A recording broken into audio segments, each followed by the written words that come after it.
This broadcast from IOF TV is brought to you by Commentator and Lumonite.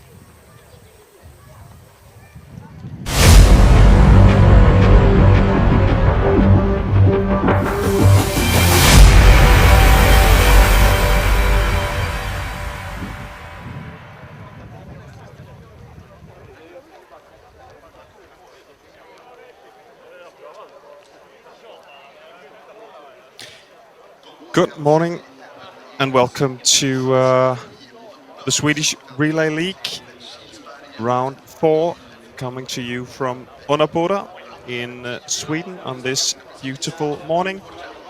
As we can see, the teams are about to do their last preparations, the last warm-up, and as you can see as well, it's the men who will be first out on the courses today.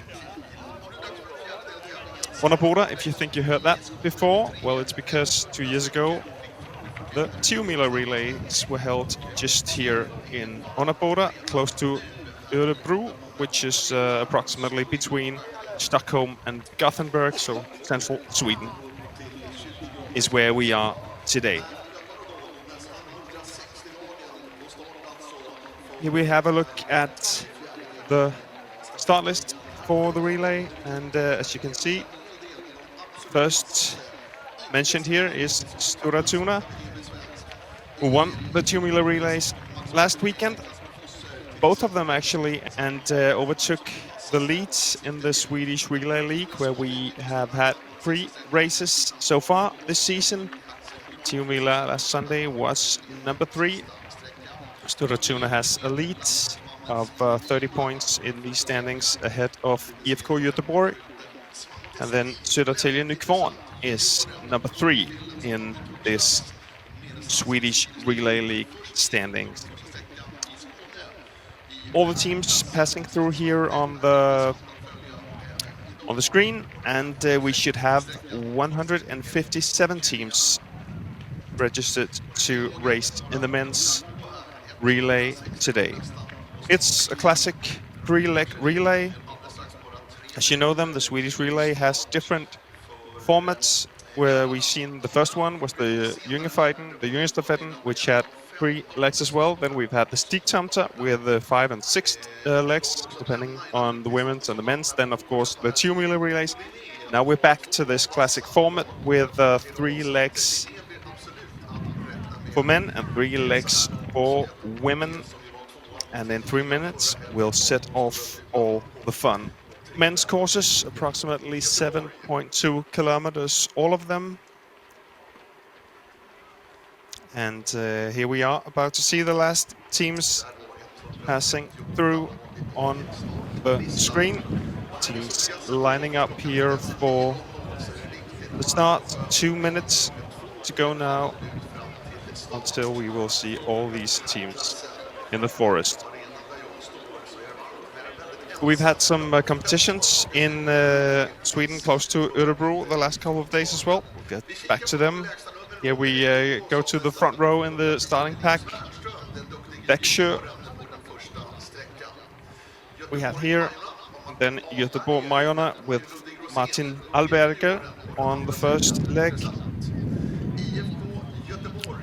To the neighboring club, IFK Göteborg's second team with Joshua Dudley on the first leg. And then we move on to Okoline, Lucas Berthet, the Frenchman, running the first leg there. Then Oko Ravinen with Emil Kranqvist on the first leg. Oko Kåre, Henrik Jonsson.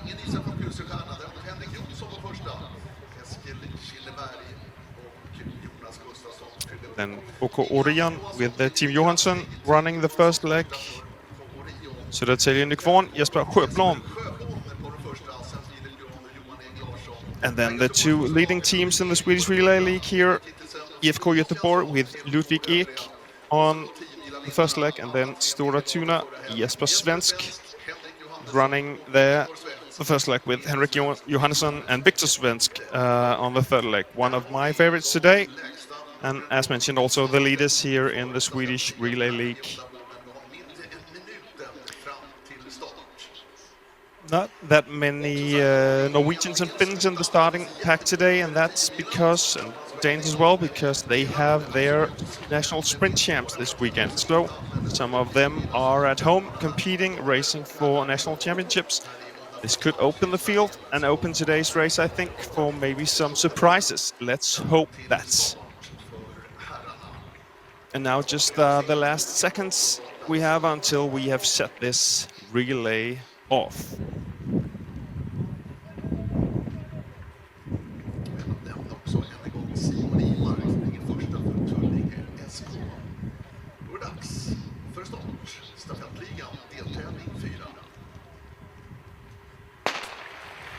And so they go into the forest, away from the start. 157 teams. The Florida team, probably the second team, trying to get the lead from the start. Really nice looking sunny footage here from Örebro today. Lots of spectators, that's always nice to see.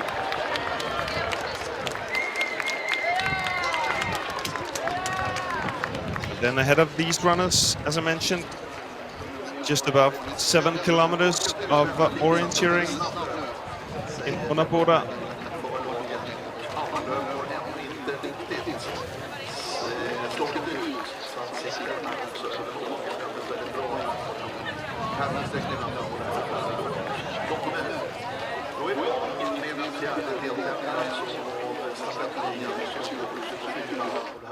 Sista dagen av Närkekvartetten. Det var ju 2 stycken Swedish League-tävlingar torsdag, fredag. As I mentioned, this is the last of some races close to Örebro. We've had 2 Swedish League races, individual races on Thursday and Friday, a middle and a long. Let's start with the middle race. We had Emil Svensk Storatuna not running today. Won that ahead of Gustav Bergman and Max Peter Beimer. And then the long race in the men's class was won by Victor Svensk, running third leg today for Storatuna, also ahead of Max Peter Beimer. And then Simon Imak on third place in Friday's long distance race here in Örebro. Here's some footage of the start.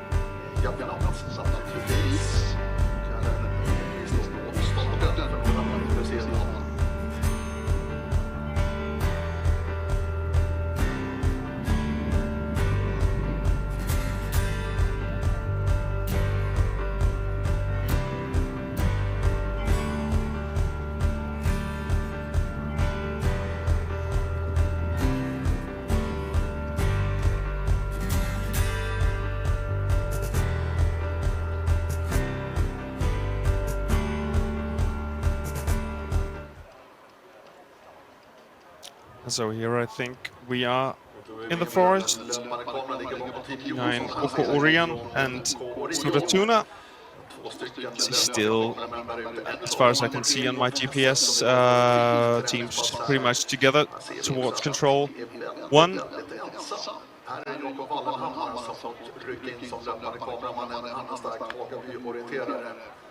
Där framme ser vi några ytterligare, men ingen stor klunga som vi kan se på de här bilderna utifrån den härliga Kilsbergsterrängen.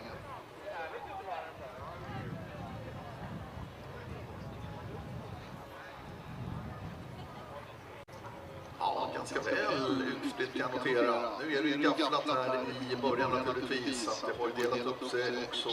First control is fogged, so I'll be expecting to see if they will take the right control here to the start. It seems to be all the teams together on my GPS tracking anyways.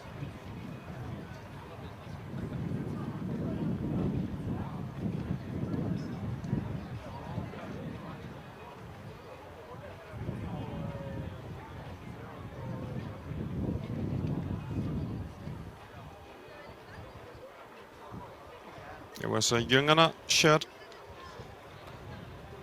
You can see, and maybe ahead of them, Linne och Ravinen. Varit in och tagit sin första kontroll på den här vägen. Och sen in då i ett lite brötigare område, lite grönområden och använder rätt kuperet också, en ganska rejäl kant. Innan de sen dyker upp i den första tv-kontrollen, en brant. It's Linne shirt. And Storatuna's second team. And so here we are on the tracking, and as you can see, 3 forked controls here. Det vi såg då senaste från den löpande kameran, men här ser vi då de 3 gafflingskontrollerna här på den första sträckan. Det är inte alla lag som har en GPS, 25 lag är det som har en GPS här på den första sträckan.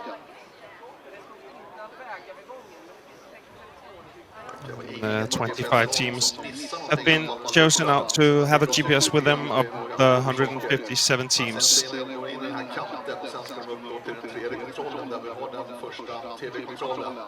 See Storatuna and Okoline.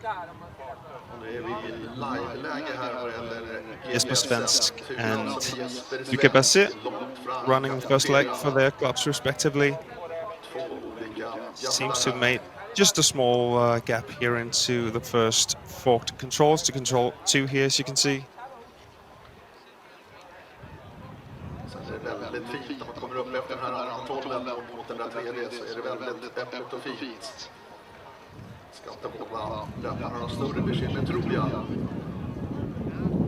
No big mistakes to be seen here.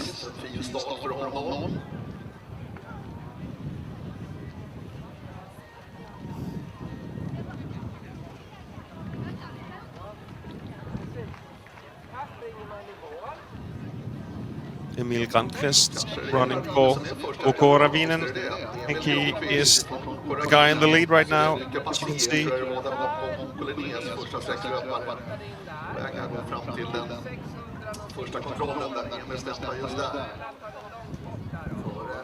We should have the first times, so we can see still a lot of teams together here. Ravinen, Ljungarna, Nyköpings, Hagaby,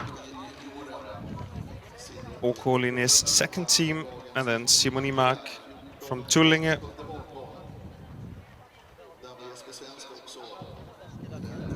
Åkolinnes first team, Storatuna there as well. So 20 teams within the first 30 seconds here at the first TV control, so still together.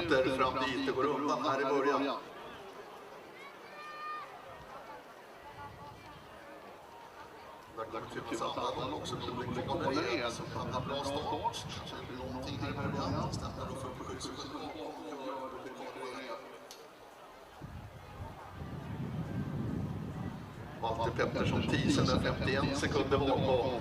Hugo Mattsson bak i Kristianstad, också drygt 50 sekunder bakom. Now a minute has passed, 50 teams within the first minute after Emil Grandqvist, Ravinen.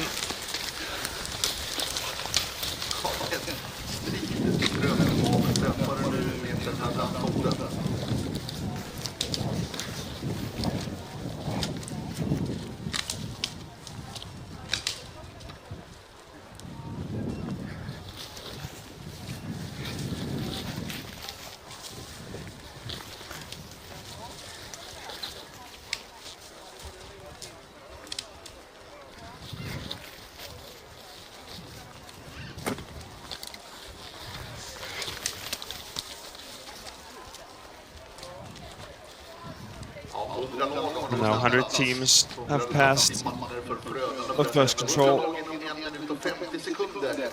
Det är ett långt utsträckt tåg verkligen som passerar förbi den här första tv-kontrollen, den tredje kontrollen.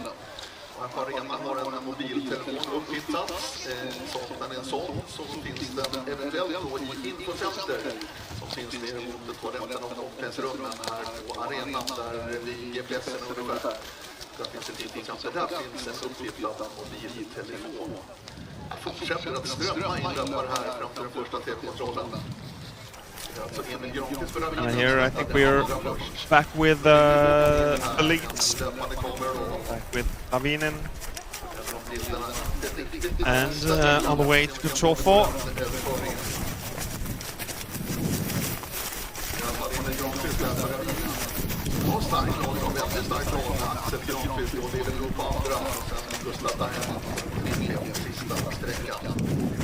Can be tricky to see here on the screen, but I can tell you, it still seems that we have Ravinen and also Tullinge in the lead, with Simon Imak, as I mentioned, showed great form, was third on Friday's long distance and fourth on the middle distance on Thursday here close to Örebro. Simon Imak.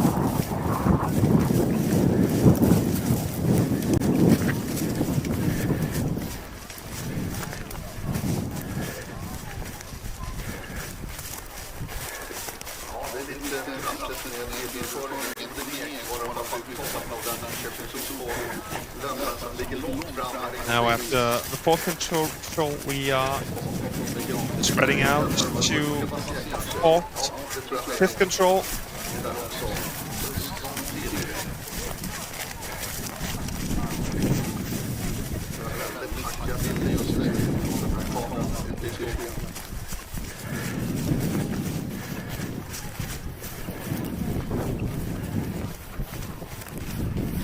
As far as my GPS tells me, Oko Denzel with Algiras Patricius also has joined the leaders. Maybe we can see it here. Runners on the way to control 5.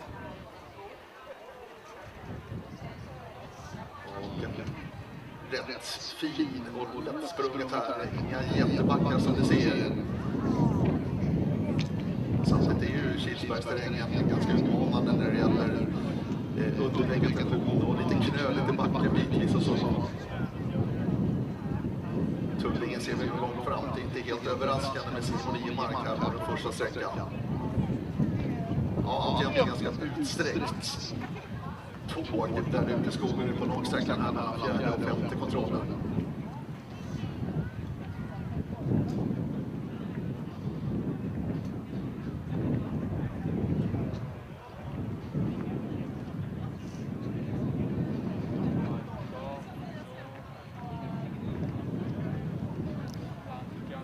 Still together.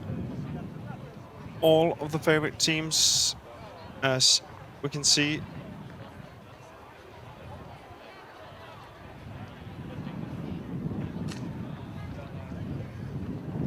Emil Granqvist from Ravinen and Simon Imak Tullinge.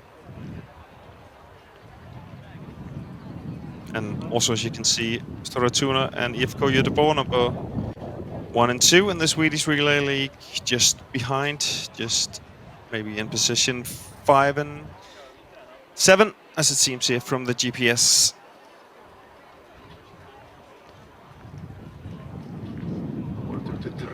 Minuter nu här på den första sträckan med herrarna. Och damerna alltså, klockan 11:15 är det start för damklassen. Samma procedur då som var för herrarna här för en stund sedan. Och däremellan så är det 2 stycken ungdomsstafetter också, ungdom 16 och ungdom 12. Ungdom 12 startar 10:15 och ungdom 16 klockan 10:40.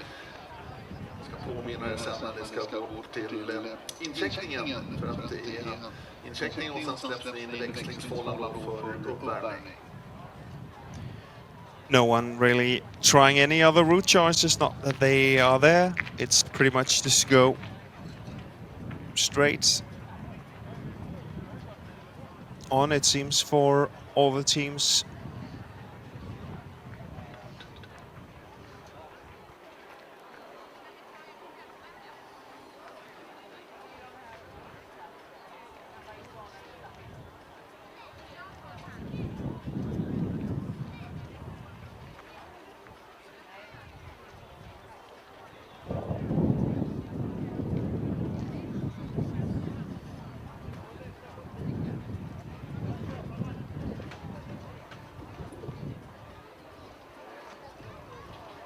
And as you can see here, as the GPS moves, control 5 is forked.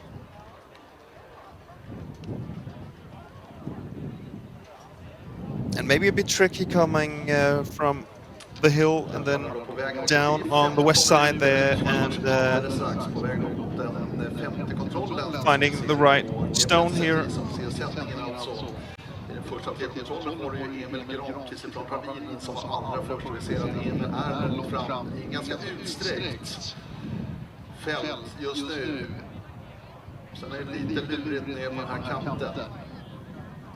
När han då ska ner och ta sin femte kontroll här. Lagen Tuna ser ni. Jesper Svensk som slänger för Stora Tuna den första sträckan. Emil Granqvist som jag sa för Ravinen.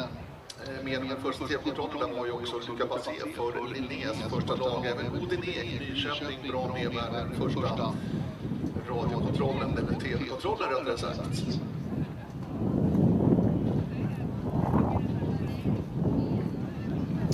Crown dot here is Simon Mark Tullinge in the leads.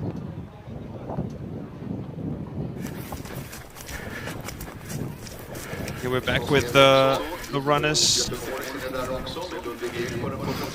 can see running cameraman here today, Martin Reiporn, reigning European champion from Hagaby, one of the organizing clubs today. Following Luca Passé from OK Linje.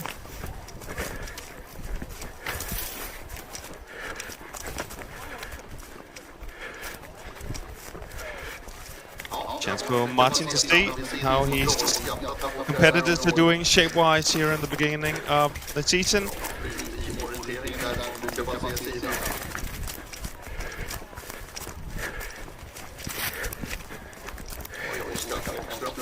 Luca Passé was in 9th position at the first radio or TV control, as we saw.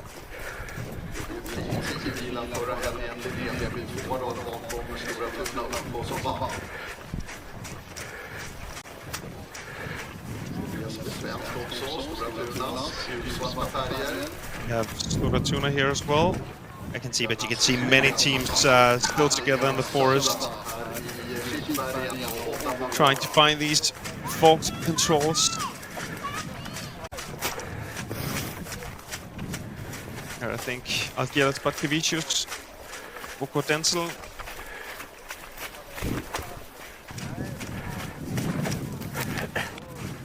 Together with the Jesper Svenska team, Stora Tuna. But a bit tricky to see from the footage here, I must admit.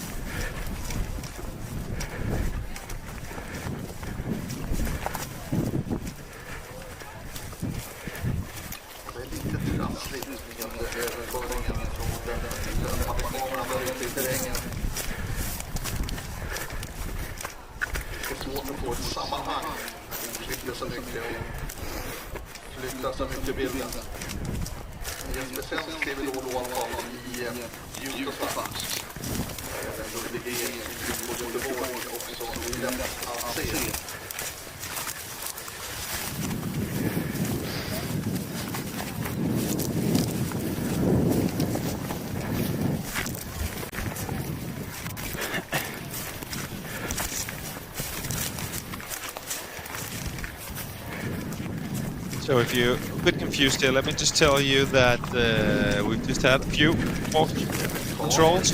Now all the first leg runners towards control 7. Still have Tullinge, Denzel, IFK Örebro, Ravinen, and Linne all seem to have found their fork control.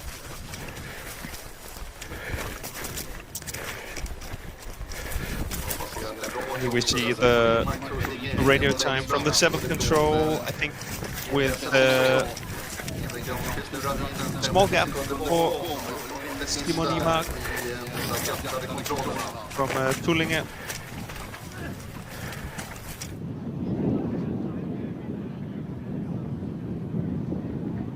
9 seconds after Simon was Sven Decisive from Ljungarna. If you can recall the first Swedish Relay League race, he had a great first leg, going first into the exchange, Sven Decisive from Ljungarna. And then, yeah, you can see here coming towards the controls, Simon Imak, small gap. And I don't think Ljungarna has GPS, but Sven Decisive in second position. And then a large group behind them from third position with Algirdas Barkevicius, the Lithuanian runner for OK Dental.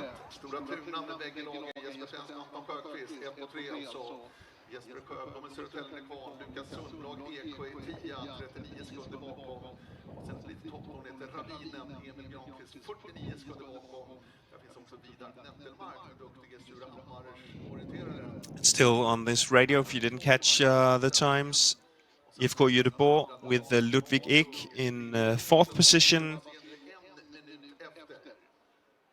Soratuna in seventh position with Jesper Svensk, Emil Granqvist, who led the race early on, 49 seconds after in 11th position for OK Ravinen, and then Luca Basset 1 minute after for OK Linné in 15th position. Here you have all the times. I think it looked on my GPS tracking as if Luca Basset had the longest forking on Control 6, so that could bring some easy seconds for his teammates later on in the relay. But still, a lot of teams within a minute and in the lead, as mentioned. Tullinge and Simon Imak. Here I think we are live on the tracking. As you can see, the tails on the run is 1 minute now, so still a gap from Simon Imak and down to Denzel and Algirdas Barkevicius of approximately 30 seconds. And as I mentioned, you have FK Ljungarna with Sven Decisive, probably somewhere in between. We just can't see him on the GPS today. On the way to another forked control, as you can see, control 9.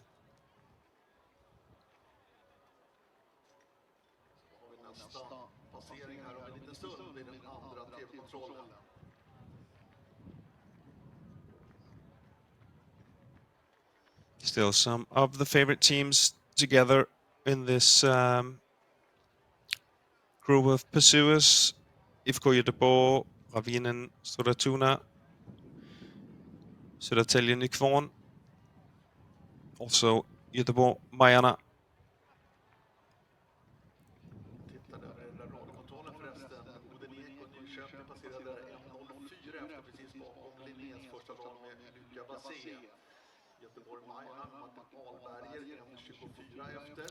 Approximately halfway now through the first leg. 23 minutes of running.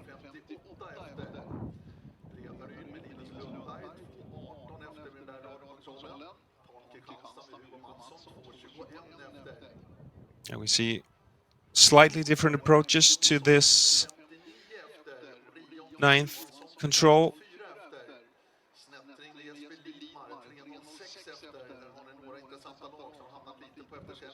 Someone following through the swamp and then up the vegetation border. Someone with our teams going more straight. Now I think it seems Algirdas Barkevicius from OK Dental is losing some seconds here.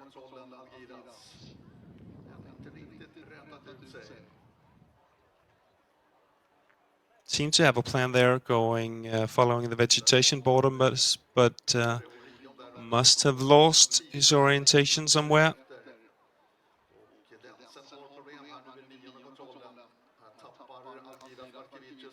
Still, Simon Imak from Tullinge. Now seems Algirdas Barkevicius going the right way after just enjoying the view for some seconds. But he must be able to see all of these runners in the group, so not too expensive, but still losing seconds.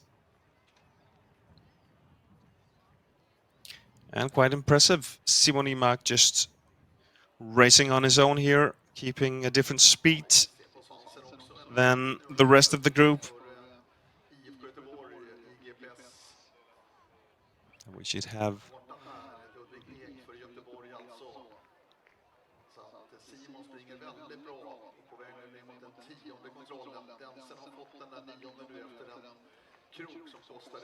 some indication soon.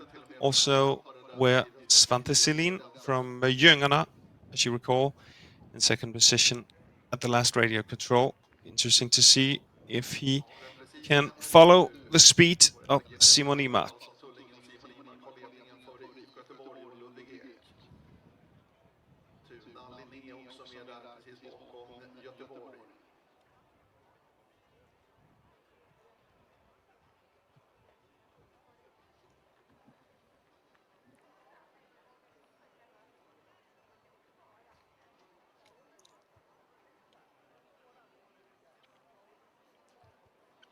And now Okoline leading the group of pursuers. Luca Bassi, maybe a small gap I think he has made here onto 10th control.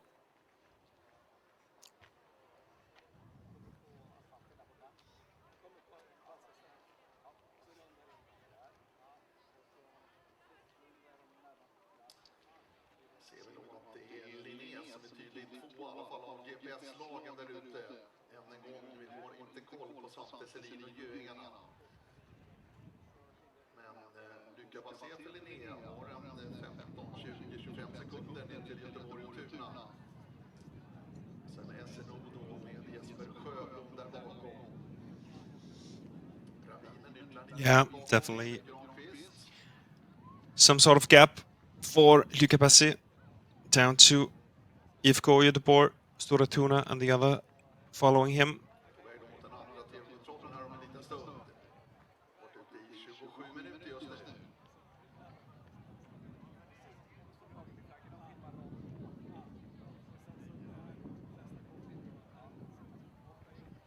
And here we are back at the arena.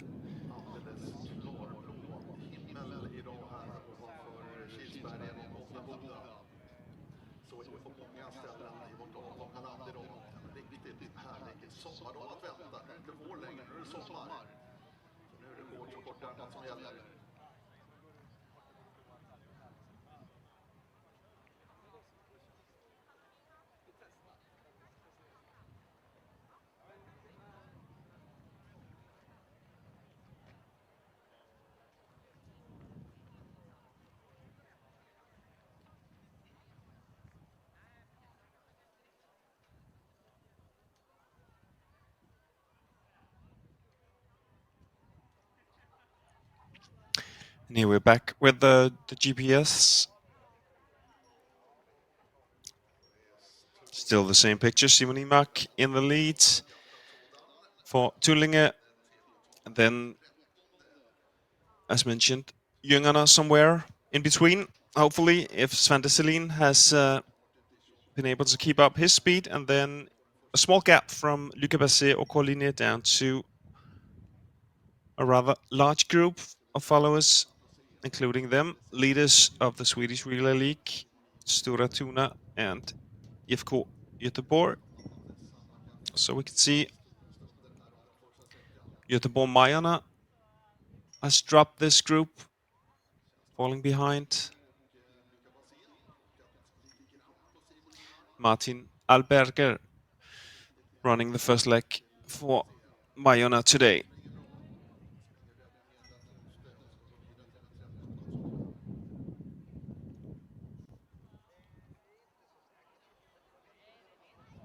Om det är fördröjning på...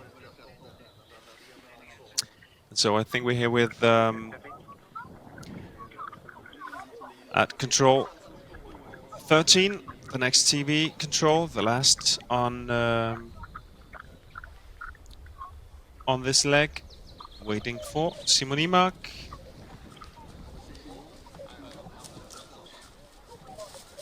He's here. Seems to be alone. And remember, we're looking for... Well, there's a cameraman behind Simon here, following him. And then at the control, we're waiting for FK Jüngerna, running without GPS today. And then, of course, Luca Basset. Should be 40 seconds probably behind Imak here.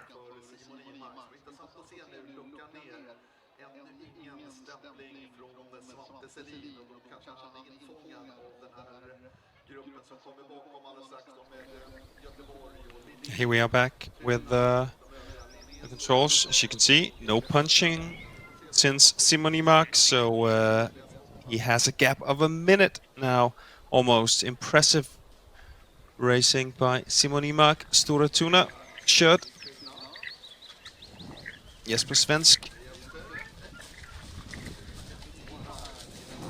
1 minute and 7 seconds behind. Also, IFK Göteborg, we have Linné and Luca Basset, as you saw, and there's Svante Silin from Jüngerna, who was just behind Simon Imak early on, but has dropped down, following now the group. So, a clear picture, great racing by Simon Imak. Tullinge, more than a minute is his gap. And then, as you saw, Algirdas Bartkevicius from Dental caught up by the group as well. We have Södertälje Nykvarn, Nyköpings, and also OK Ravinen, Emil Granqvist. But he is 1 minute and 43 seconds down on Simon Imak.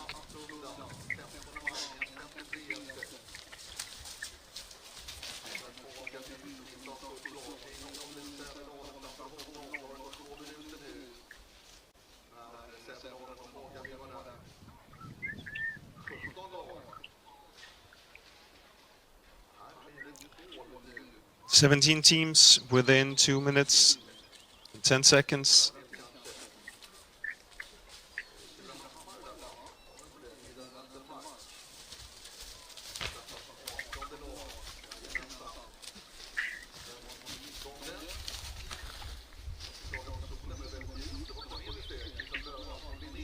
And then Linné's second team and Surahammar's SOK.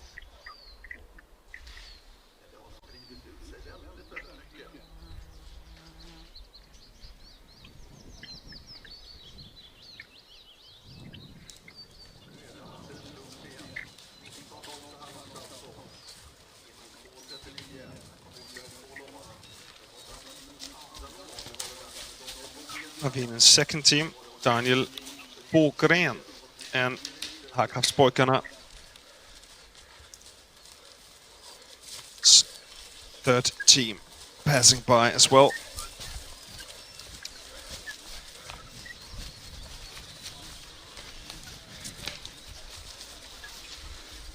Here's another second group of followers. Also, Porn Kristianstad.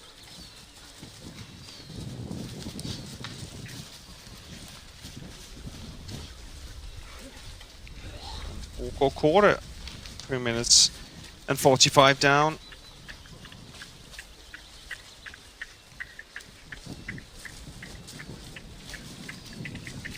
And Göteborg's second team with Joshua Dudley also among the runners here.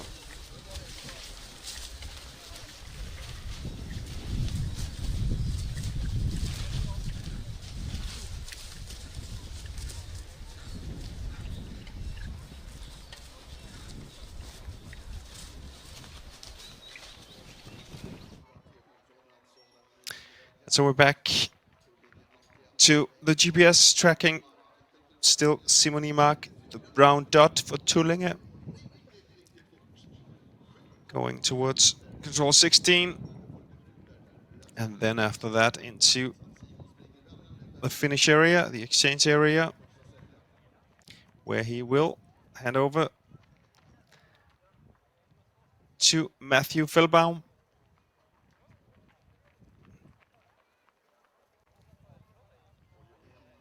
And it's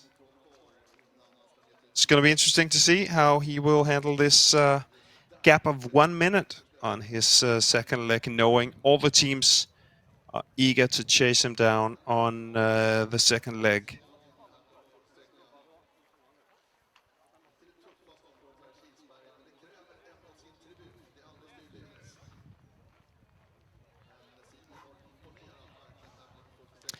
And as we saw as well on the last TV control, it seems that Ravinen and Emil Granqvist has dropped down, not quite part of the leaders in the following group.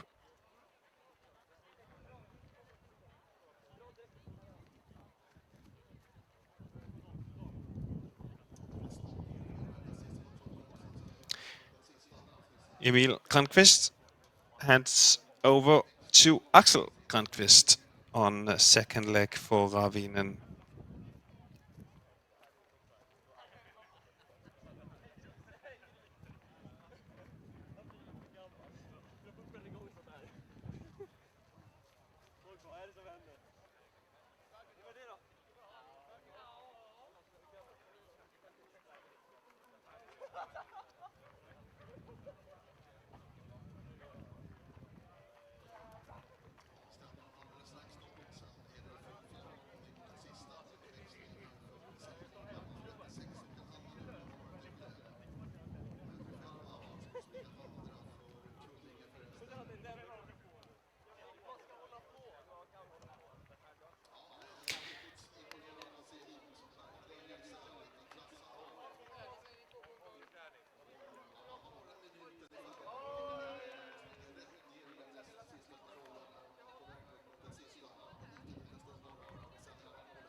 We are with the second leg runners warming up, and as mentioned, the guy to chase, Matthew Feldbaum here from Tullinge, will have a minute approximately. I think here we have Simon Imag into the exchange with this clear lead.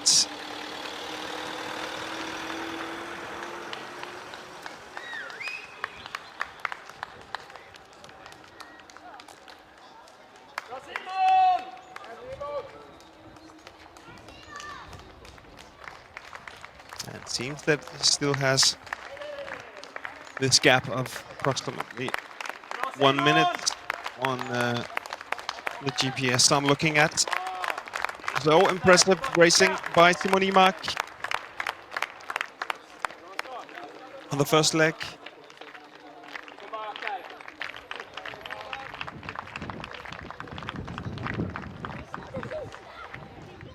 And then of course we're looking for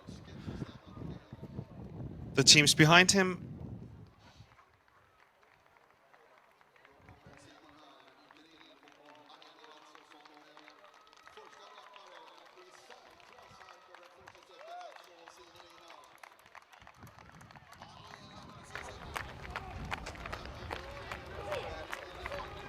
And here they are, Okoline and Luca Berthet, and just with a great speed here on the last meters. Also Jesper Svensk of Stora Tuna. Then I think it's Ljungarna and Svante Selin behind in third place. But here the Brit, Matthew Feldbaum, ready to take over the lead from Simon Imag.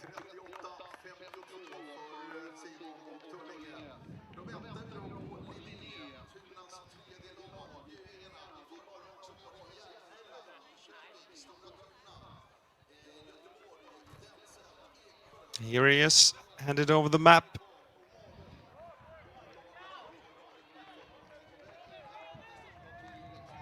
Just passing Stora Tuna.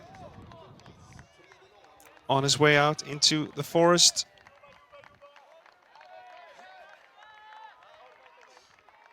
It's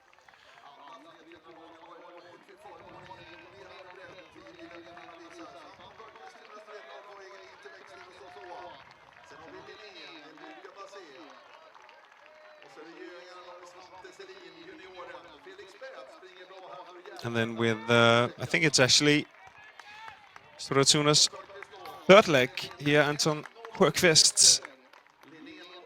And then Luca Basset. But the gap is more than a minute. And Svante Selin, great racing from him again. Jafella. And here is Storatuna's first and second leg, just in 6th and 7th position. Also Nyköping's OK Denzel. And there is Ludwig IFK Göteborg's first leg, 1 minute and 25 behind. But all of these teams will go out and chase Tullinge, go out and chase Matthew Fellbaum.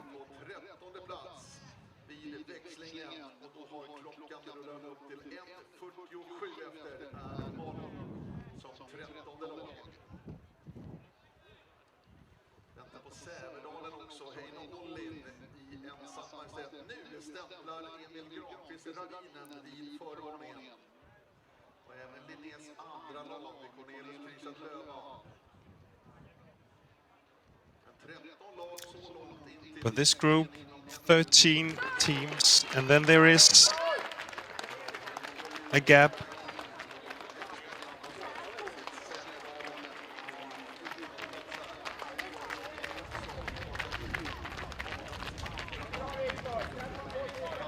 Emil Granqvist from Ravinen here has definitely lost some time on the last part of the course.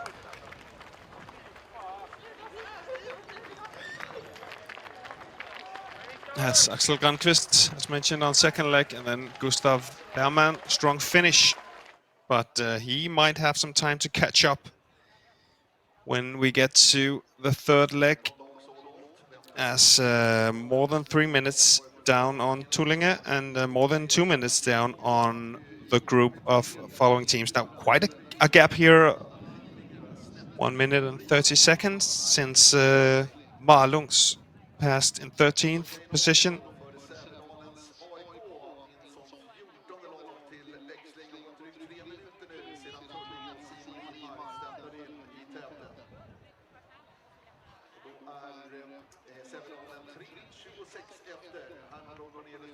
And here, Sevedalens.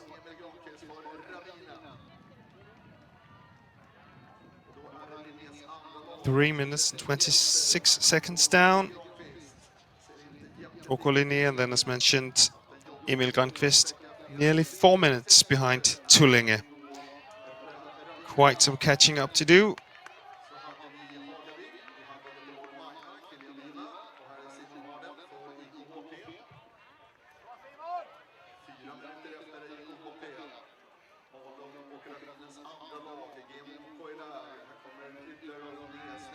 And also Majorna here, Göteborg Majorna, Martin Alberger 4 minutes behind. Orion, Team Johansson. Pondre Hornstadt.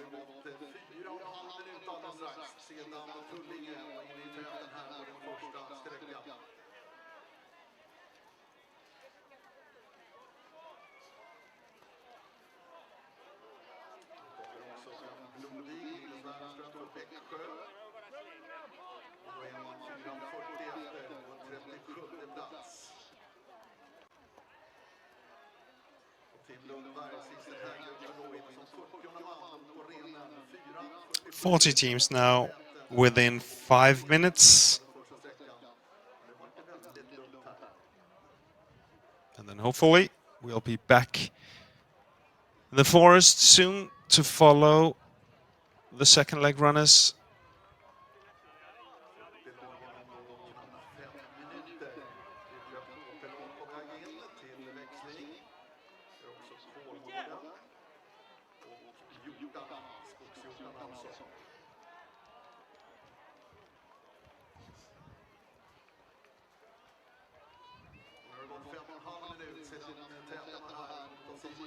Tullinge.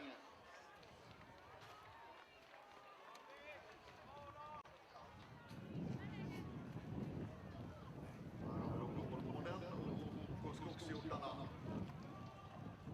På 16-löparen Olof Tholén på den första sträckan. Och kämpat upp då. Innan 43, 5:49 efter Örebro. Men det kommer också Axel Lindbäck för lite bättre än säga på väg in här. Förstås junioren. Det har gått drygt 6 minuter sedan täten var här. Axel Lindbäck stämplar in sig då som 45 här på den första sträckan. Då så ska vi ta och byta också med Simon Imark. Tullinge först in här på den första sträckan. 38:52. Simon, jag har gått undan där ute. Hyfsat fort. Jag kände av att jag sprungit 2 tävlingar torsdag, fredag där, men jag kunde hålla en rätt bra fart ändå. Hur var det där ute, framförallt i början? Många som är pigga i början kan jag tänka mig. Ja, i början var det liksom armbågar och knuffar och hetsigt, så det var liksom, fick låta de andra springa iväg lite, sen tog jag mina gafflingar. Och sen när det var långsträckan så låg jag först ut på den och då var det ganska skitig terräng, så då höjde jag farten lite genom grönområdena och så fick lite lucka. Så. Men jag har följt ditt GPS-spår Simon och ser ut att ha haft det ganska enkelt då. Tyckte du att det var ganska enkelt med dina mått mätt? Ja, men det är ganska öppet och fint i skogen och så ganska stora höjdpartier som man kan använda, så det blir inte så svårt. Sen var det några områden där det var lite tätare och jag höll på att göra ett misstag på ett ställe, men jag räddade upp det ganska fort. Så. Du, stafettligan då, rent generellt Simon, vad säger ni i Tullinge om stafettligan? Ja, men jag tycker att det varit en grymt kul, och man märker verkligen på alla de här stafetterna att det blivit många lag och många som tycker att det är kul. Och bara att man kan ha en sån här sändning och så också gör att det känns lite mer premium. Ja, jag kan tänka mig det. Men hur viktigt är det för dig då personligen att vara med här med Tullinge som kanske inte har segerambitioner, men vad har ni för målsättning när det går in i en sån här tävling? Ja, vi har ju ambitioner, även fast vi vet att vi inte kan vara högst där uppe, men när jag kan få springa en första säcka här och skicka ut Matthew på andra säckan i tät, så är det riktigt kul, och jag tror de kan hålla ihop det ganska bra nu när det är 3 korta säckor. Så. Härligt, och grattis till ett fint lopp Simon. Tack så mycket. Simon.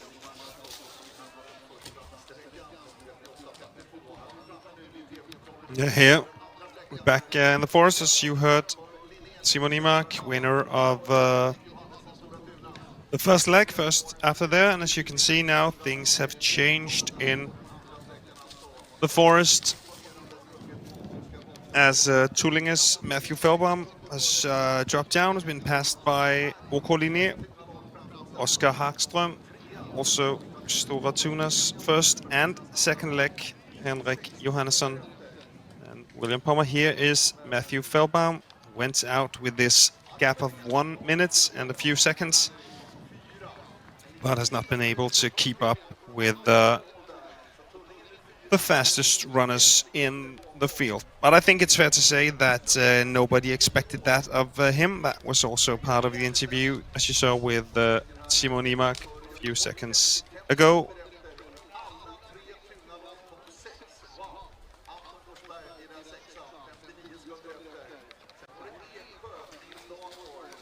"40 seconds down, Matthew Felbaum." And then you have IFK Göteborg here. So Stora Tunas third leg, Eksjö, and Ljungarna. And Malungs and Denzel, Nyköpings.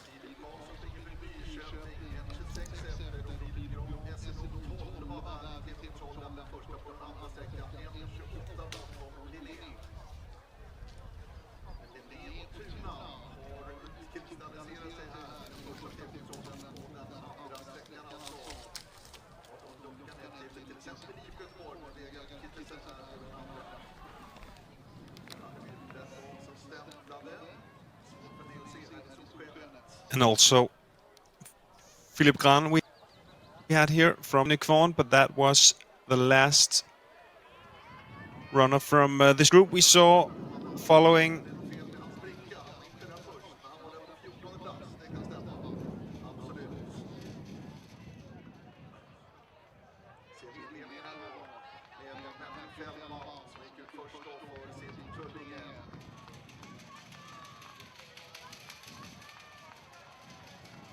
And here you can see when Matthew Feldbaum was passed by Oskar Hagström.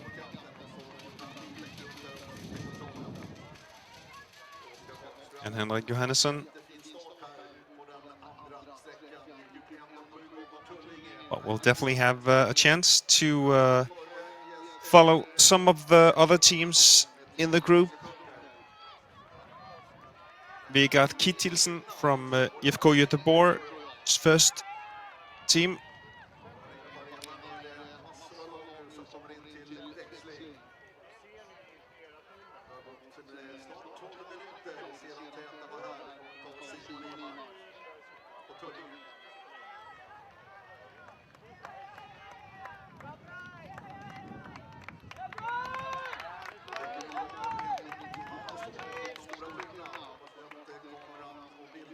Here I think we are behind Henrik Johannesson, as you can see,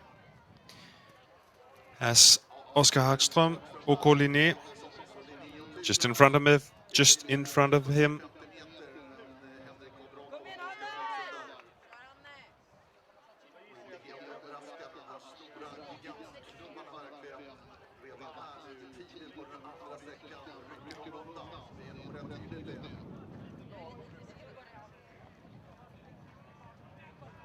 And they seem to be having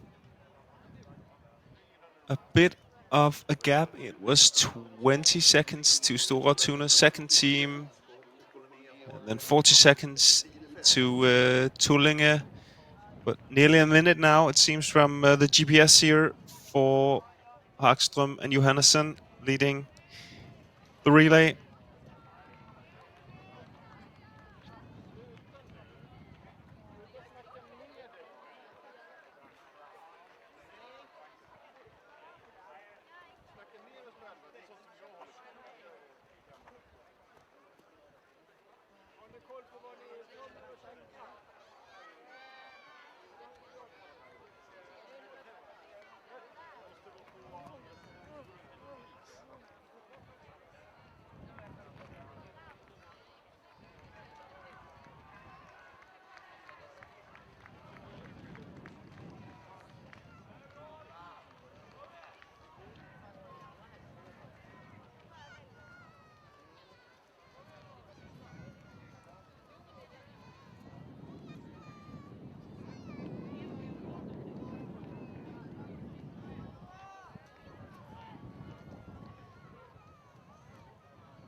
I think here we see graphics of the first TV control. As you saw, Jafela, I think that's a mistake, so it's still in the lead. Oskar Hagström and Henrik Johannesson.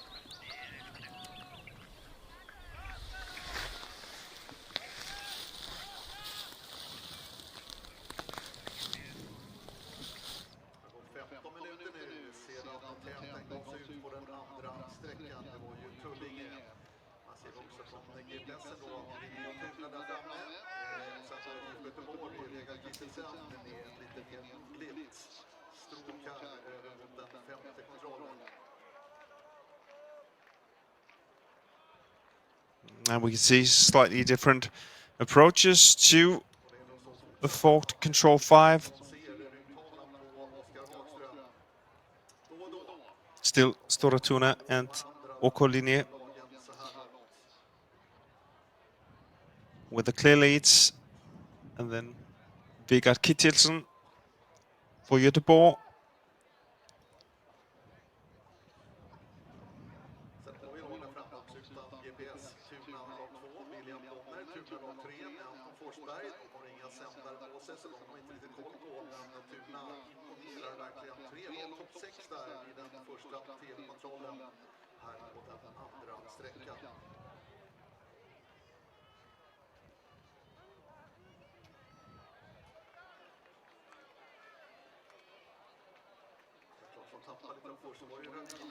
We have in the forest there among the leaders as well, Stora Tuna's second and third leg.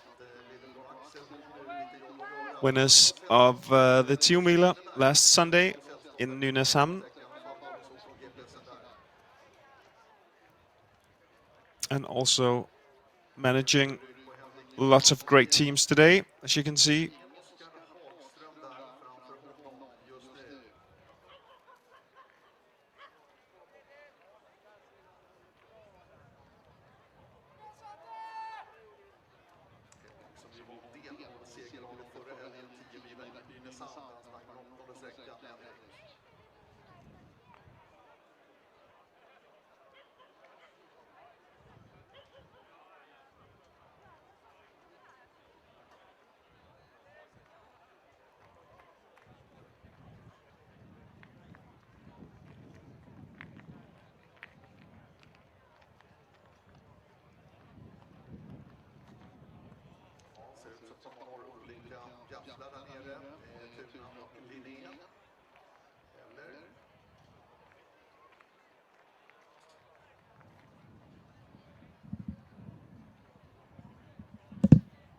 And so we're back on the GPS and ready to see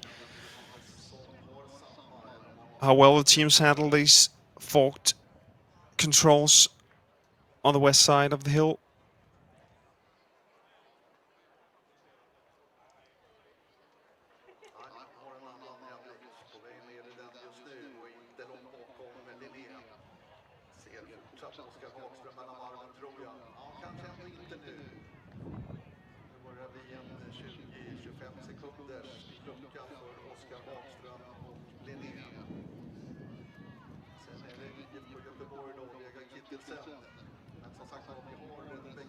Still Oskar Hagström, Linné in the lead, and as you can see, the tails around a minute now. So that must be the gap to IFK Göteborg and Vegard Kittelsen.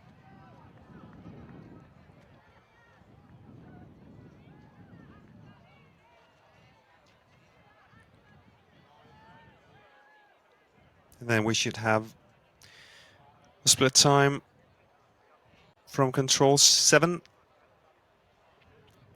As you can see in the top of the picture right now, and that should give us an indication of how well Stora Tuna's second and third team are doing as well.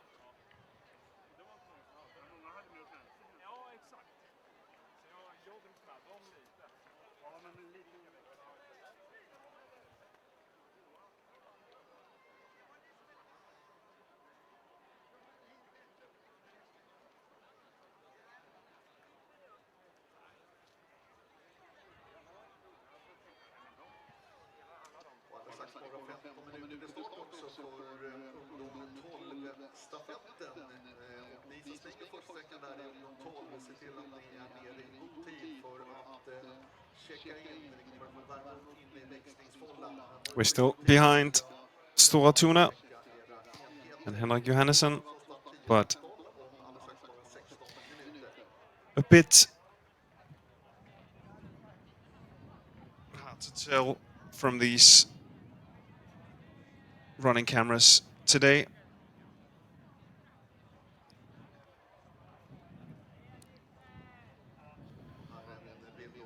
So footage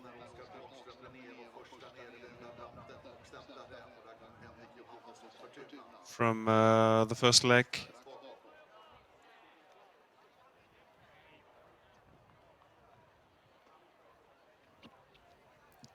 So let's see how they handled. Oh, and here we see a mistake from Oskar Hagström och Linje. So now Stora Tuna must be in the lead.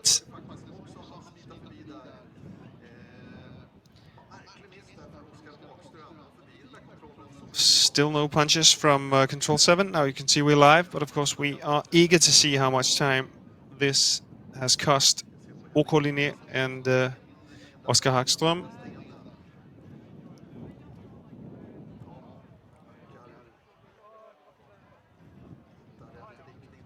You can follow the punches. The right corner here you see, actually it's IFK Göteborg. We got Kittelsen now in the lead first to that control. Must mean that Henrik Johannesson has missed. Yeah, you can see going back towards control 7 here.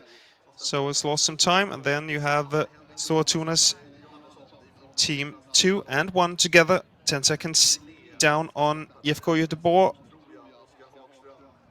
And then Oskar Hagström och Linje approaching the control.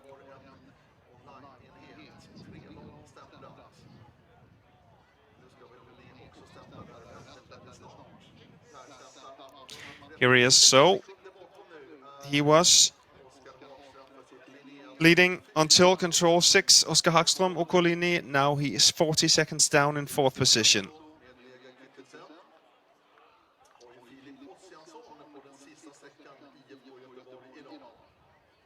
One minute has passed and 4 teams punching this radio control so far. And we can see 3 teams approaching, and then Tullinge leading the race at the exchange, now down to 7th or 8th position. Södertälje Nykvarn and Denzel together with Malungs. 3 teams together there, just more than a minute behind the leaders. Right now the leaders, as mentioned, IFK Göteborg.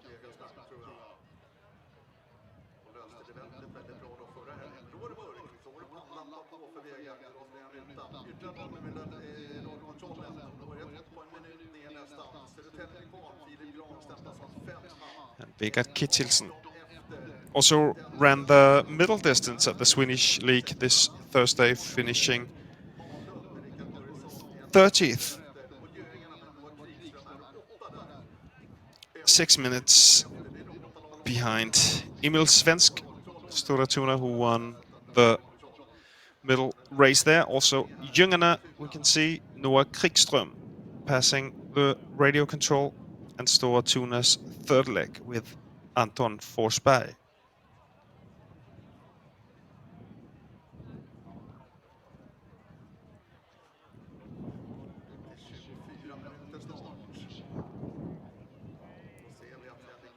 And things are indeed changing here in the leads. Now it seems Henrik Johannesson has taken over.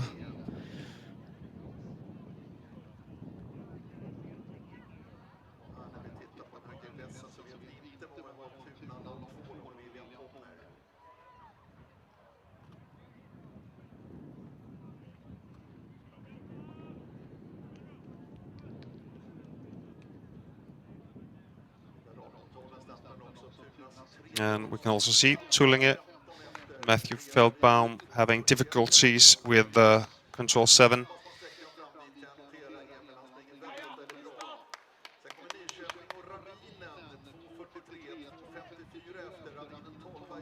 We are at the big roads cutting through the forest. I think we could see Henrik Johannesson of Stora Tuna, and then Vegard Kittelsen, and then OK Linje here. So 3 teams, the 3 teams in the lead can definitely see each other there. Oskar Hagström, and then somewhere we have Stora Tuna's second team as well.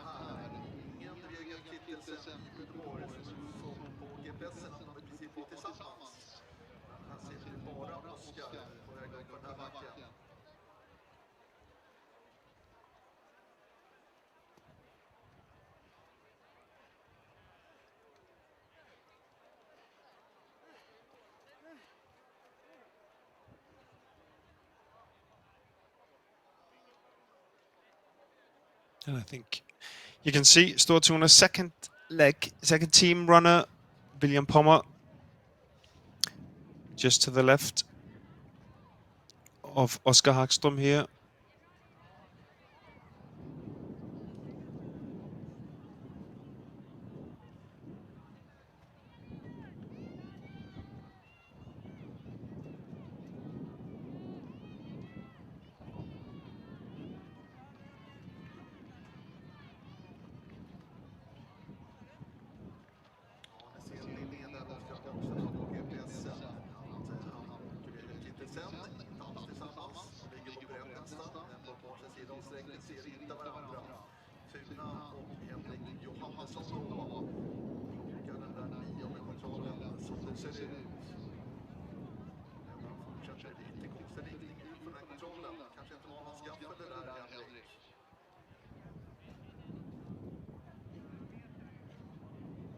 Yeah, seem to be going the right way. All of the leading teams here to control 9.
And I think they can see each other out there.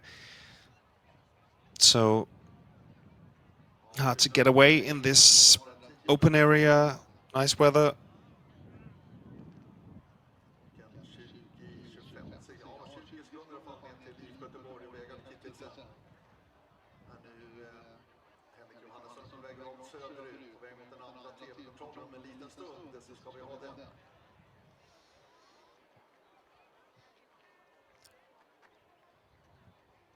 "27 minutes now since the first exchange to the second leg. All of the teams seem to be going, finding the right way and good speed. I think we can also conclude by Hella Johannesson right now leading this relay.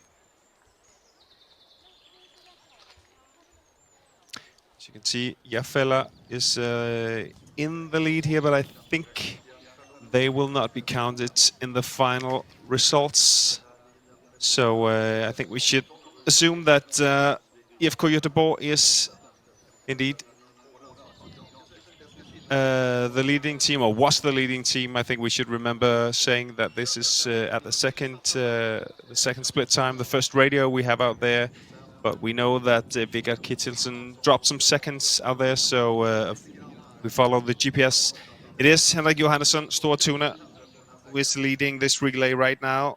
And if we look ahead to the third leg, he has Victor Svensk on his third leg there. So that is indeed a strong way to end.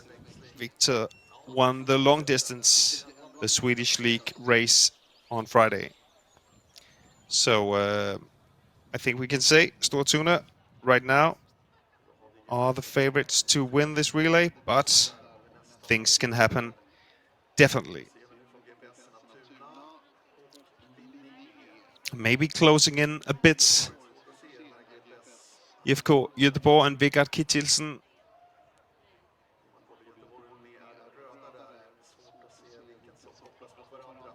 didn't see any notable mistakes here on the last part of the leg. On the first leg, the first runners, quite open terrain here at the end, quite easy to see where you're going.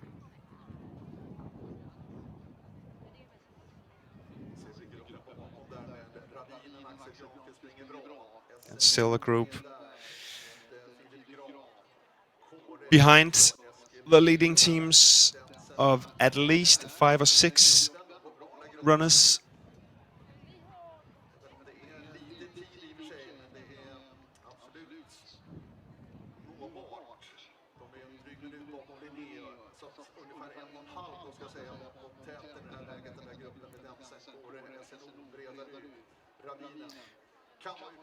So, as you can see, Ravinen, Södertälje, Nykvarn, OK Kåre, OK Densel, Brederud in this group of followers. And then there's more than a minute down to all the teams in the top of the screen. You can see IFK Göteborg's second team and leading this second group of followers, if we can call them that. Göteborg, Majorna.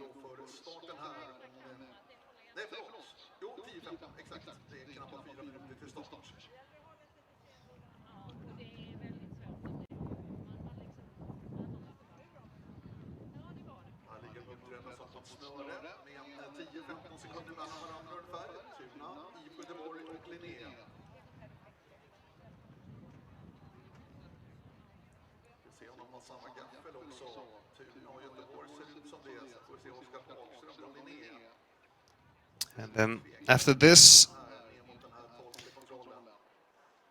part,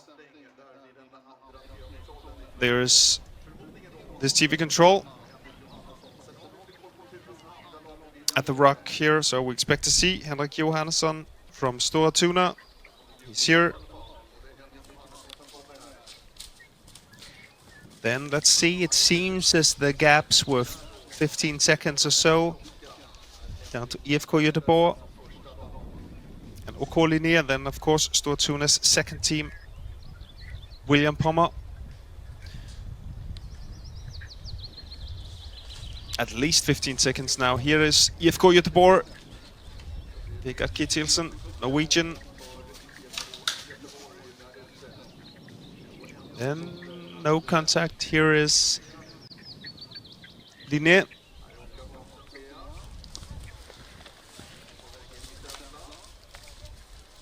And Oscar Hagström. 41 seconds. 40 seconds behind. And then Stora Tuna's second team, William Pommer.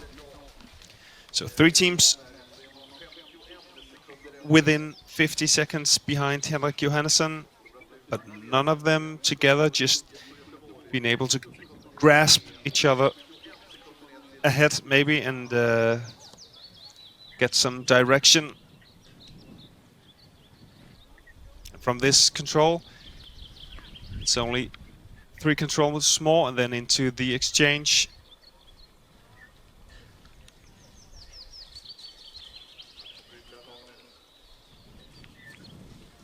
And of course, exciting to see the gap down to the following teams. Here, I think, is Ravinen. As we recall, 4 minutes down at the exchange, but a great race by Axel Granqvist here has caught up the followers, and together with Densel, OK Kåre, as Eskil Skinneberg, and Brederud and Jüngarna. So a group there who can help each other keep up the speeds, Malungs and Södertälje Nykvarn and Nyköpings. So 12 teams within 2 minutes exactly. Here as we are approaching the exchange on the second leg. And then there is, as we can see, quite a gap on the GPS to the next group, led by Göteborg Majorna.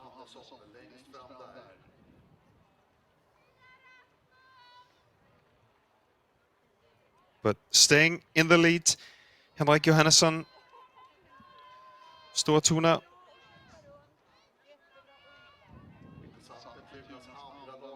And now it seems Linné and Göteborg closer together.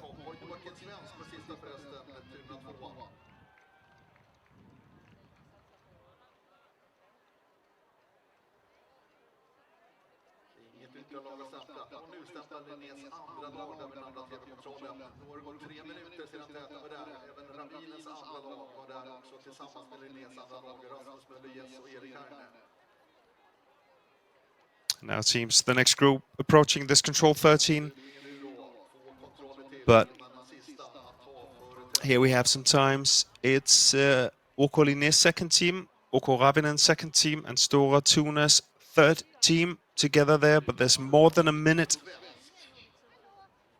between Nyköping's in 12th position and then Rasmus Møller, yes, the Dane running for OK Linné's second team in 13th position. So more than a minute.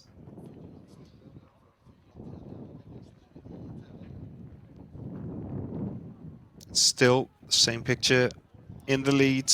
Maybe Linné and Göteborg is closer to each other now, but still Henrik Johannesson, Stora Tuna, he took over the lead on his way to control 8, and he has not let go of it since then, and seems as he is going straight to control 16 as well.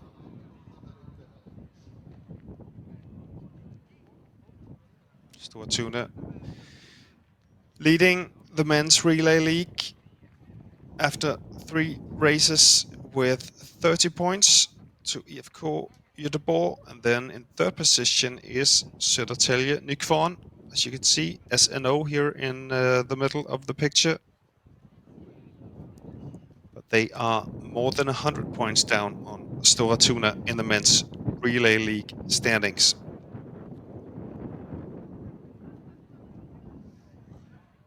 Not many different route choices today. Seems like the terrain might be a bit tough to run in, but still seems that's the only way is straight. Today, not many long route choices we have seen so far.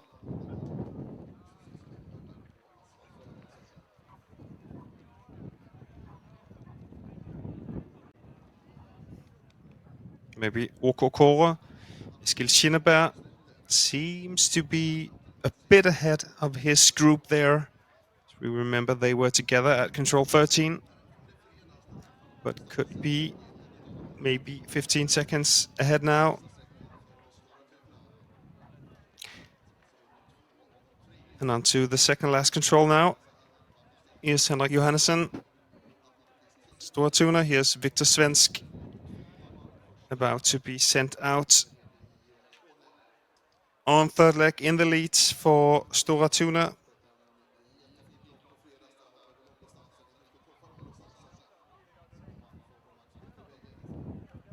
As I mentioned, he won the the long distance race this Friday.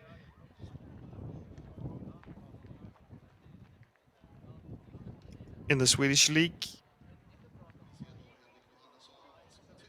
Also part of the team that won the 2-miler last Sunday for Stora Tuna.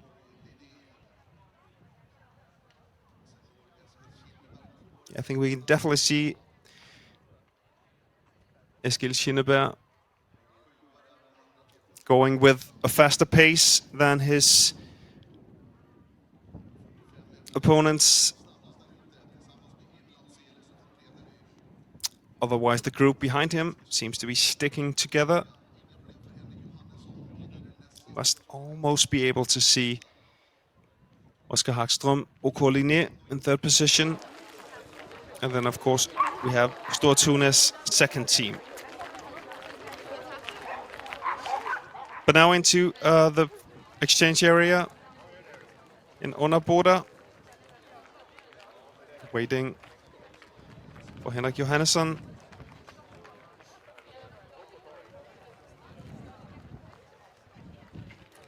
This long way to go. Here he is, Henrik Johannesson of Stora Tuna. 20 seconds was his lead at the last TV control. Let's see if that gap is any bigger now.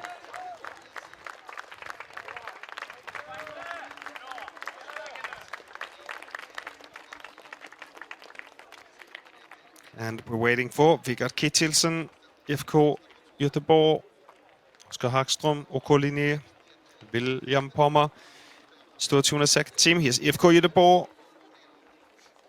Half a minute behind Vigard Kittilsen here. And we should have Oskar Hagström from Linné behind him. But here, after a great race, going alone in the forest on the second part of the leg, Henrik Johannesson on his way. Here we are back with OK Linné and Oskar Hagström. And back with Henrik Johannesson here. Great race by him today. And as mentioned, Victor Svensk is ready and must be a favorite to take this relay victory to Stora Tuna. Here is 4th and 5th position. Eskil Kinneberg, OK Kåre, Axel Grandqvist, OK Ravinen.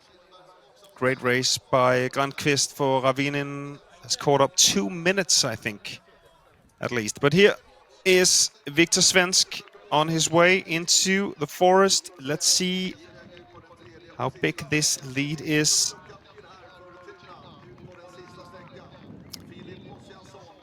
It's IFK Göteborg, Filip Ossiansson on their third leg. 40 seconds is the difference between the leaders and IFK.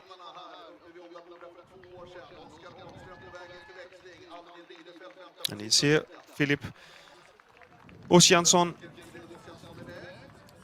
going to chase Victor Svensk.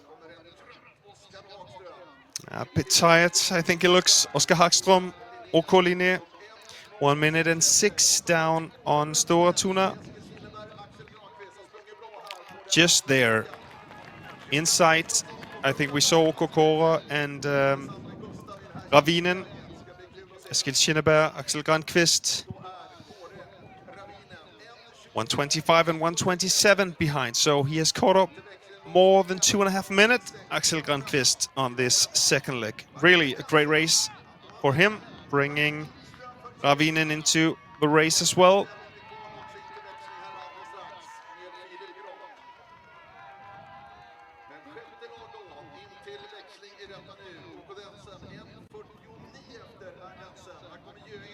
And then Denzel,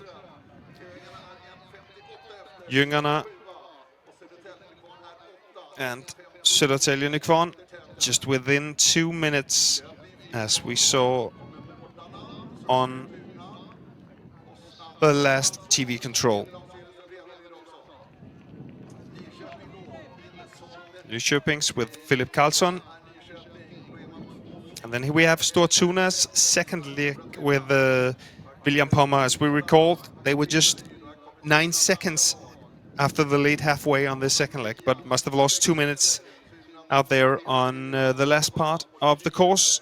Also Bredaryd's into the exchange, 2.5 minutes down on Stora Tuna.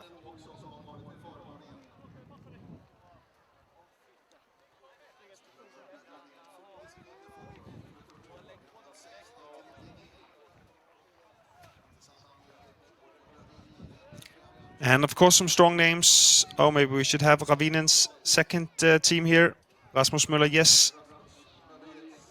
But there's a gap of nearly a minute up to Stora Tuna's second team.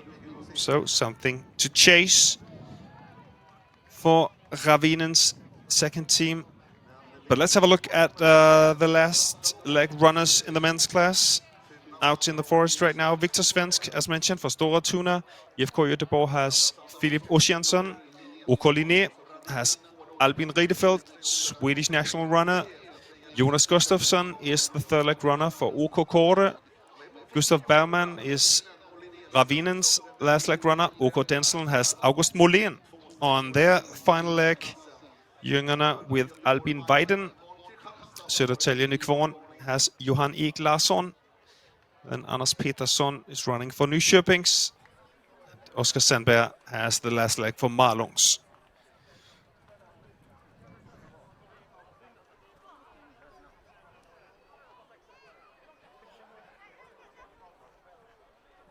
Rasmus Møller-Jes for OK Linné. And Erik Hjerne for OK Ravinens second team.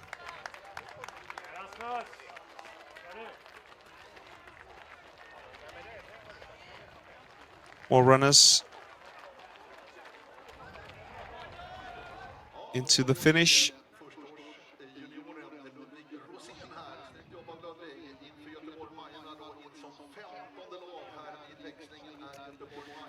Almost 5 minutes passing now here. Ludvig Rosén for Göteborg-Majorna.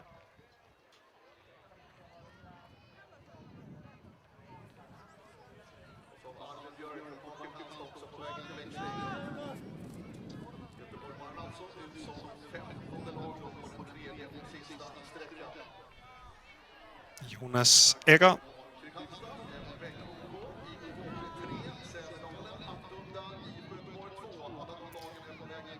And here's Pan Rejonstad in 16th position.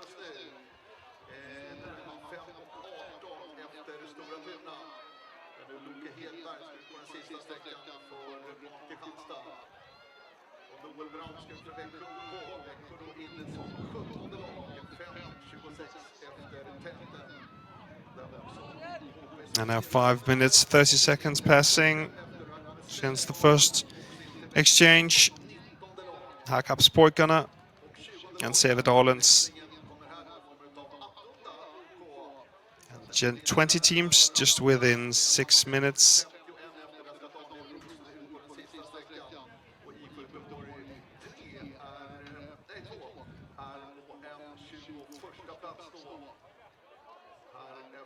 Six minutes now passing since Henrik Johannesson passed on the map to Victor Svensk.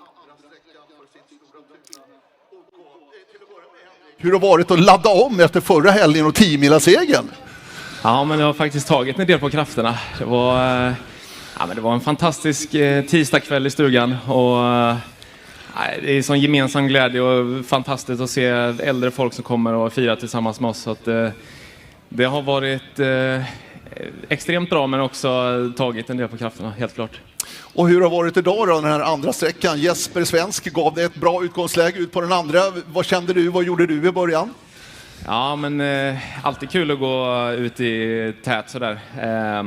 Jag försökte liksom bara fokusera på mina kontroller och tyckte jag gjorde det. Fick mitt och så såg jag ju Oskar en del i början på långsträckan bortåt. Och sen small det till och så var jag själv och så bommade jag lite ute på hygget där, någon kontroll. Och sen har jag bara legat och kört mitt. Sett IFK bakom någon gång och så. Jag ser att Victor Svensk stämplar nu första tv-kontrollen alldeles ensam där ute. Hur är det annars att ha folk runt omkring sig? Du såg Oskar Hagström lite grann i början. Kan det både hjälpa och stjälpa så att säga? Ja, men så är det ju. Jag tycker nästan att när det är gafflat så är det inga problem när de har folk runt omkring sig. Jag tyckte det var svårare att springa en rak sträcka på 10 milar för då liksom kan man ju slappna av och tro att man kan lita på någon annan. Men nu är man ju tvingad till att ha koll på sitt eget och det är ju ganska skönt tycker jag. Kommer in först här Henrik och har Victor Svensk på sista. Emil vilar då, inte ens här och springer, men ändå vilken styrka och vilken bredd det visar upp. Vad känner du? Sa du någonting till Victor när du skickar ut honom på sista? Nej, man vet vad man får Victor. Det är det gamla vanliga. Nej, men jag tror att han får hålla i det, för jag tror en sån som Albin kan vara riktigt bra i det här också, så att det ska bli kul att följa, men jag tror såklart på Victor. Och avslutningsvis Henrik, hur viktig är stafettligan för er i Tuna skulle du säga? Nej, men jätteviktig. Det är ju som idag när man står i växelform och ser att det är 3 gula kycklingen som kommer in på upploppsraken. Det är ju superkul och att ha många lag och sådär. Fantastiskt för gemenskapen. Bra lopp, grattis till det Henrik och tack för nu. Tack, tack. Henrik Johannesson alltså. Some words from Henrik Johannesson saying that he expects Victor Svensk to have a strong leg, but also that Albin Riedefeld might be a strong competitor out there. But now we can see Victor Svensk definitely going fast on the first part of this third leg. There's 125 down to OK Ravinen, and together now OK Ravinen, Gustav Bergman, Filip Ossiansson from IFK Göteborg, and Albin Riedefeld, OK Linné together with just within 3 seconds. So really a strong comeback by OK Ravinen after dropping down on the first leg. They are definitely in contention, maybe not for the victory, we'll see about that, but for taking second place with Gustav Bergman. And here is Jungerna in 5th position.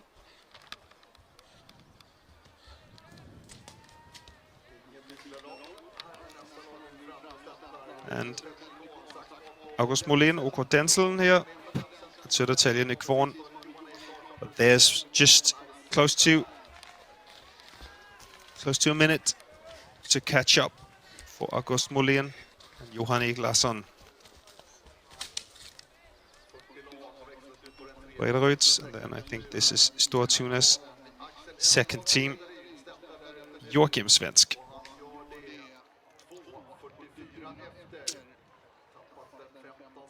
We're in the forest, following the leader of the relay right now. Victor Svensk on this long leg to control 5. And here was OK dropping down on the first part of the leg. We remember Eskil Kjenneberg with a really strong finish on his second leg. There was just 1 minute and 25 seconds of difference, I think. But Jonas Gustafsson, OK has dropped down more than 1.5 minutes now. Also Nyköpings, Malungs and Jungerna has passed this first TV control on the third leg.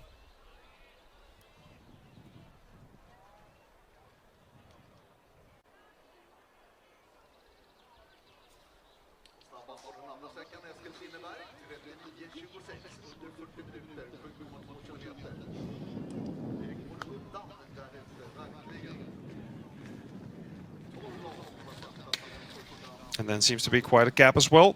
I think we can hear a runner approaching. OK Linné's second team.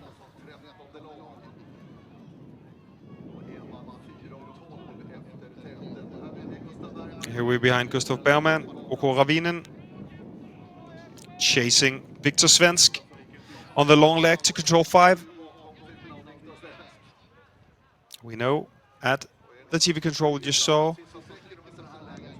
he was very close to IFK Göteborg and OK Linné.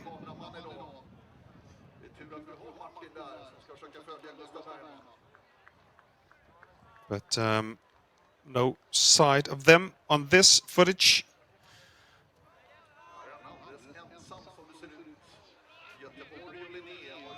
Seems on the GPS as if he might has a small gap down to Linné and IFK. And no sight of Victor Svensk in front of Gustav Bergman. It's more than a minute there to catch up. All going the same, taking the same route choice to these 4 controls, straight ahead, over the hills, through the swamps.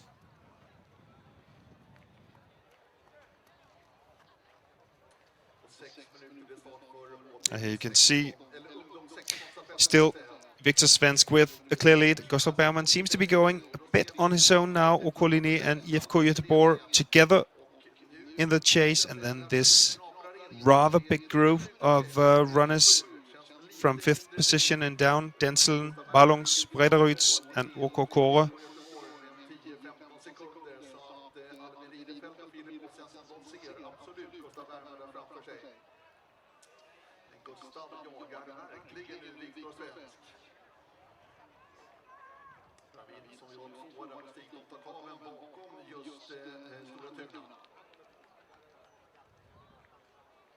Maybe going a bit to the south. Victor Svensk here.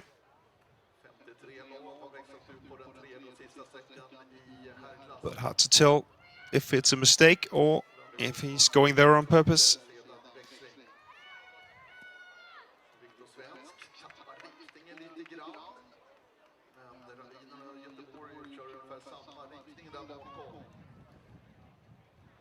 But they all seem to be going just south of the line. And definitely has the vegetation border there. Victor Svensk to take into account. This can't be right for Victor Svensk. Maybe this is a defining moment in this relay. Victor Svensk, I think he's going too much to the south here. That can't be on purpose. That opens up this relay. We know we have some strong runners just behind him. Gustav Bergman for OK Ravinen. Albin Riedefeld, OK Linné. No, he's definitely going to lose some time on this. Victor Svensk was described as one of the best runners to send out on the third leg, but today he is not going all the way down now. He must be able to see this open water part, I would think. But this is the lead being thrown away by Victor Svensk from Stortuna, and now everything is open. Three teams are eager and hungry to take over the lead. And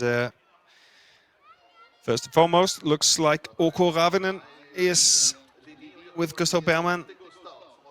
It's ready. Second place on Stigtomta Kavlen earlier this season is their best place in the Swedish Relay League so far. They are in 6th position in the overall standings so far in the Swedish Relay League. Now Victor Svensk has turned around, seems to be going on the right course now, but that minute and 25 seconds is definitely thrown away now. This is really going to be an exciting finish for this third leg and this relay.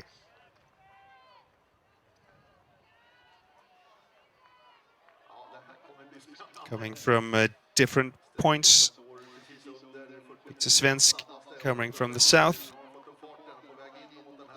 And then Gustav Bergman into this light green area.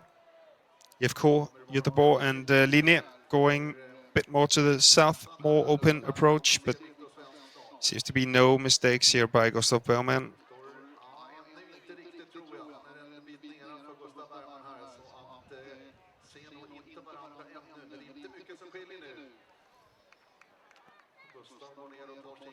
Let's see if they can find the right control. Gustav Bergman seems to be going for the most southern forked control here.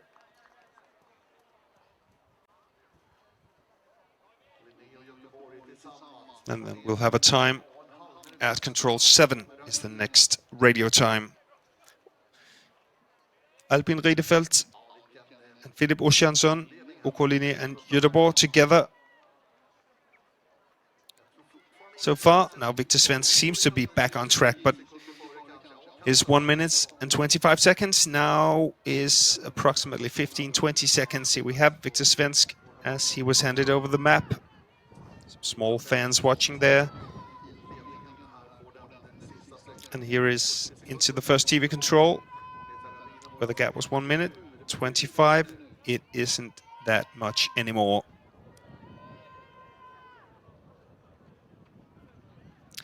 Here, the guy chasing him, Gustav Bergman. And also Philip Ossiansson, Albin Riedefeld. Now 4 teams, I think, as of now, in contention for the win. But let's see. Lots of things can happen now. Maybe Gustav Bergman. He has probably had the most southern control. We saw quite a big difference there on the first leg as well. This forking can definitely mean something in the final standings, as Gustav Bergman, the green dot for OK Ravinen here, now in the lead after the short forking. Victor Svensk has one of the longer forkings. But we've seen the next couple of controls posing problems to some of the runners going into this green area. The most of this course is open and white, but this area Gustav Bergman is going into now might be a bit more tricky.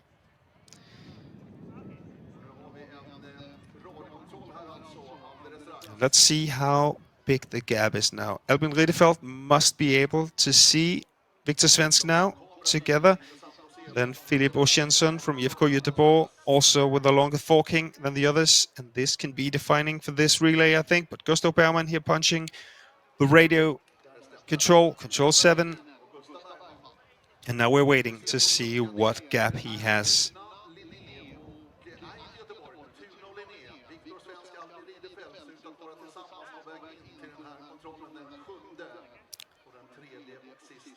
It's at least 30 seconds.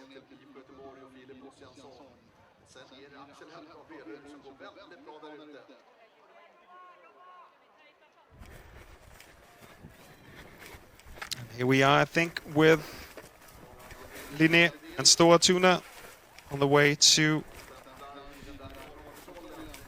the next split time. We can see Victor Svensk punches, so does Albin Ridderfeldt. 42 and 47 seconds behind. So Gustav Bergman now in the lead for this relay. For OK Ravinen, a clear lead, and definitely a man with experience and should be able to keep his cool. You can see IFK Göteborg after this longer forking is dropping down. Still no punch from Filip Ossiansson on 7th control.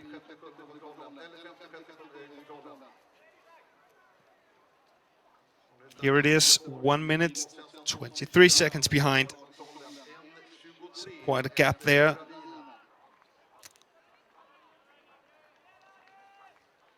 Then maybe a strong race by Axel Elmblad from Brederud might pose a threat to IFK's 4th place. Seems on the GPS, as you saw before, that Axel Elmblad is going really fast. Almost has caught up with for Brederud here. You can see the dark green dot just 10 seconds or so behind, 22 seconds at the control, but seems to be going really, really fast.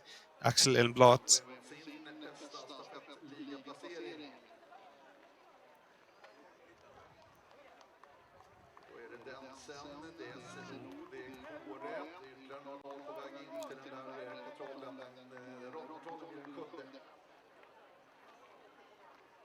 Victor Svensk, we saw him being together with Albin Ridderfeldt at the radio, but now it seems like he is going with a higher pace. 20 seconds, it seems, from the GPS. But still Gustav Bergman, OK Ravinen in the lead. And maybe he doesn't even know he's in the lead. We saw Victor Svensk having this longer forking. So he's probably not aware that he is leading the relay right now. But indeed he is. And now I think we can see Axel Elmblad is catching up on IFK Göteborg and Filip Ossiansson. So this race for the 4th place is definitely open. I think we can see this control 7 also tricky for OK Denzel and August Molin. It's 3 minutes and 38 seconds, but 3 teams close to each other there, 3.5 minutes behind the leaders. Södertälje Nykvarn, Stora Tuna's second team with Joachim Svensk, and then August Molén for OK Denzel, throwing away some time here at control 7.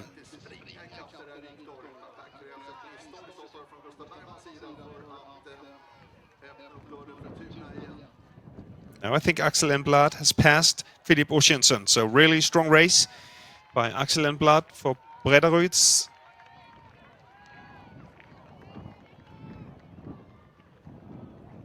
And the question is, of course, if he has even more. He was 5th in the middle distance on Thursday in the Swedish League and 4th in Friday's long distance, Axel Enblad. Now on the roads, passing the roads together with Philip Ossiensen.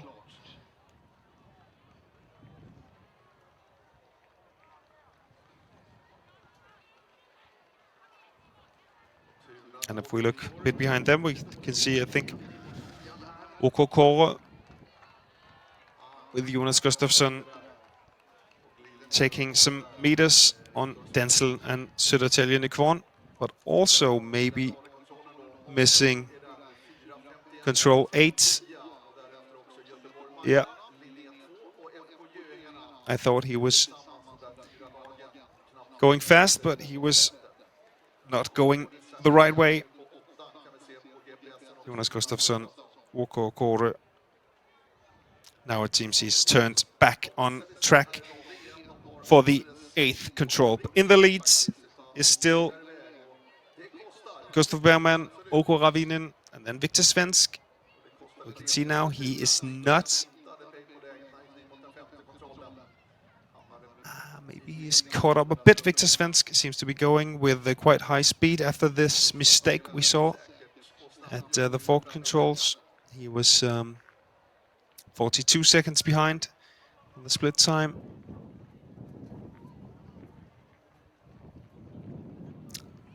Now it also seems as if OK Linné is throwing away valuable seconds. Albin Riedefeld, yeah, I think went to the wrong forking, and that means Axel Enblad is actually in contention for the 3rd place now, punching his control 9 there ahead of Albin Riedefeld. So definitely 3rd place is open now. And Philip Ossiensen, IFK Göteborg also there. So 3 teams must be able to see each other there in the top of the screen right now. You can see very close to each other at control 9. And then, but they're more than a minute behind Victor Svensk. You can see the tail of 1 minute.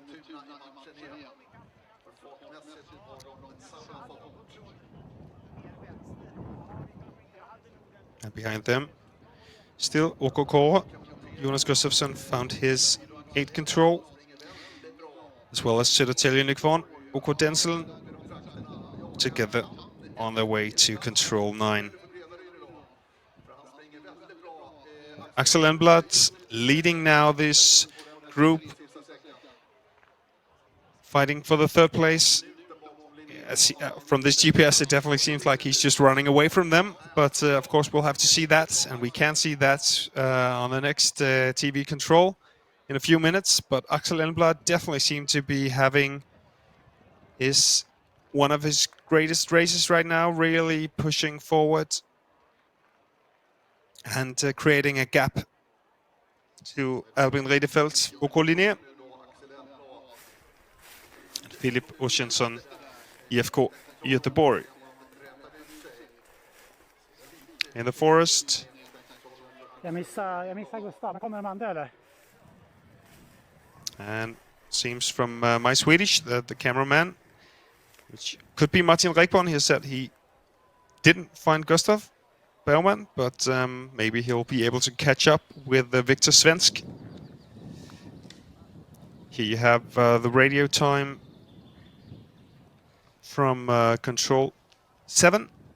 As you can see, Gustav Bergman with a clear lead, and since then we know that OK Linné has dropped down. Axel Enblad from Brederud has caught up and is now in third place. So definitely some things have happened since this radio was punched 5 minutes ago.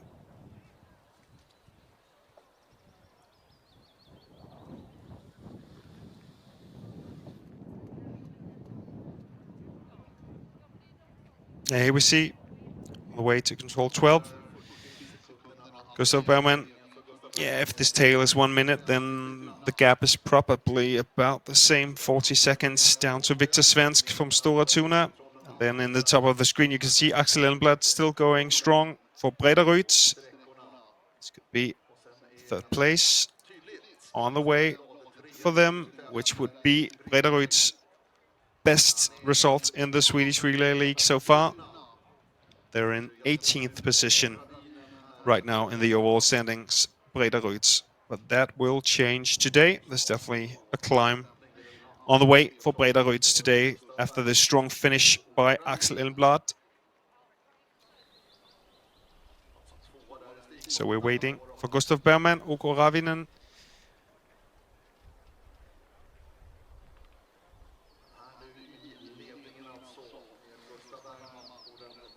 Took over the lead after first a mistake from Victor Svensk and then a shorter forking. And here he is, Gustav Bergman. Punching its control and moving on to 14th control. And then we're waiting for Victor Svensk in the yellow Stora Tuna dress.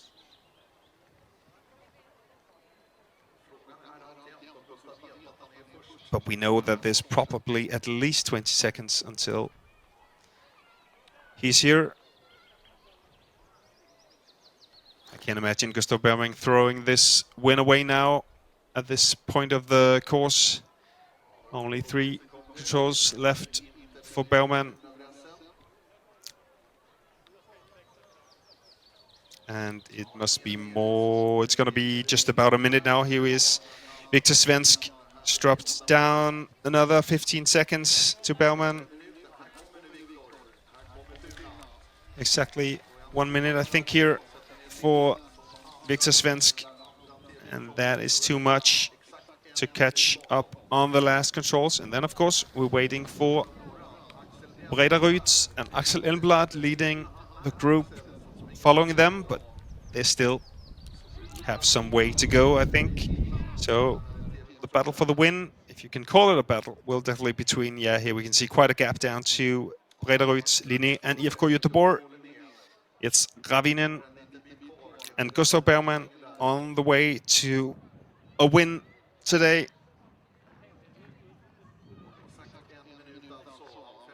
Their first win in this Swedish Relay League. This new invention from this season to heighten the interest in making broadcasts like these possible. And today marks just more than halfway through the Swedish Relay League season.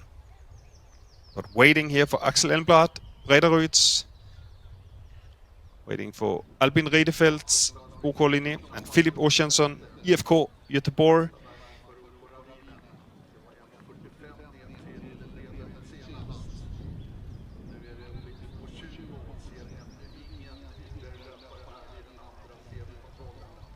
No sign so far. Bredaryd was in 11th position at the exchange, and now they are in 3rd position after a great race by Axel Elmblad here leading the group, and then Philip Ossiansson, IFK Göteborg, and behind in this 3rd position, Albin Riedefeld, OK Linné.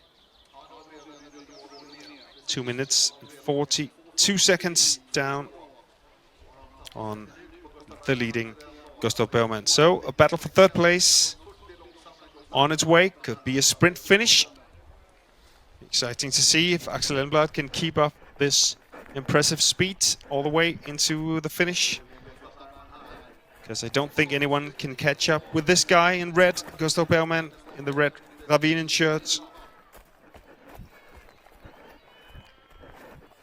moving in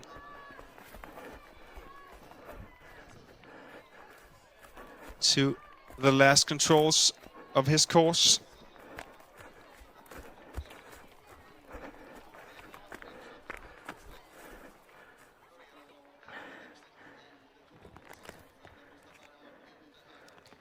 Going so fast, the camera guy is quite exhausted, we can hear.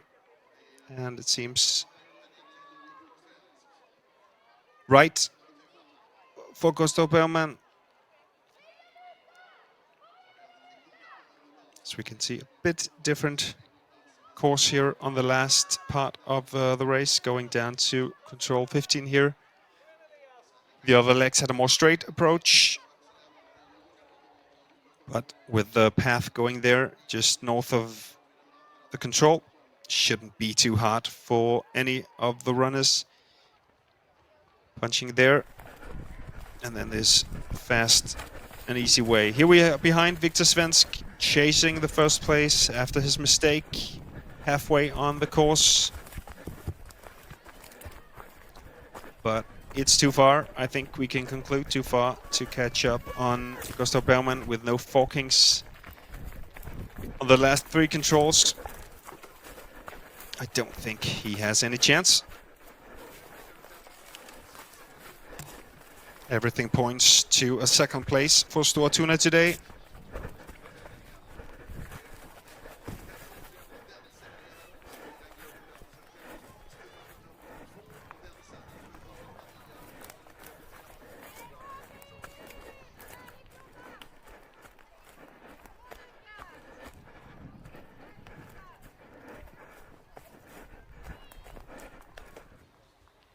Yeah, and here we are. Looking at the times from this second TV control, as we can see, 1 minute from Gustav Bergman down to Victor Svensk, and then another 1 minute and 42 seconds down to the 3 teams, Bredaryd, IFK, Göteborg, and OK Linje. And then even further down, 2 minutes more, a group led by OK Kåre, still together with Denzel and Södertälje Nykvarn. Still 3 teams there within each other, so we can see here on the GPS as well. Gustav Bergman punching control 15 without any problems. And then it should be easy following the paths here around the lake. And then going up to control 16. Still, we can see maybe just short of a minute. The gap now to Victor Svensk, 55 seconds. So we can see on the screen there.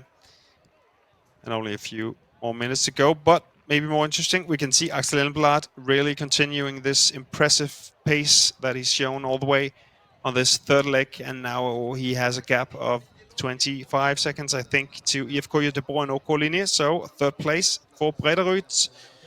Their best results in the Swedish Relay League so far. Here we are at the finish. Still going to be some time before we see Gustav Bergman here. Still has control 16 to go, as you can see here. We're live with the tracking now. Now you can see Axel Elmblad taking a straight route choice to control 15, same as we saw Bergman, Svensk. But more notably, 35 or 40 seconds now, I think his gap is really a great race from Axel Elmblad today. 47 seconds now between 1 and 2. But he has got the punch. Bergman on control 16, now only the last control, and then into the finish.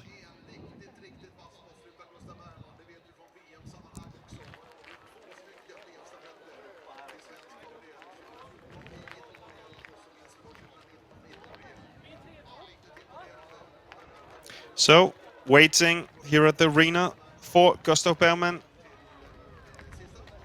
And Ravinen's first win at the Swedish Relay League this season. Bergman took over the lead after Victor Svensk had both a mistake and a longer forking. Here he is. Here he is, Gustav Bergman. The question is if he knows that he is in the lead, that he is about to take the first win to with OK Ravinen. If you recall, This first leg runner for Ravinen, Emil Granqvist, dropped down some minutes, almost 4 minutes behind the leaders. Then Axel Granqvist on second leg had a great leg, making Ravinen exchange in 5th position, 127 behind. And then no mistakes from Gustav Bergman on the third leg paved the way for this win. I think he's even looking behind him to see if Victor Svensk is there. Maybe he knows that he's... Yeah, here they are. The Granqvists, Emil Granqvist, Axel Granqvist, and Gustav Bergman into the lead, taking the lead here today. And they have time even for a small chat on their way into the finish. Here's Victor Svensk. Yeah, but he has nothing to sprint for. It's going to be a second place for him today. Second place for Stora Tuna. Still extending the leads in the final standings, but I think they would have liked this win today, leading after the second leg. And here, OK Ravinen, all smiles into the finish.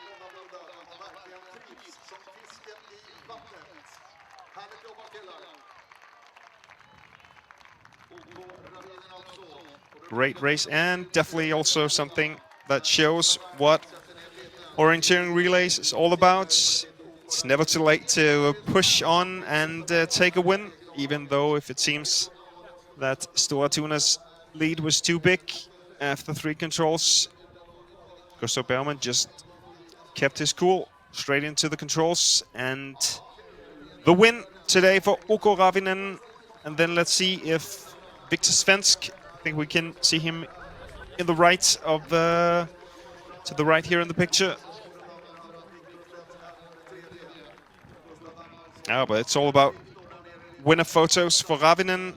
No winner photos today for Victor Svensk and Stora Tuna. They had hats and everything last Sunday for the 2-meter relay and their win there, but now he can just walk into the finish. Disappointed, I think we can see, wasn't his best race after that mistake to control 5 and the longer forking. Here's Axel Elmblad with the phenomenal third leg for him, and he has no one behind him. We know that IFK Göteborg och Linné should be somewhere there behind him, but he has definitely created a gap that is not to be picked up by any of them. Great racing, and the best place for Bredaryds SOK in the Swedish Relay League this season.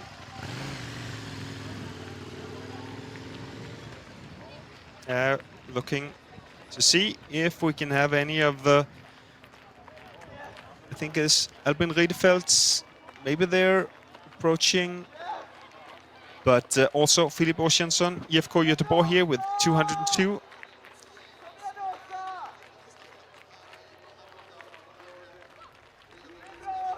He's here. I don't think it seems like Albin Riedefeld is not really sprinting to catch up this 4th place.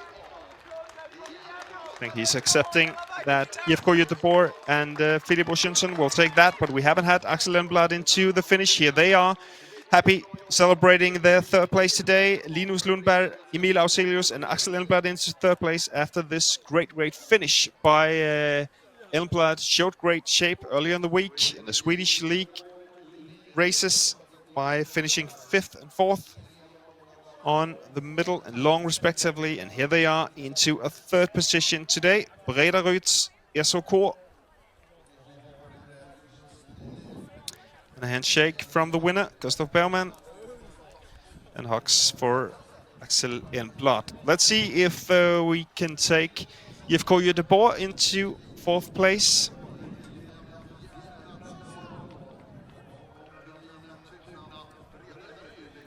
No mispunching, seems, from Axel Elmblad there.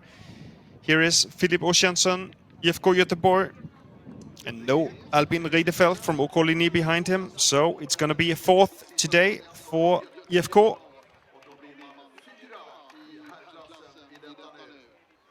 And where is Albin Riedefeld from OK-Linje. We know that the gap down to the 6th place is approximately 2 minutes, so I think he can just take it easy. Here he is, the blue and red dress. Albin Riedefeld, OK-Linje punching there. Small hug for Philip Ossiansen. And smiles, even though it could have been more for OK-Linje today.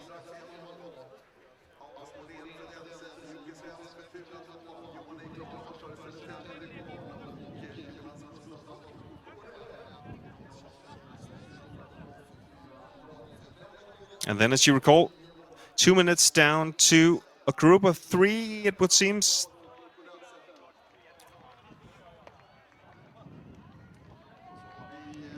And this is August Molin, I think, from OK Dental. Has sprinted away from Södertälje Nykvarn and OK Kåre.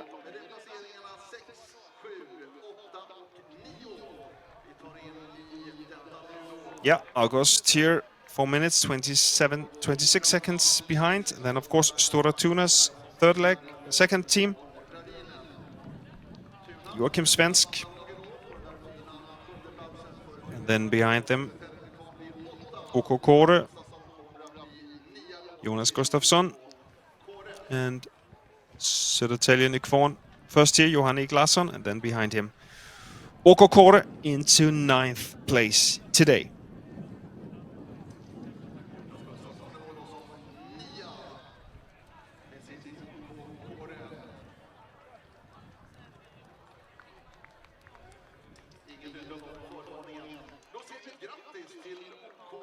En 2 i Stigtomta, andra deltävlingen då bakom Tuna, och 2 här för 2 år sedan i Onnaboda Kilsberg. Men nu seger. Ska jag börja med dig, Gustav, som ändå avgjorde här på slutet. Grattis till att börja med. Ja, tack så mycket. Har du vetat om att du har varit i ledningen här sista halvan av sträckan? Ja, inte vetat, men jag misstänkte.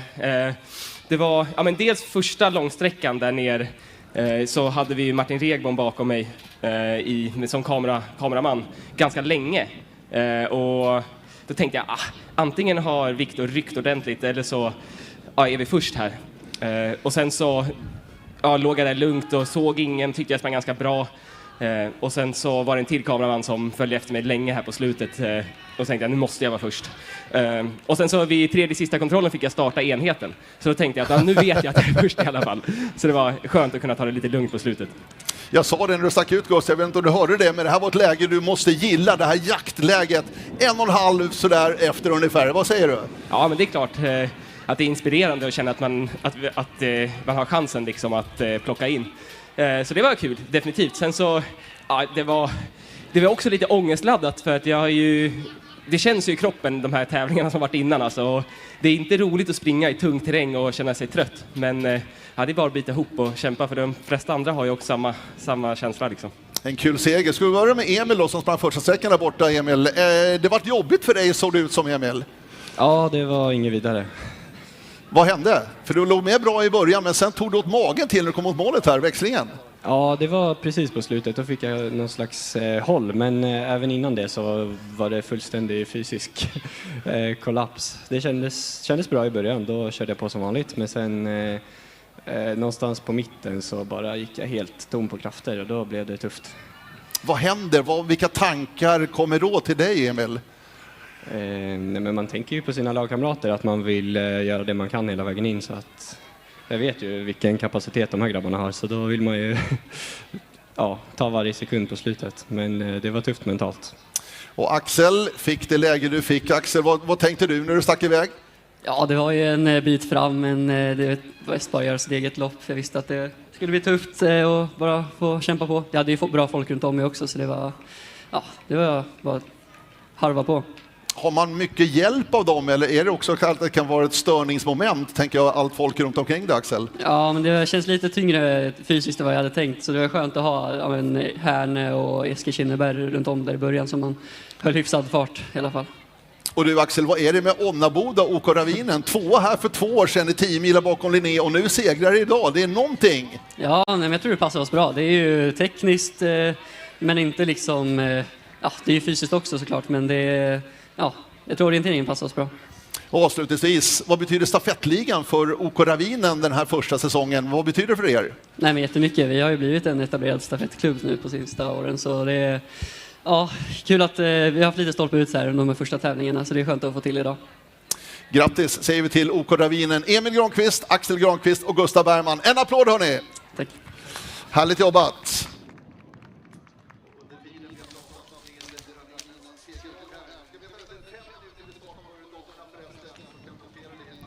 And here are the standings. You can see from the finish, OK Ravinen with this clear lead. Clear win, Stortuna into second, Breda Rydz as result after a great race by Axel Elmblad. And then 14 teams so far into the finish, as you can see here. Pan Kristianstad into 14th. That is the number of teams we have into the finish right now. In 5 minutes, we've got another relay for you, the women's relay today. Of course, and that's more or less the same. You can see here really nice weather in Örebro today. 3 legs, approximate winter time 41 minutes, which is 5.6 kilometers per leg. Here's some flags of all the Swedish clubs here. Also some public races today and in these days. But as you can see here, the teams for today's women's relay, you've got Göteborg in the lead in the Swedish Relay League, and that's why they are here listed as number 1. Göteborg Majerna in second position. Then you've got Göteborg's second team in third position. So really a sign of the strong team there for the women's. But let's see today, I think we will see that some of the teams, as I mentioned early on, have runners participating in Danish, Finnish, Norwegian champs this weekend, so might be some changes to the teams. Here in 10th position in the Swedish Relay League, Pan Kristianstad. Then you've got Göteborg's third team, Ida Hödegaard, running first leg there. Eksjö, okay. SOK with the Boglanko Shako. Beata Falk from OK Kåre.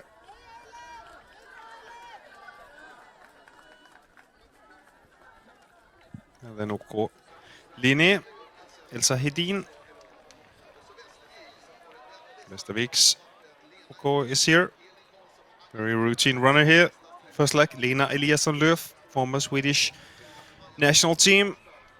Stortuna, Maja Mertz. Stortuna won the 2-mile relay a week ago, also in the women's class, 4th in the Swedish Relay League. Here's IFK Göteborg's second team. And then, as mentioned, Göteborg Majerna in second position, Hanna Handström. Then, with the number 1, Erika Löfven from IFK Göteborg.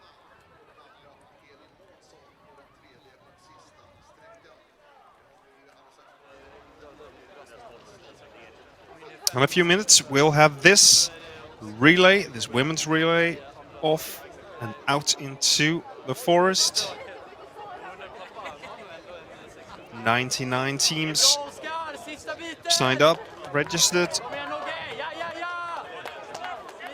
We can hear some shouting for some of the teams in the men's relay, still going into the finish in the background. But now we focus all on the women's relay.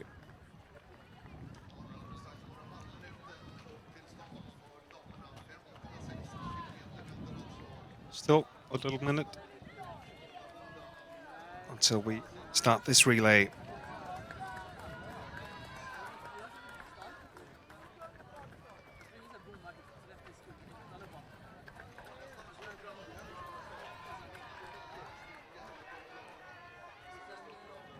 also see the 3 clubs, Swedish clubs from top 10 in last week's Tiomila in the women's. Stora Tuna won.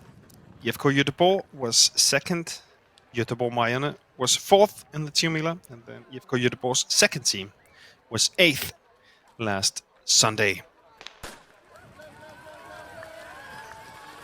And so they are off. The relay is on. 99 teams into the forest. You can see Pankra going fast here on the first meters.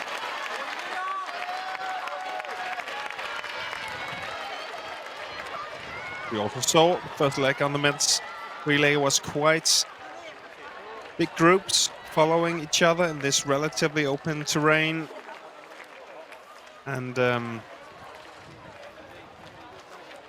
we'll see if the same happens here in the women's relay.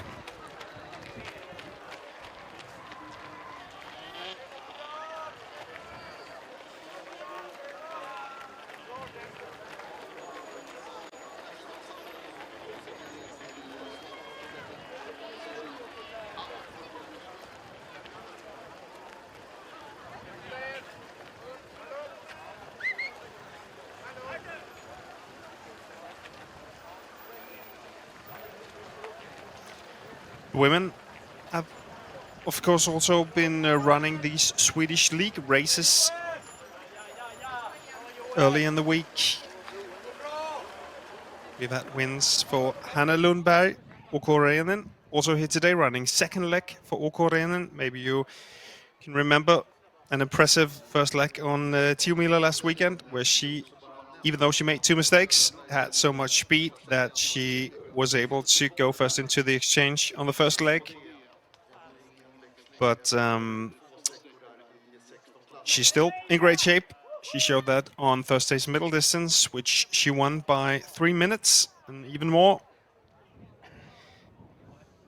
Ahead of Helena Karlsson from Nydalen, who then won Friday's long distance in the Swedish League. Here we go through all 99 teams on the screen.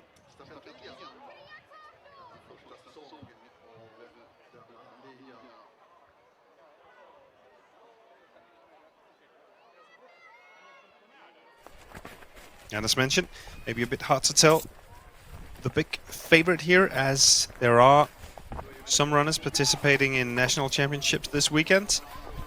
We'll have to see, but of course, it's always IFK Göteborg, Stora Tuna, Göteborg Majorna. We can expect them to be among the top teams today. But let's see. Now we're in the forest here on the first leg, following Göteborg Majorna's second team, Eleonora Alinder, into this first control, which is forked.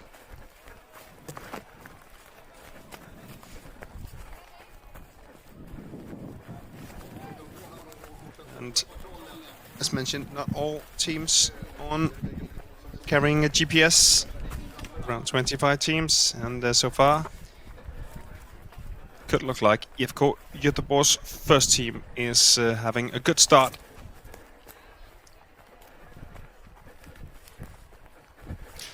Erika Löfven, but we'll see.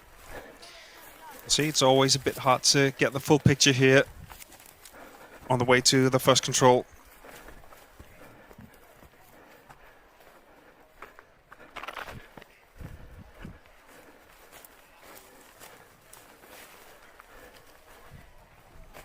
And a lot of teams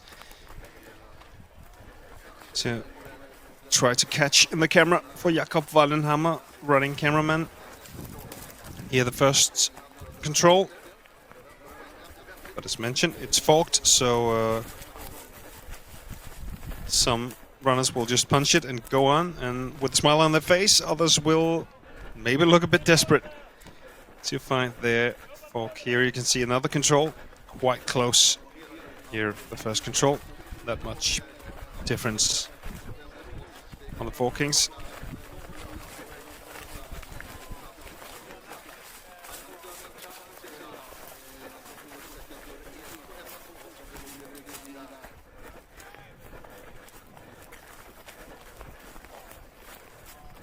Behind Poklada Chaco, I think we were a few seconds ago from Eksjö. Yeah.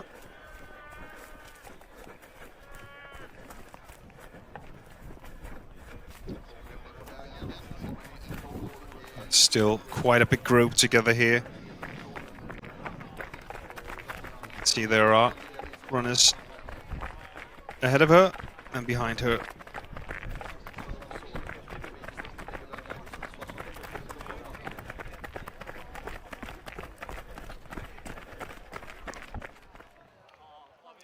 There's some footage from the start as well.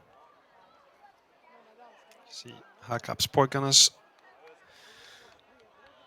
navy blue and yellow jersey.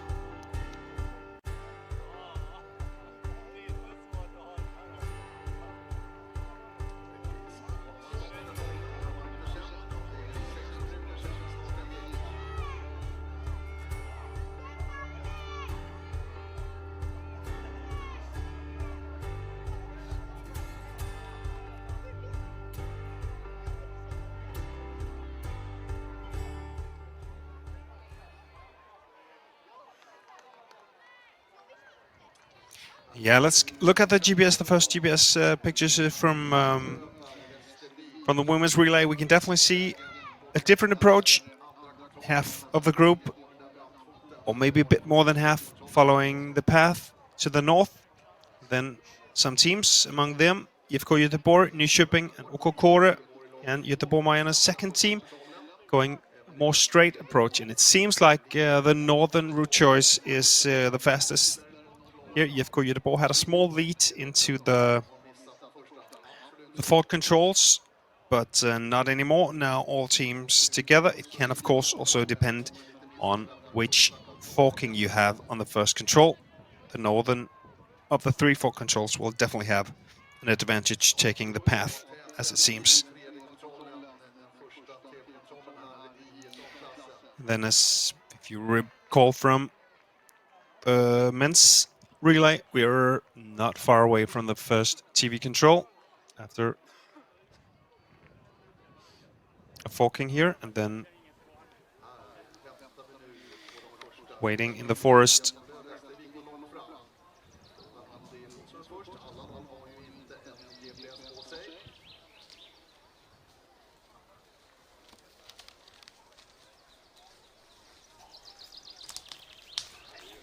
Still runners from the men's relay. I think it's Lina Eliasson-Löf from Västerviks leading this relay as of now.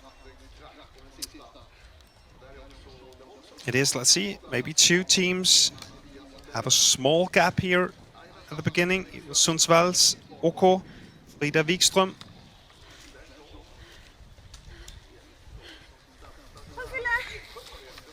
Then Poklada Chaco, as we saw, from Eksjö. Then I think the big group is coming here. OK Linné, Elsa Hedin, Adela Finsterova from Lidingö. And then all the teams, Josefin Stjernlån from Thisted and Erling from Hakapspojkarna. And quite a big group there. But the gap, 10 seconds from Västerviks and Sundsvall down to Eksjö, and then another 10 down to 4th place. But as we see, 1 minute and 20 teams at least within the first minute.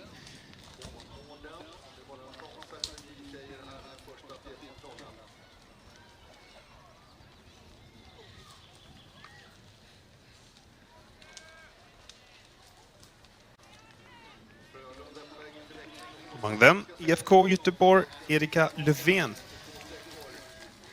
Göteborg's first team, so maybe they would have liked to be a bit more closer to the lead here after 3 controls, but anything can happen from here. It's a relay.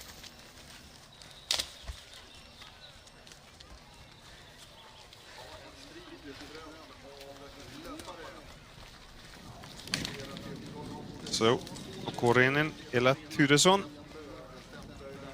As we remember, they have Hanna Lundberg on their second leg. So definitely a strong second leg runner there. Probably the one showing best shape right now. We haven't seen Tove Alexandersen racing in the Swedish League races, but Hanna Lundberg definitely looks strong in the middle distance that she won. 2 minutes passing and lots of teams there. Now we're in the forest and with Lena Eliasson Löf and Frida Wikström, Sundsvalls OK.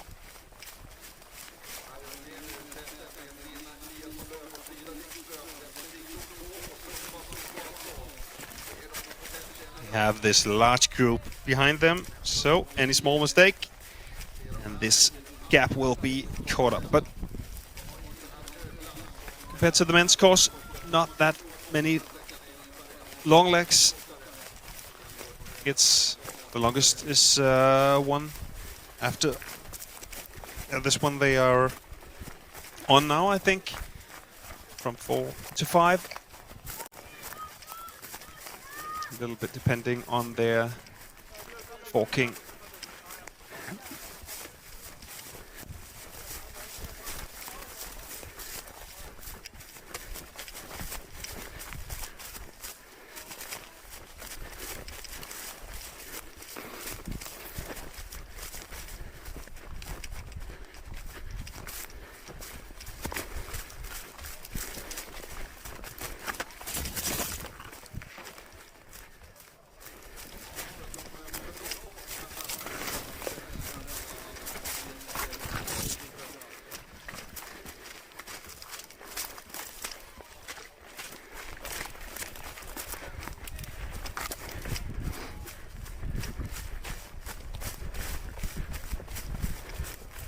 Yeah, seems like she is in control.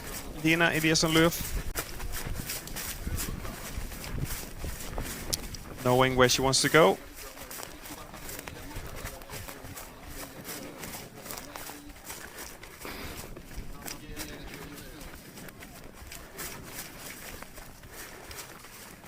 But they are, it's hard to tell from the footage here, but they have a large group of runners just behind them.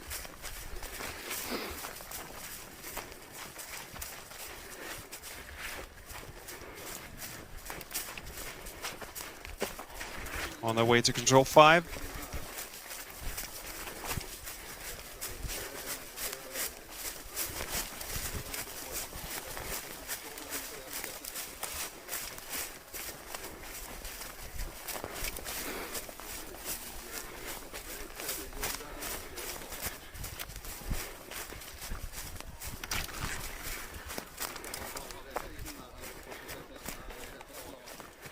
And as we see, Frida Wikström, Sundsvalls OK, still following Lena Eliasson Löf here. Going through this wet part and then up a few meters to 5th control, which could be a bit tricky. I think it's hard to tell. No big contours to navigate after in this area.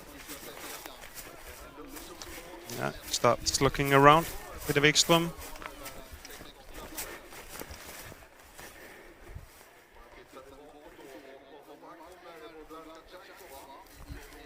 And it's Bolaga Chaco from Eksjö.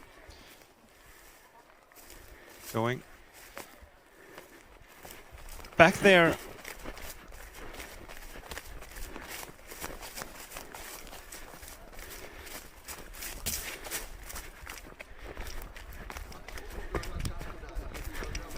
That was clever.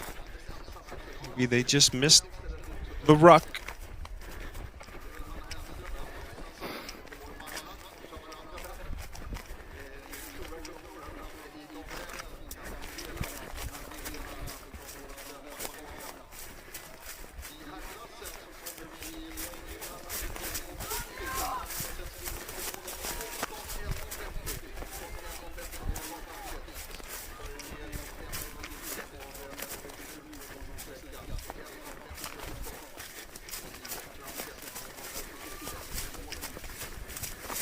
But this control 5 is forked as well, so might see them going different ways.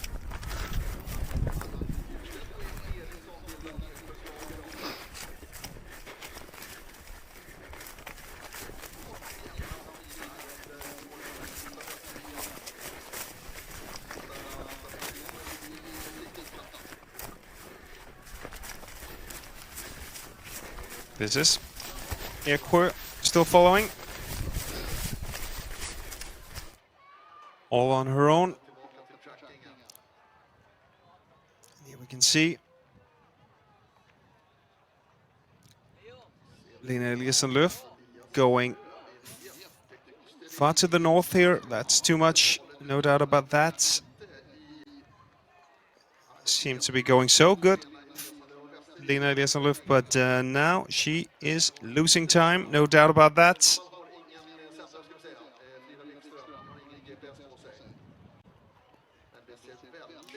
It can be hard to tell which teams have had which fork controls, but Hakkaspojkarna and Thisted is going all the way, I think, to the left. Now you can see in the top picture Västervik's OK. Great start for Lena Eliasson-Löf, but not after control 5. Definitely lost orientation completely here.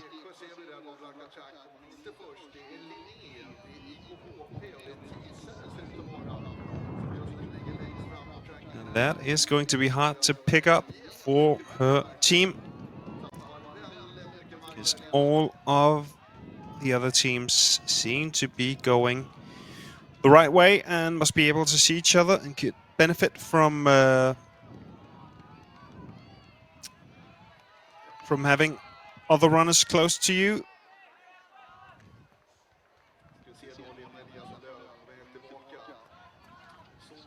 I think she's on her way back. Västervik's Lena Eliasson-Löf.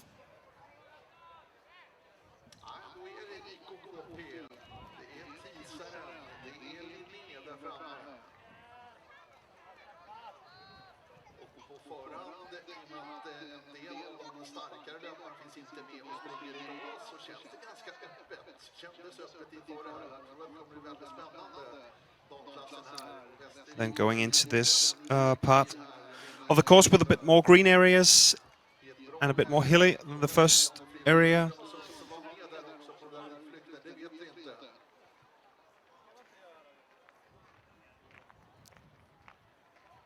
Hakkaspojkarna, the dark blue. It's Erling on their first leg. Thisted is Josefin Stjernlund. And then OK Linné, as you can see, the light red, purple dot, Elsa Hedin running first leg for OK Linné.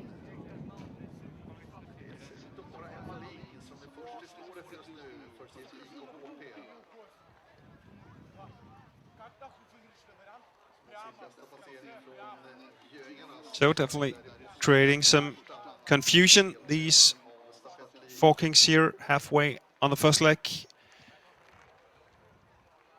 in the women's relay. Close to 19 minutes of running now for these teams.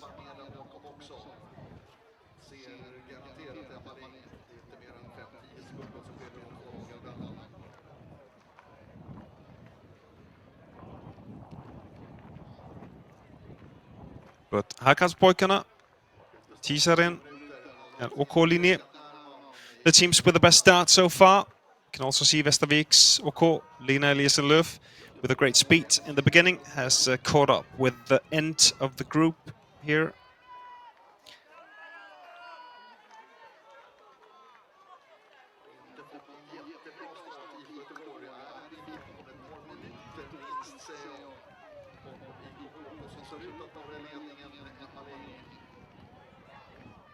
Erling, small gap, I think, ahead of Josefin Stjernlund.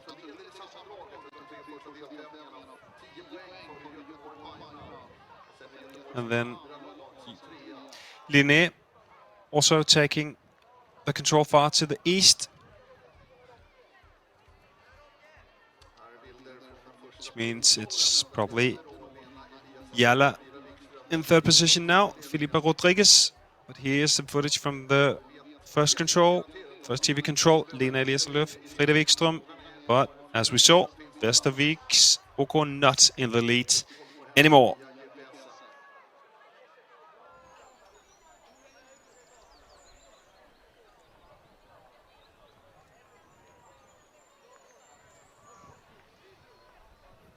And here is the standings from the first TV control.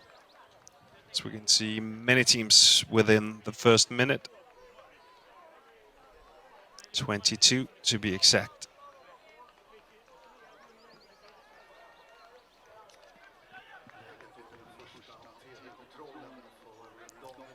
And if you counted IFK Göteborg as one of the favorites, well, it's not so anymore. I think Erika Löfven is having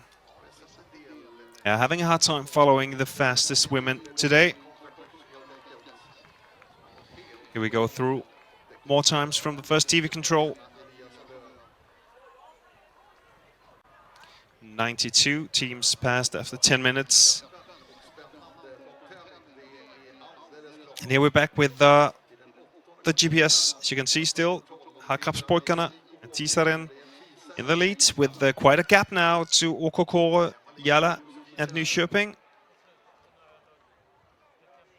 Strong running through this forked area. And then as you can see,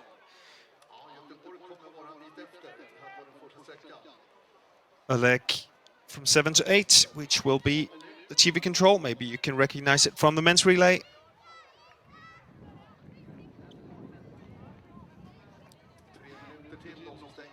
But going all of them straight on this 7th leg. And as I mentioned, IFK Göteborg in the top of the picture, having a hard time there at control 6.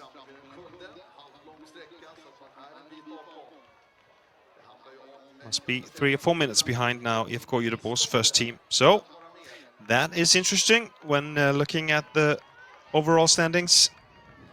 The Swedish Relay League, as they are the leaders. But as we saw in the men's race, you can catch up nearly 4 minutes, as Ravinen did, and even take the win.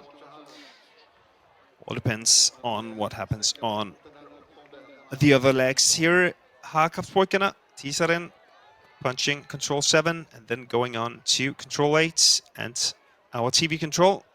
So that will be our next chance to have an exact time of the difference there in the women's relay.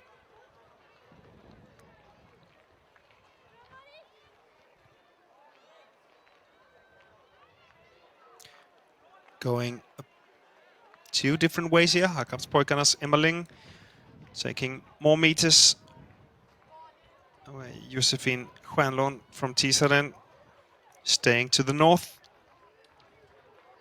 And if you have the speed to go up the hill, then definitely you can do it. Seems to be a good choice for Erling today, anyways. And here we can see Yala punching about now at the tail of the GPS 1 minute. So more than a minute now between Hakrapspojkarna, Thisted, and then the following teams.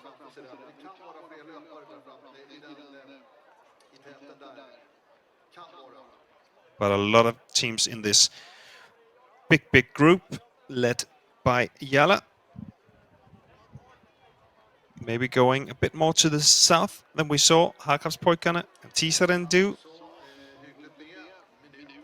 You have this vegetation border going straight through the map here, close to control 8, so that will definitely make it easy to follow.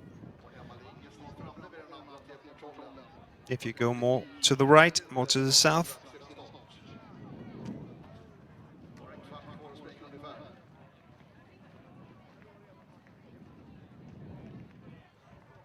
Yeah, splitting a bit up there, we can see OK Kåre also more directly over the hill, where Jala seems to be going more to the south.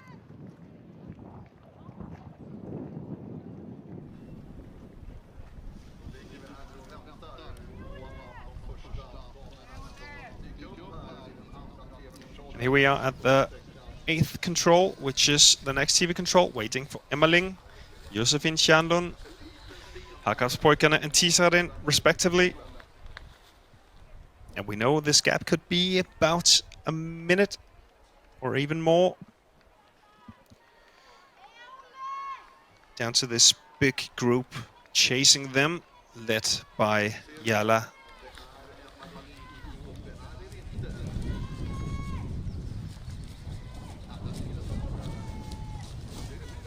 And here is, of course, one we haven't been looking out for, but because she's not wearing a GPS, Frida Wikström, Sundsvalls, and then Erling from Hakapspojkarna together, and then just coming here into the picture, Josefin Tjärnlund, OK Thisted. 18 seconds behind. So Frida Wikström, Sundsvalls, OK. We saw her just on the back of Lena Eliasson-Löf in the beginning. And she is still keeping a great speed out there with Erling, Hakapspojkarna and Josefin Tjärnlund following them. And now let's see how big the gap is down to the big group coming now. I think we're here following Frida Wikström again.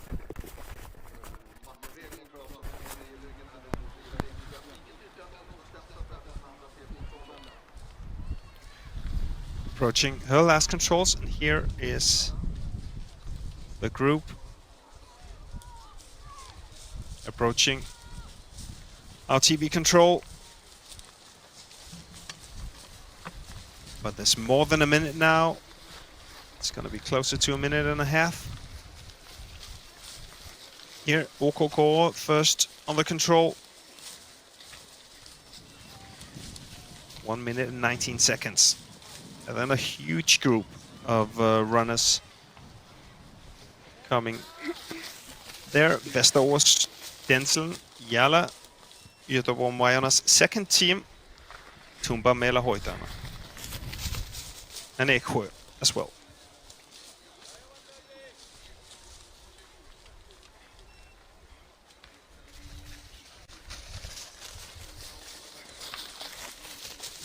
And now we're on 2 minutes since Frida Wikström's punch. 13 teams have passed Nyköping's second team here with Alice Ek.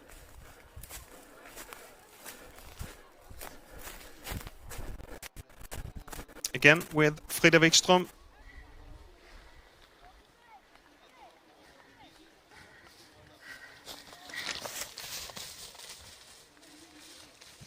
And also leading her here at the TV control in 14th position.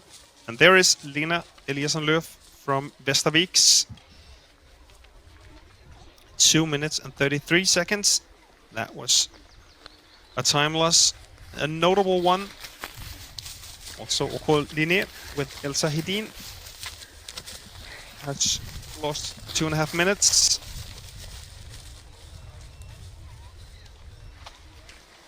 Göteborg-Majarna, their first team, nearly 3 minutes down on Sundsvalls, OK and Frida Wikström.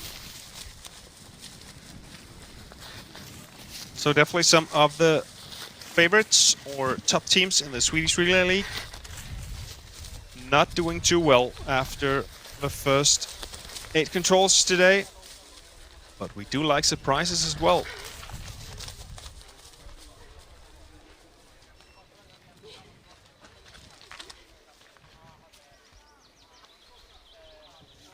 And here was IFK Göteborgs first team, Erika Löfven, 3 minutes and 27 seconds down. So definitely something to chase for some of these clubs with low numbers on their chest. And the one to chase right now is Frida Wikström, Sundsvalls, OK.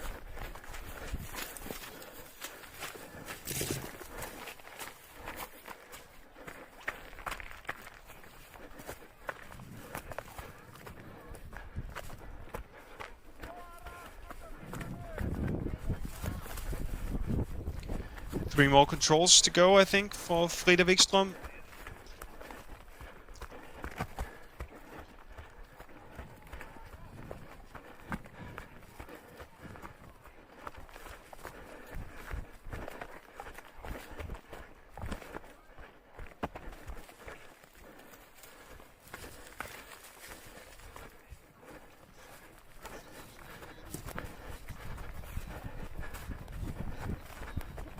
Seems to be going alone here.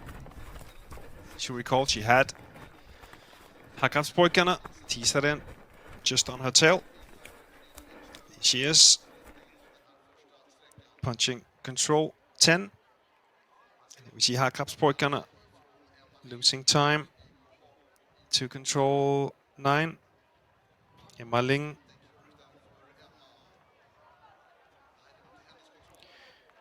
I think she might even missed, yeah. That wasn't her forking. So I have to go all the way back. And then on her way to 10th control. So Hakkaspojkarna losing time as well.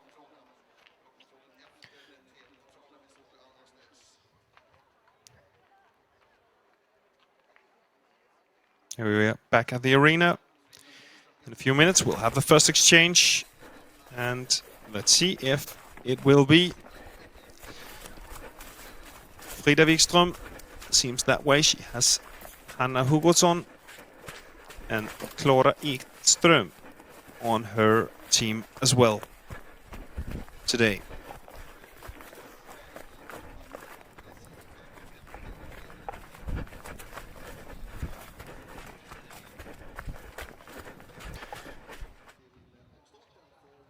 Close to the same area as we saw in the men's race. Here is Hanna Hugosson, Frida's teammate, running her second leg. She can see that she will probably be sent out in the lead. She can handle that pressure.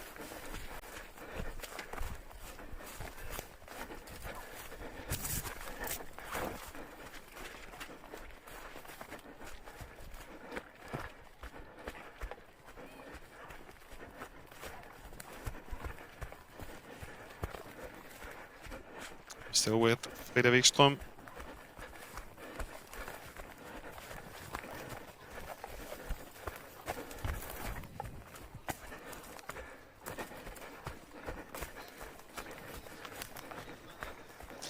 We didn't see that many, I think, mistakes on the last part of the course in the men's race.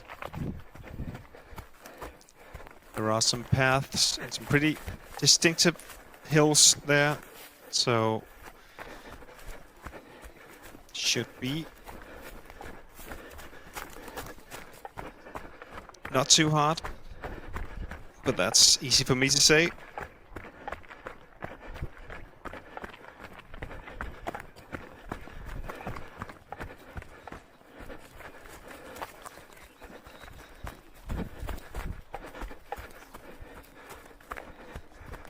There seems to be knowing where she's going, Frida Wikström here. Not much hesitation.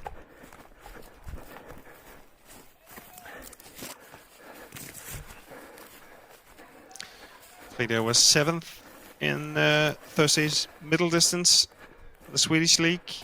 5 minutes 29 behind Hanna Lundberg.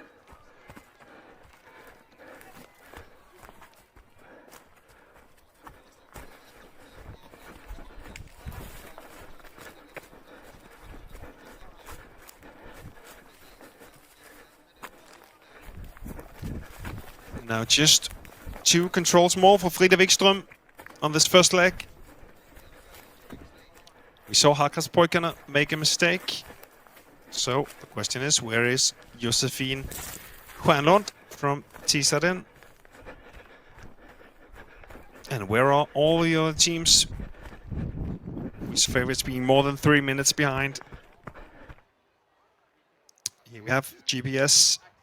Remember, we can't see Frida Wikström, Sundsvall's OK on this GPS, but we can see Thisted and Josefin Stjernlund still in a good position. position 2, and then a lot of teams going different ways to this control 11.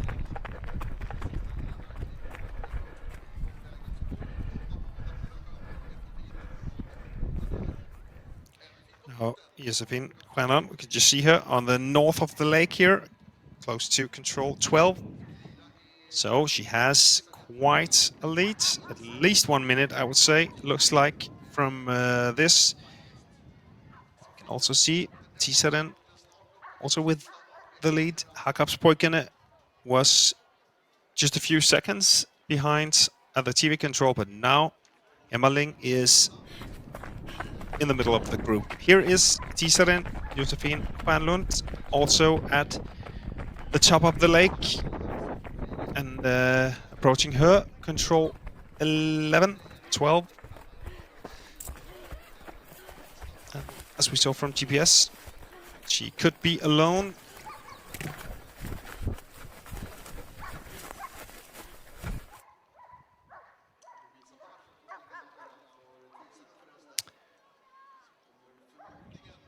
Her running mate, Lovisa Persson.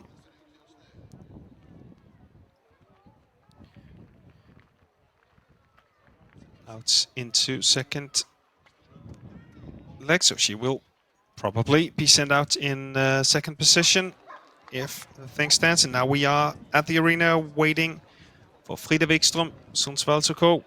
So being on Lena Eliasson-Löf's tail at the beginning, and now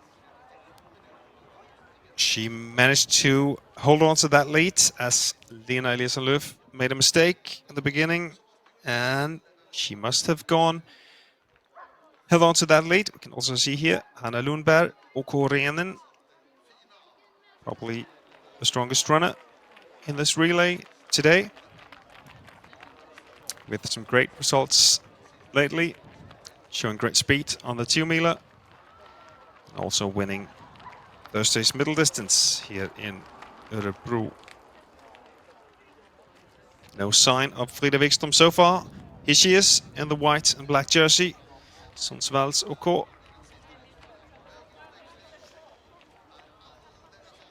And then, of course, it's interesting to see how big is the gap to Josephine Stjärnlund.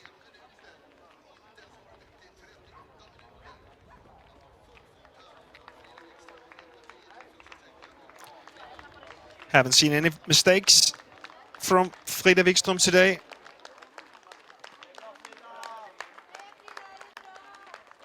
And we look behind her, no sign of Thisted. And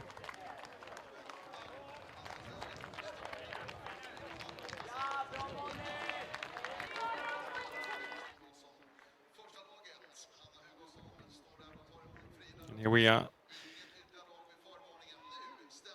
at the changeover. Hanna Hugoson waiting, doing the last meters of warm-up before she will be handed the map and the lead in this relay. Here is Thisted and Josephine Stjärnlund, and here is Frida Wikström.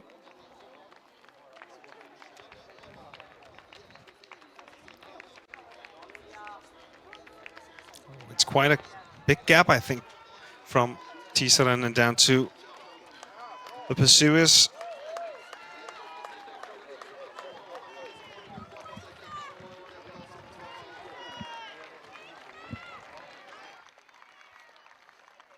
Yeah, Frida Wikström all the way through the arena. It's like a big run-in today, a long one.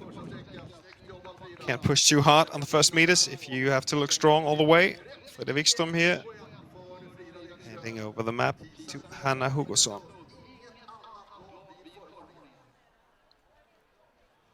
But as you may know, we've seen, as we saw in the men's relay as well, Tullinge having Simon Imak on the first leg, a really strong first leg from him, and then some of the runners on the team not quite on their level. So we could see some changes here. See if Hanna Hugoson can keep up Frida Wikström's great start to this relay. Here's Josefin Stjernlund. To second place after the first leg. And then here we see some of the pursuers. Lina Eliasson-Löf and from Västerviks, OK Kåre. But first, Josefin Stjernlund will change over here. Lovisa Persson. They have Lilian Forsgren on the leg.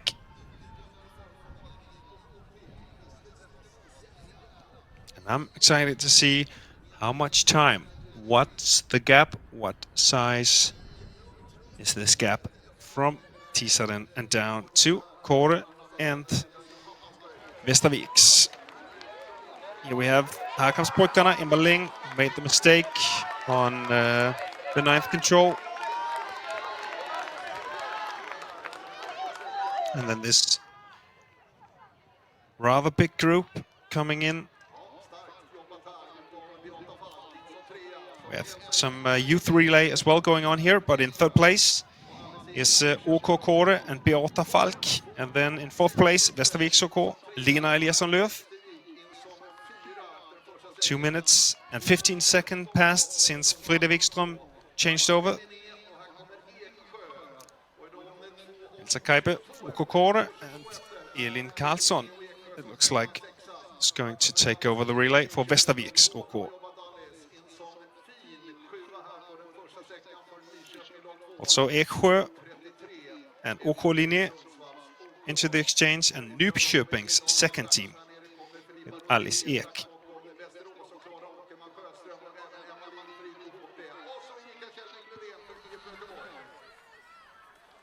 And lots of teams changing here, but quite a gap now. 30 seconds have passed since Nyköping. And here's the next group of runners: Västerås, Järla, and Harkamspojkarna. And here is IFK Göteborg's first team. 3 minutes down, Erika Löfven. So something to catch up for IFK Göteborg on second leg here.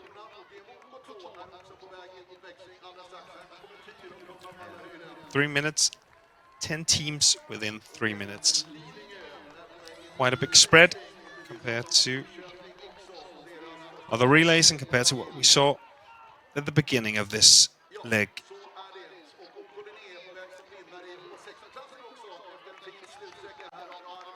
Mark, så blir det Linné som vinner H16-klassen. Då ska vi växla ut till damerna och till Frida Wikström, Sundsvalls OK. Först in på den första sträckan. Grattis till ett fint lopp, Frida! Ja, tack så jättemycket. Du såg lätt ut i steget. Kändes det lätt? Nej, alltså efter de här dagarna så har man ju ganska många kilometer i benen, så att det var ganska tufft. Men jag tyckte ändå jag fick lite energi på slutet, så det var skönt. Vi har ju följt det via GPSen här och via bilderna också. Du låg i rygg på Lena Eliasson-Löf rätt länge i början, men sen hände någonting. Uppfattar du vad som hände? För Lena missade rejält. Ja, alltså vi kom ju upp där i ett område med en stor myr och så tyckte jag att vi började dra mycket åt höger. Och jag hade liksom tänkt att vi skulle hålla kanten och sen komma in över kalhygget där mot kontrollen. Men då så drog hon iväg och fortsatte lite höger, och då kände jag att nej, nu måste jag följa min plan här och gå liksom på min riktning. Och då fångade jag ju upp Josse och Emma där på hygget sen, som hade tagit ett annat vägval. Inte det en rätt skön känsla att känna att yes, jag gjorde rätt? Jo, det var väldigt skönt. Jag hade en väldigt tuff dag här på långdistansen, så det var skönt att känna att idag hade jag kontroll på min orientering. Ja, härligt. Vad sa du till Hanna när hon stack iväg här nu på andra sträckan, Frida? Jag sa att hon skulle ha kul, och så skrek hon och frågade om jag hade något tips. Så då sa jag, ja men håll koll på kompassen, det är viktigt. Så jag hoppas att hon gör båda de sakerna. Annars då, vad det gäller stafettligan för Sundsvalls OK, vad pratar ni om? Vad har ni för målsättning för en sån här dag? Alltså vi har mest som mål att alla ska komma i mål och ha gjort ett bra lopp och vara nöjd. Och jag tror vägen dit är att man tar alla kontroller bra. Så att vi kanske inte har något resultatmål så, men att alla ska göra ett bra lopp är ju väldigt kul. Så att det är målet. Ja, och ett bra lopp från dig, Frida. Grattis än en gång. Ja, tack så jättemycket. Frida.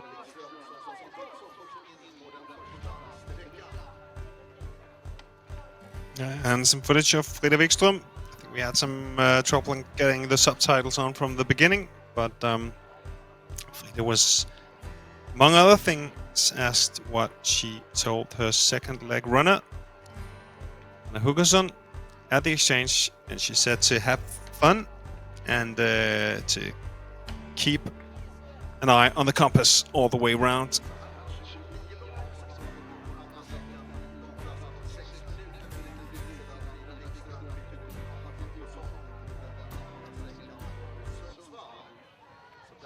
Here we see the exchange again. And now we're about to see the times here from the exchange. 10 teams, as you can see, within 3 minutes. Sundsvall's in the leads, IFK Göteborg and Majorna also 4 minutes down. Probably not what they had hoped for. Here I think we are in the forest with Hanna Hugason, Sundsvall's second leg runner.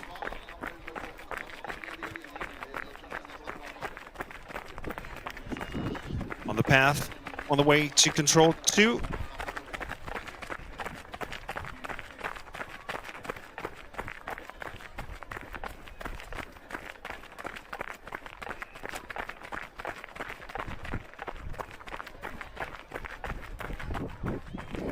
And coming in a minute or so down to the TV control, where we will have an indication of how fast she's going and if she's able to keep. Louisa Persson from Thisted behind her, and all the other runners. Elsa Kaip, OK Kåre. Västerviks OK has Erling Karlsson on second leg. OK Linné with Sandra Boström. Eksjö with Agnes Djurstedt. And then Nyköpings OK with Emma Westerlund. 8 minutes of running now for Hanna Hugason. Leaving the path and then going down the hill to control 2.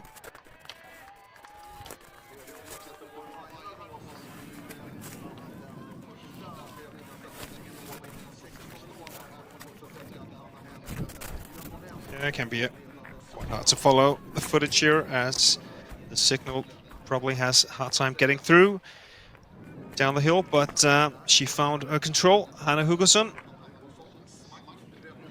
And moves on to control 3, which is here. The TV control, where we're waiting for Sundsvall.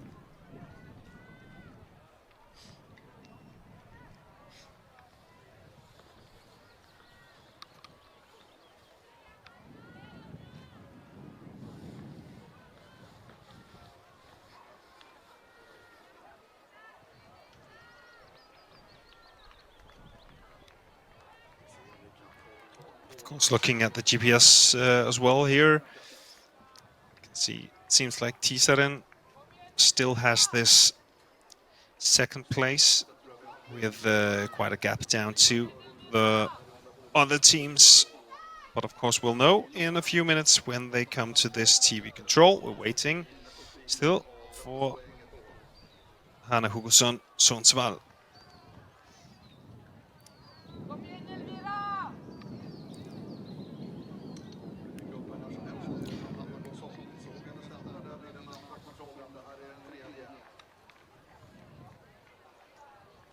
Two teams have gone into the exchange now. 10 minutes since this second leg started. 10 minutes of running for Hanna Hugason.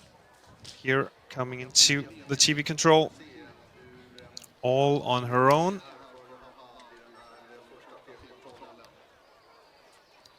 Let's see how long she can keep up that lead.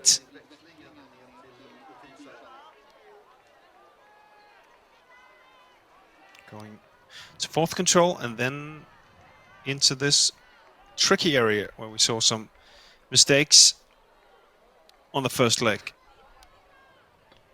as well. Now I think we are looking for Thisted.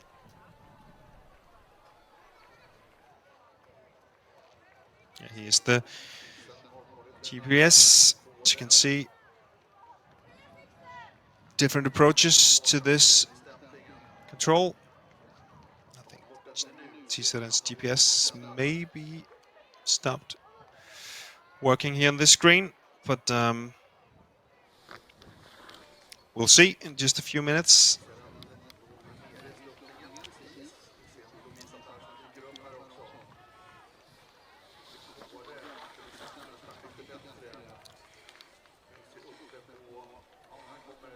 Now 1 minute has passed, so keeping the gap at the same level,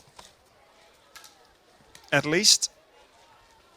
Here is Thisted and Lovisa Persson, and from the other side, also OK Kåre and Västerviks OK coming. So they are together now. 3 teams within 7 seconds. And 1 minute and 20 seconds up to Hanna Hugosson leading this relay.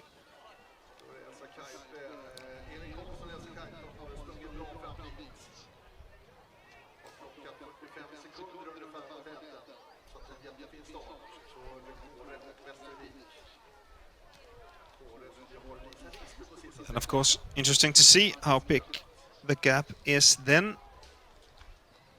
This is Hakapspojkarna catching Hilde Holmqvist Johansson, catching up 5 places already. Sent out in 10th position.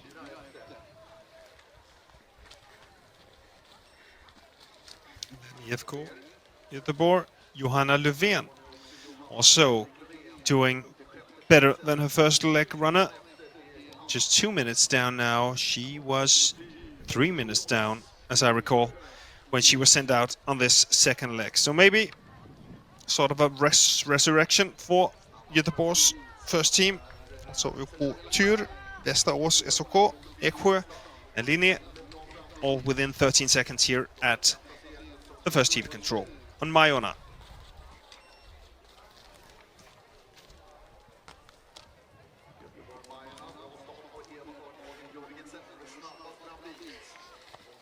Lidingö with Synnøve Palmqvist and Irina Nyberg from Järla. And Nyköping's first team. 15 teams passing this TV control. Here we are in the forest back with Hanna Hugosson.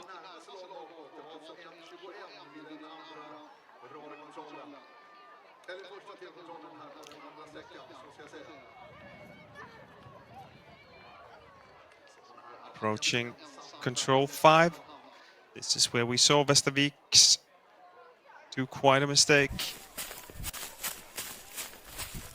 as the hills are not that distinct in that area, so not much to orient here on.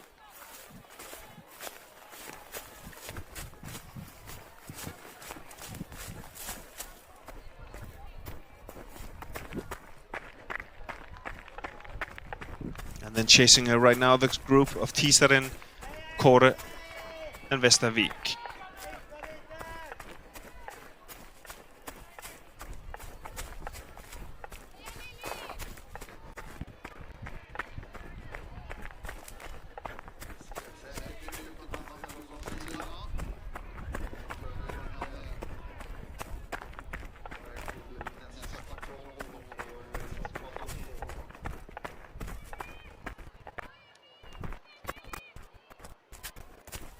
Hanna Hugosson seems to be reading her map carefully.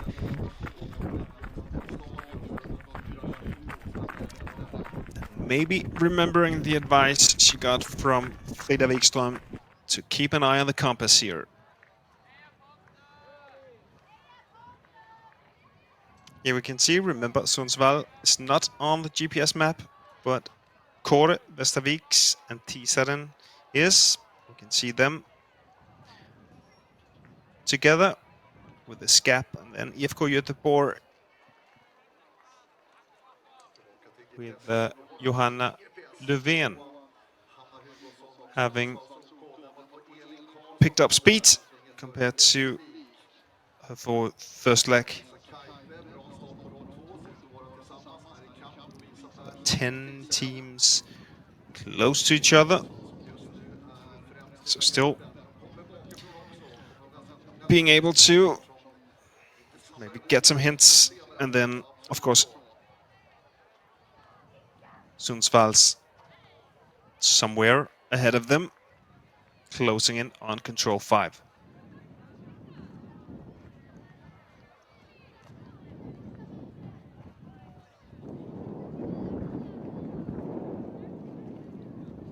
Could look like Erling Karlsson from Västervik having the fastest legs today in this group of 3 following Sundsvall. We're back with Hanna Hugesson on the way to control 5. And as you can see, the hills, the contours not that distinct, not much to read on the map here apart from your compass and trying to keep the right direction.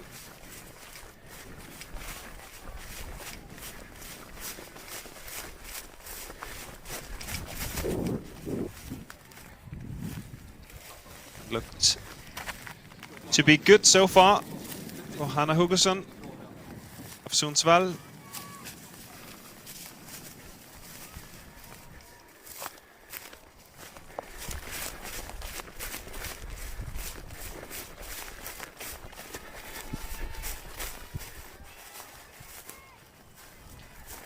Let's see if we can have some sort of indication of the gap to Västervik, IFK Göteborg, Thisted, Kåre. Don't think they can see her. We can see. So the forking here quite wide. So some of the teams go to the north and take one of the controls there, and then others have to go all the way to the west. Kåre and Thisted taking that forking over there.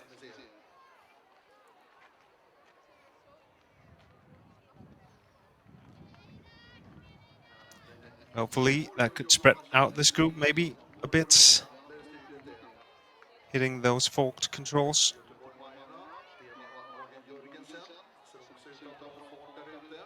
And IFK Göteborg, Johanna Löfven seems to be going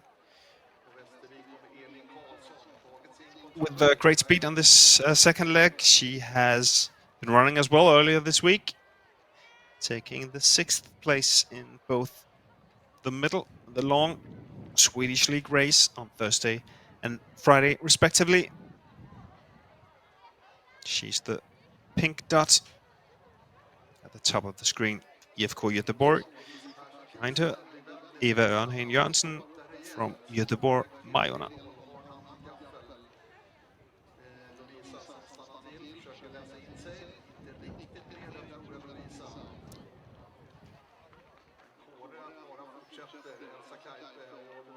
Seems Johanna Löfven got that one right.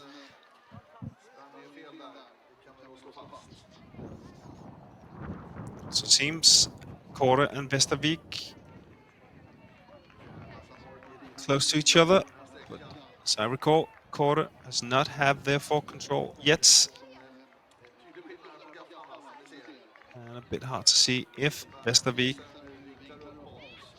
had that first control far to the east. Was close to it. Anyways, maybe a mistake by Thisted here. We see turning back. That can't be good. Really happening something in this relay. Lovisa Persson from Thisted in this big group on her way to the west, and then turns back and goes to the northeast to get one of these forked controls. Yeah, this is indeed one of the most tricky areas on this women's course. And now I think we can see to the left, Vestervik. Erling Carlson has had her for control. Kåre still has to go up there and punch the fifth for control far to the west. And somewhere ahead of them, as far as we know, still Sundsvall and Hanna Hugosson. And if we follow Thisted here at the top of the screen, this wasn't Lovisa Pearson's proudest moment. I think she has to go all the way to the top to get her control. And this is several minutes now she has lost in this tricky area.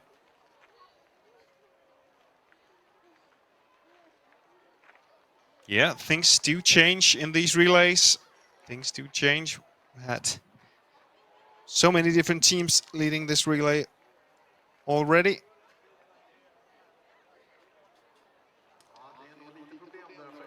And here we are with Hakapspojkarna.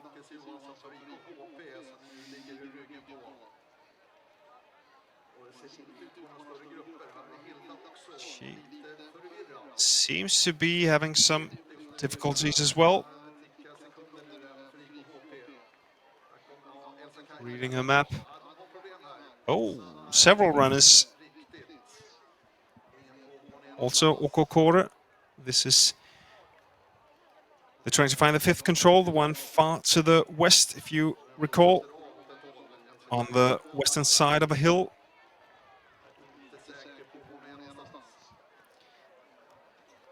And that seems to be tricky for both Hakapspojkarna and Kåre.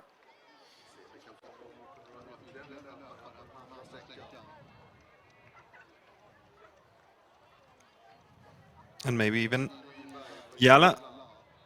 That's why I think they're going too much to the south to find the control. Maybe they managed to find out that. Seems like they are going with full speed now.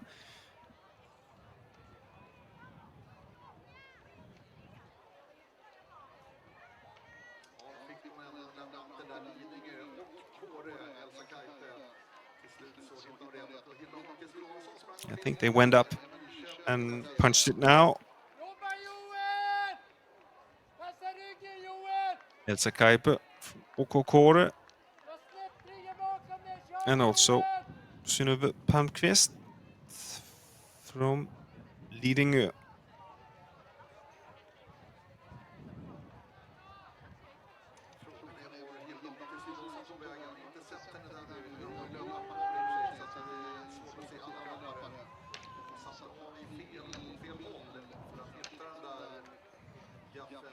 Still having some troubles reading the map.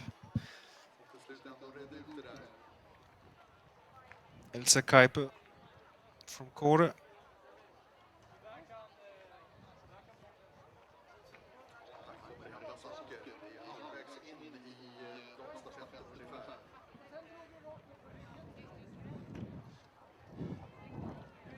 Maybe we have an indication here. Seems like they got their control now, but as we can see now, Vestervik and Erling Carlson, there's definitely a gap of more than a minute. And also Synnøve Palmqvist from Lidingö seems to be going good, but we still haven't seen how Sundsvall is keeping up Hanna Hugosson, the team who's been leading so far for the last 30 minutes. Note impressive racing by Erling Carlson. And then we can see quite big groups at the sixth control. Here we are in that group. Jalla, Kåre's first team, Nyköping's first team, and Majorna's second team.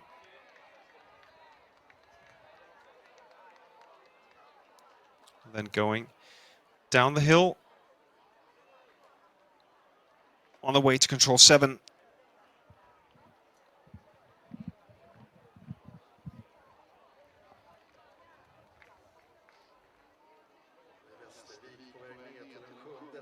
You can see close to control 7 now, Erling Karlsson, Vestervik, and also Hakapspojkarna and Lidingö.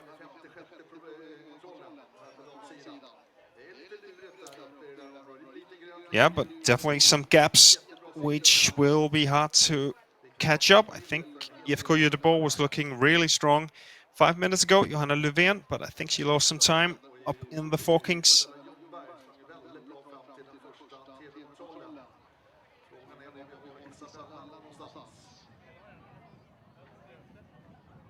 Now, of course, eager to see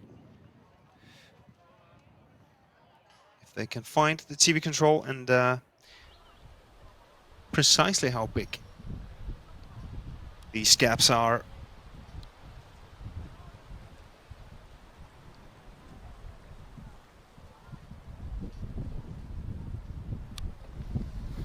Waiting for maybe Sundsvall and Hanna Hugersson. As you recall, not on the GPS map, but hopefully for Sundsvall, close to this TV control, if the lead should still be around 1 minute and 21 seconds, as it was on the first TV control.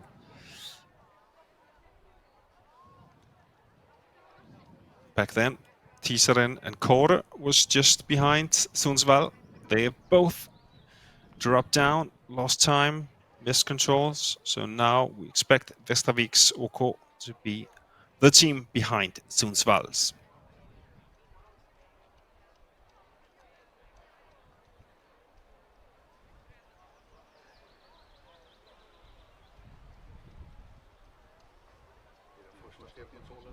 It is indeed quiet in the forest here in Örebro right now.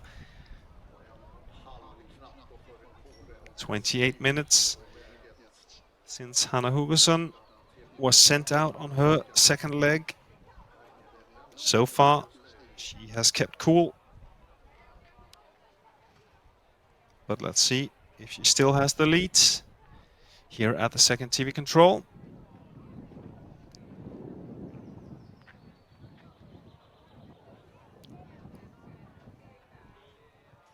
We know she has Vestervik, Erling Karlsson on her tail.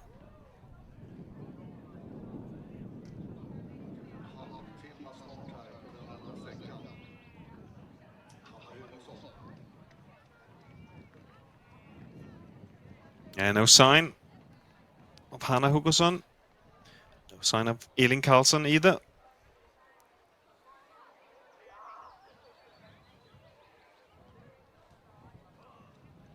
Not that many route choices to make on the way to 8th control.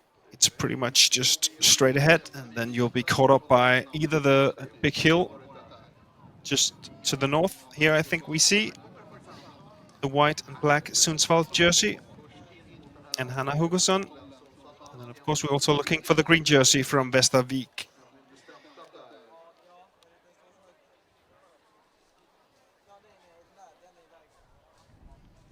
And I think this is actually the green Vestervik's jersey here. Erling Karlsson has caught up with Hanna Hugersson and Sundsvall's. Okay, so two teams just close to each other. Maybe she was just fooled by the advertising board up there to the left. But here is Erling Karlsson, has really had great speed on her second leg, 7 seconds behind Hanna Hugersson now. Now maybe they can work together on the last part of the course, keeping this speed.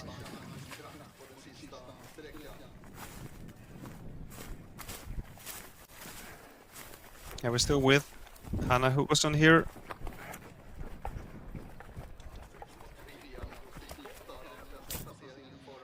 Not too far, we should also be able to see runners at the TV control. Here is Hakapspojkarna and Lidingö. Hilda Holmqvist Johansson from Hakkamspojkarna first.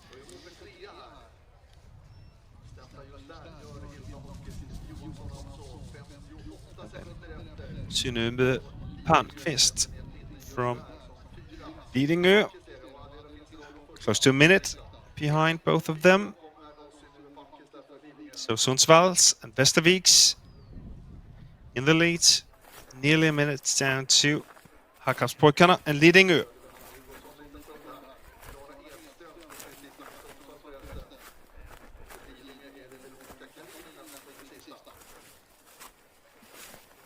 And so far, I think she's done well, Hanna Hugoson.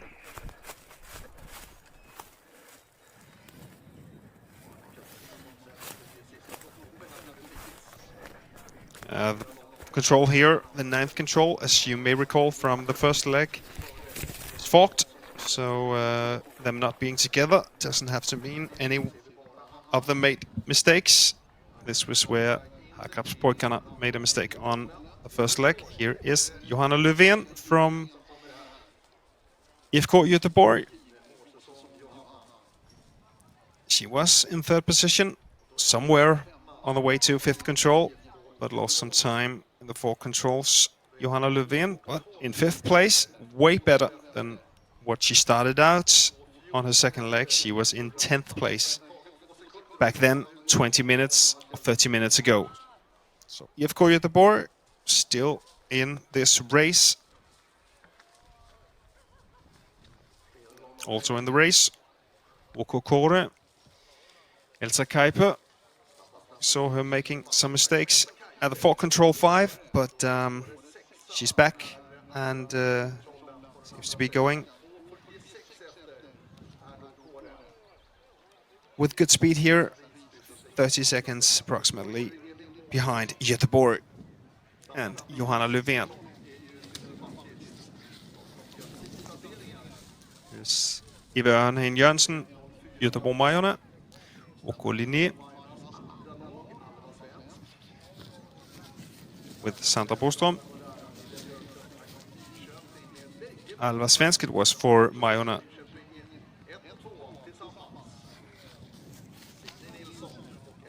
Majorna's second team. Nyköping's 2 teams, Sävedalen and Tumba Mälarhöjden. And then here is Thisted. We saw Lovisa Persson having to go back on her way to control 5, and that has cost around 2 minutes. Now she was 120 down on Sundsvall on the first TV control, and here is 3.5 minute Eksjö with Agnes Jurstedt, 3 minutes and 42 seconds. And here is Majorna's first team with Eva Örnheim Jørgensen, coming from a bit different route than the rest of the group.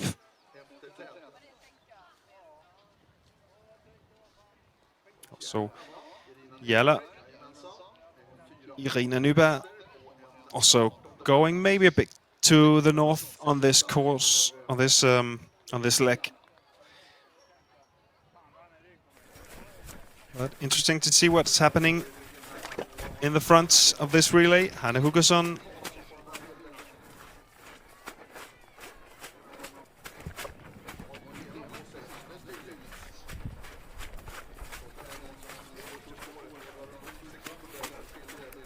She has 3 controls to go.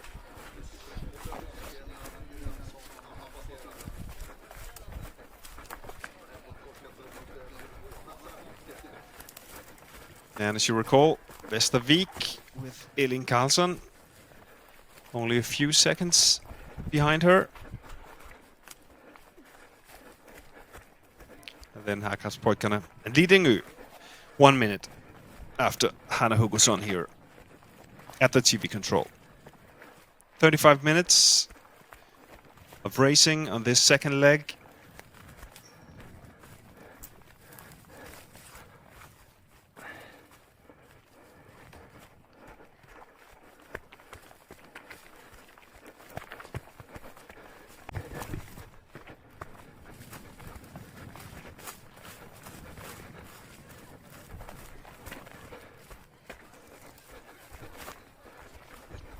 And only 5 more minutes or so to go for Hanna Hugosson.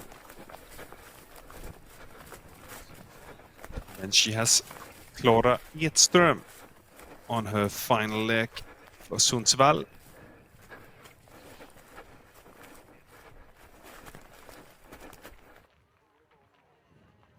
Here we are back at the arena.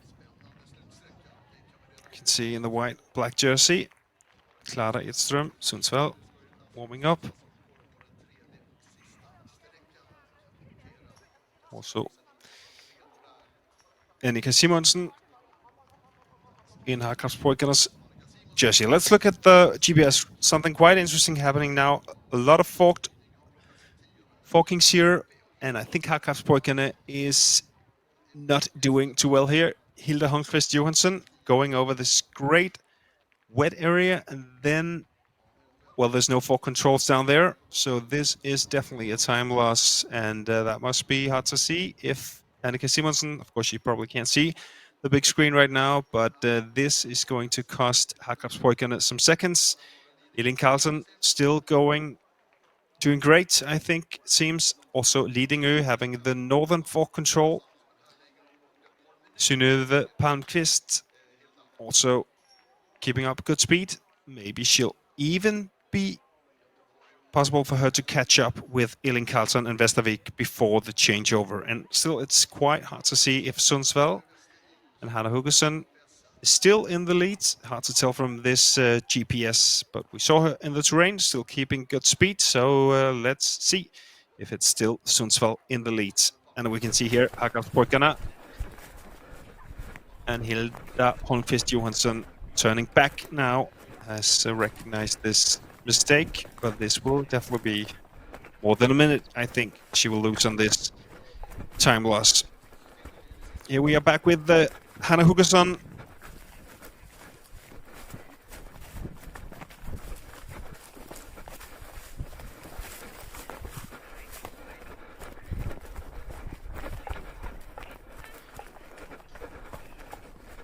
And now 2 controls to go.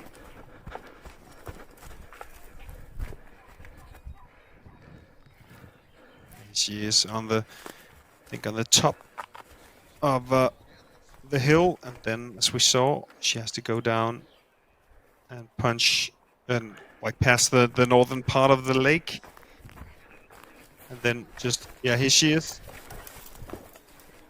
IFK leading her close to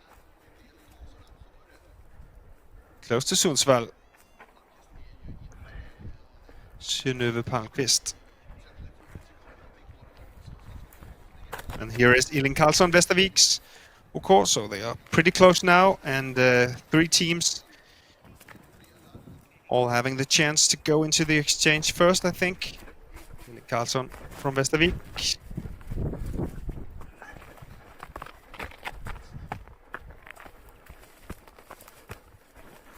So great racing by Synnøve Palmqvist from Lidingö, catching nearly a minute on Elin Karlsson here on the final legs of second leg.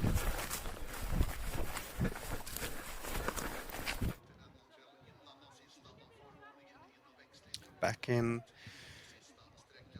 the finish area, exchange area, waiting for Hanna Hugosson, which we now know is in front, but not by much. We know Synnøve Palmqvist, Lidingö, is going fast. And we also know Elin Karlsson is close.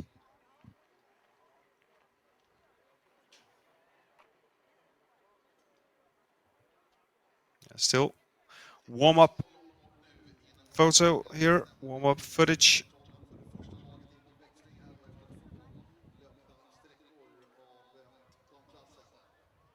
Of Sundsvall's Clara Edström, about to go out into the lead, as far as we know by now.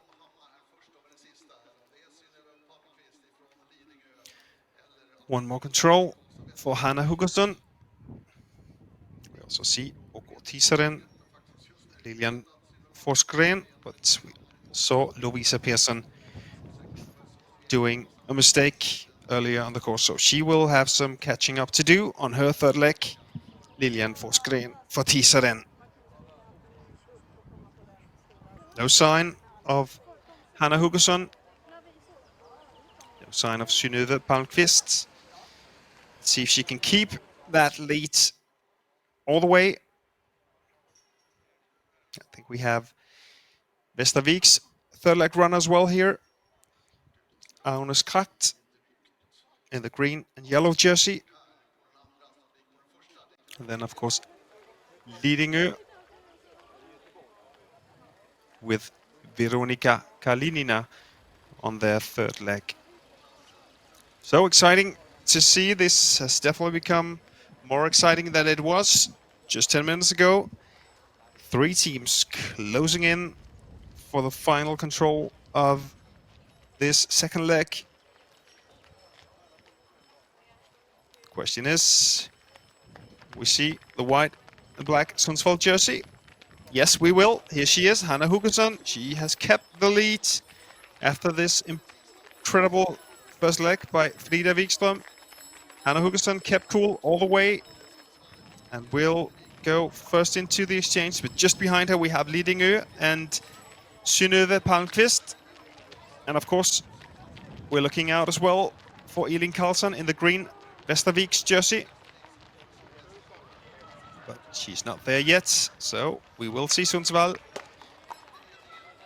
to the exchange first. We recall there's quite some meters to go from here, so maybe it's possible for Synnøve Palmqvist to catch up on Hanna Hugesson. Still no sign of Elin Karlsson. Is she there behind the mobile home? No. Yes, there she is. In the green jersey with the yellow shoulders, Elin Karlsson. But half a minute or so behind the 2 leading teams.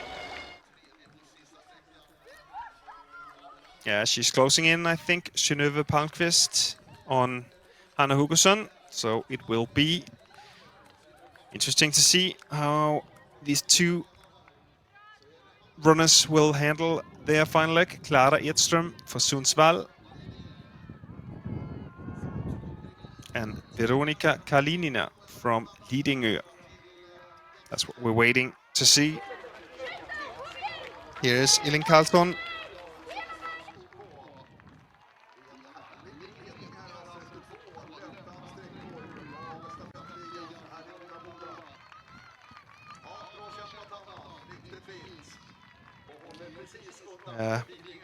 Really fighting to keep this lead, Hanna Hugesson. And also, so together in the finish, 2 teams together. Let's see if they can use each other out there and keep up the speed. They'll have probably around 30 seconds down to Vestervik's OK. Here we have Clara Edström, Veronika Kalinina. And let's see the gap down to Vestervik.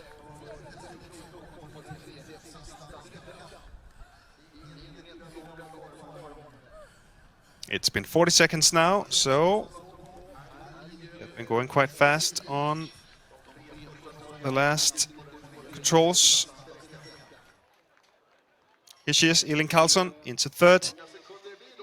And she has Agnes Kracht on her final leg.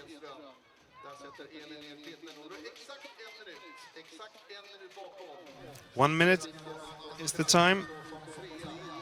1 minute to catch up for Agnes Kracht. A month ago, she was Danish champion on the ultra-long distance. Now, it's another task for her. 1 minute to catch up on Sundsvall and Lidingö. And here is Johanna Löfven from IFK Göteborg's first team. Behind her, I think, Eva Ørnheim Jørgensen, Göteborg Majorna.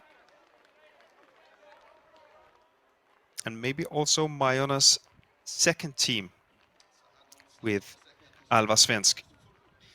But that was hard to see. So IFK Göteborg was 10 3 minutes down after first leg. Johanna Löfven has caught up, well, just short of a minute, and 6 places on her second leg race.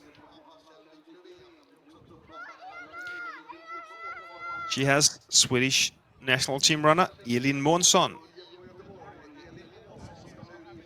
on her final leg. So that will be interesting as well to see if she can push it. 2 minutes and 30 now. 2 minutes and 4 seconds for Johanna Löfven in IFK Göteborg. Here's Eva Örnheim Jørgensen, Göteborg-Majorna. Their first team.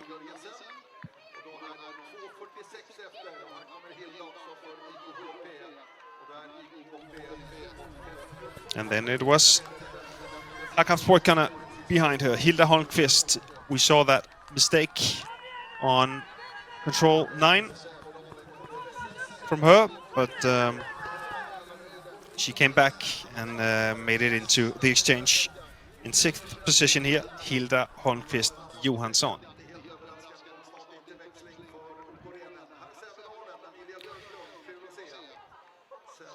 Göteborg-Majorna's first team has Line Cederberg on their final leg. And Harkampspojkarna, as mentioned, Annika Simonsen.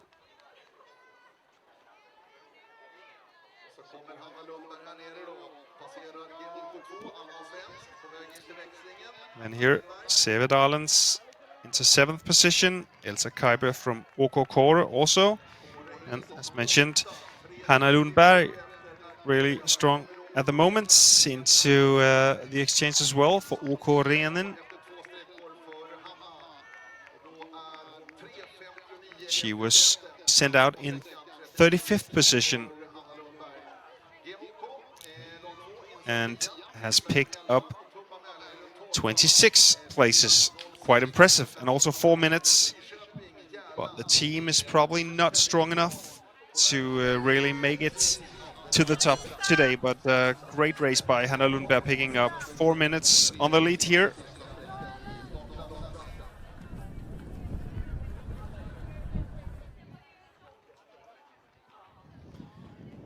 Så Nyköping, Thisted made it to the finish. OK som fick gå ut först på den andra sträckan efter en fin inledning av Frida Wikström. Hur kändes det, Hanna, att gå ut först på andra sträckan?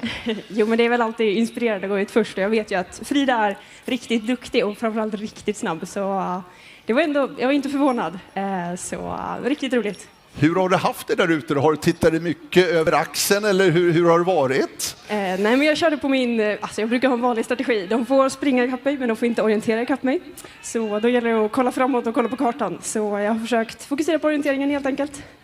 Vi har haft en löpande kameraman bakom dig under stundom och sett att du har gått rätt ner i de kontrollerna. Det var rätt så vackert att se, skulle du veta. Ja, men, ja, man måste ju fokusera extra mycket när man har en kamera i ryggen, så det var lika bra att bara plocka kontrollerna då. Ja, du, Hanna, är du överraskad någonstans att ni är i ledning efter 2 sträckor? Alltså, jag vet att vi kan, men vi brukar inte riktigt lyckas på stafetter, så det är kanske nu vi ska börja sätta dem och helt enkelt fortsätta så som vi gör nu. Vad sa du till Klara när du skickade ut henne nu på den 3:e sträckan här tillsammans med Veronica Kalinin från Lidingö? Jag sa det är rolig orientering, så det är bara att plocka kontrollerna. Men hon såg nervös ut, men det brukar vara bra, så jag tror på henne. Ja, härligt. Jättekul att se Hanna och stort grattis så långt. Ja, tack så mycket. Hanna Hugosson, andra sexlöparen för Sundsvalls OK. Allt jämt i ledningen av damklassen. 16 lag har gått ut på den 3:e.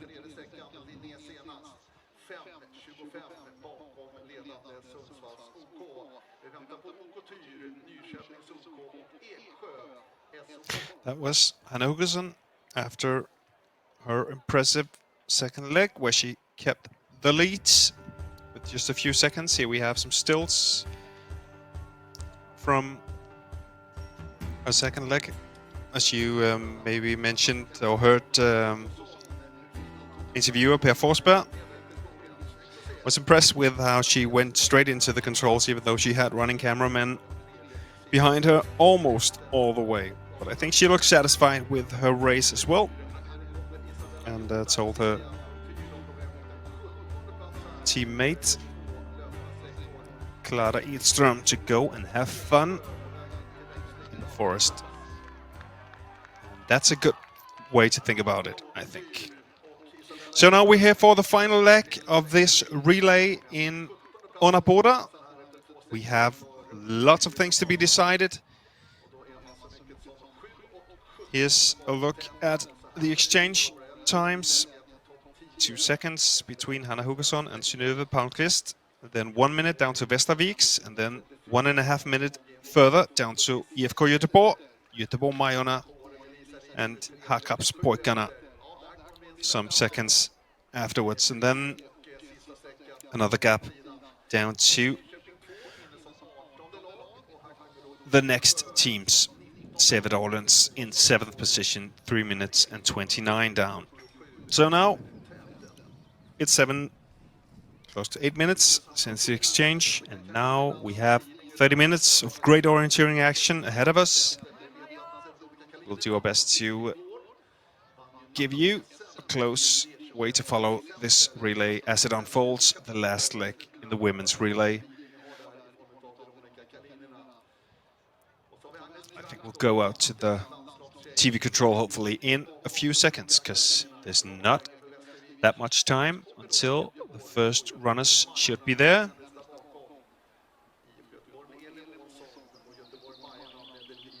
We have Clara Edström, Sundsvall, and Veronika Kalinina from Lidingö.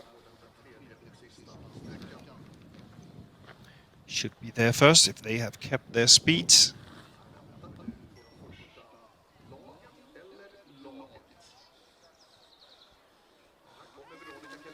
This is Veronika Kalinina from Lidingö. And then, of course, we're looking for the white and black Sundsvall jersey. Not to be seen so far. So, Veronika Kalinina has managed to run away from Clara Edström. As we remembered, another 58 seconds down to Västervik with Agnes Kracht on the last leg. No, she's not there. Clara Edström hasn't been able to follow the speed of Lidingö.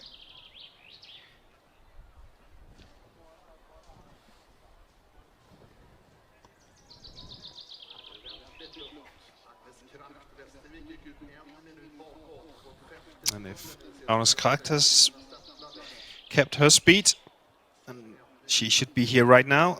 If she remember, she was 58 seconds behind Lidingö at the exchange, but no sign of her either. She could be close, I think.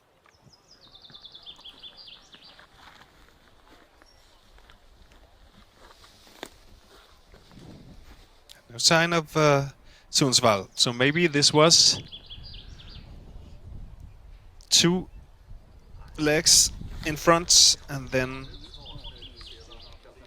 a harder time on the 3rd leg for Clara Edström. Here is Agnes Kracht from Västerviks, but she has lost at least 30 seconds. There is some forkings in the first part of the course, so this could definitely be part of the explanation. 1 minute and 41 seconds behind. So Lidingö with a chance to run this 3rd leg alone. Lidingö right now in 11th place in the Swedish Relay League.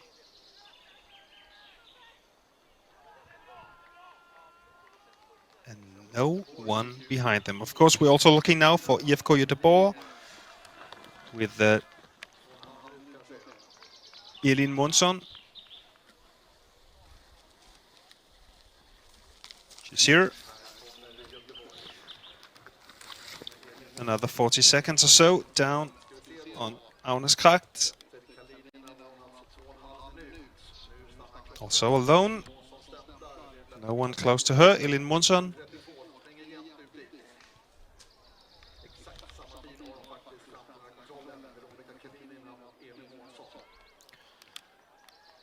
Then we're also waiting for Göteborg-Majorna Line Siderberg, Harkrabspojkarna, Annika Simonsen.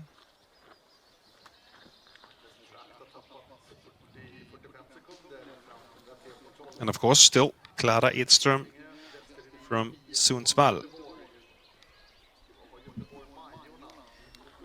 But she seemed to have lost too much time.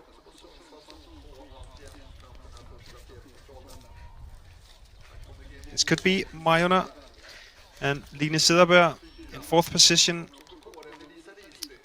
Right behind her, OK Kåre, Lisa Risby. That is pretty good.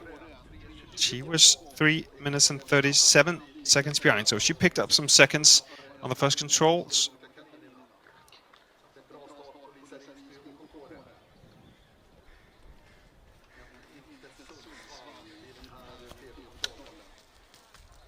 And here's Annika Simonsen, Harkrabspojkarna. Close to 4 minutes behind Veronika Kalinina from Lidingö.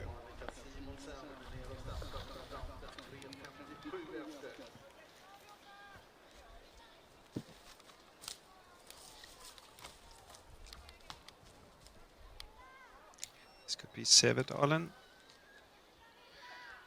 Veronica Mark, 4 minutes, 17 seconds.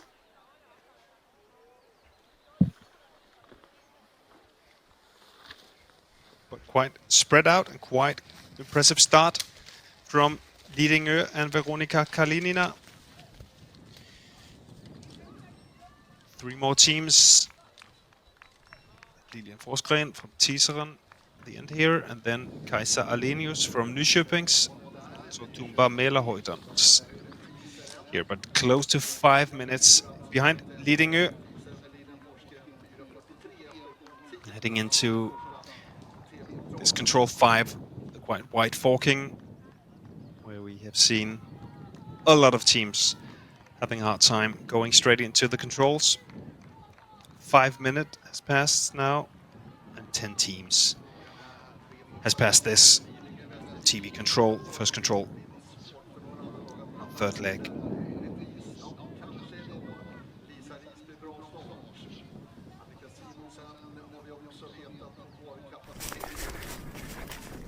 Here we are in the front, I think, with Lidingö.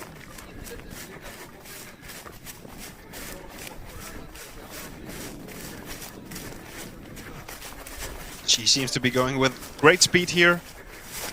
Not much hesitation into this area, into this control 5. Here is Clara Edström from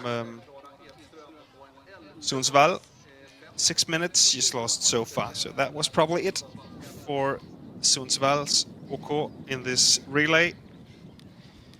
We've had lots of great action and great performances from the 2 first runners, Frida Wikström and Hanna Hugesson. Here's the GPS. As you can see, Lidingö and Veronika Kalinina is really keeping the speed that she laid out from the start. You can also see Vestervik probably going to the westernmost forking. And then IFK Göteborg and Elin Månsson also going to one of the northern controls here. But Lidingö, really an impressive lead here by Veronika Kalinina.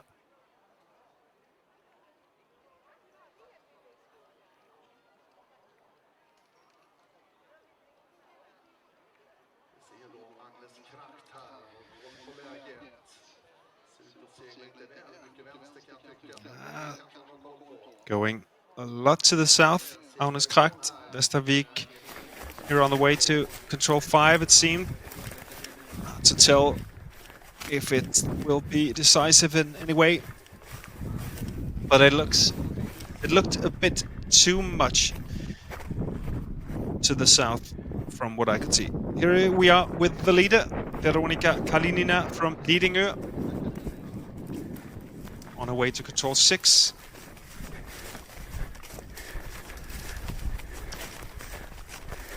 If she can keep up this speed and this determination, there's no doubt we have a win for Lidingö coming in. We've also seen how some of the controls later in the course can be hard to find.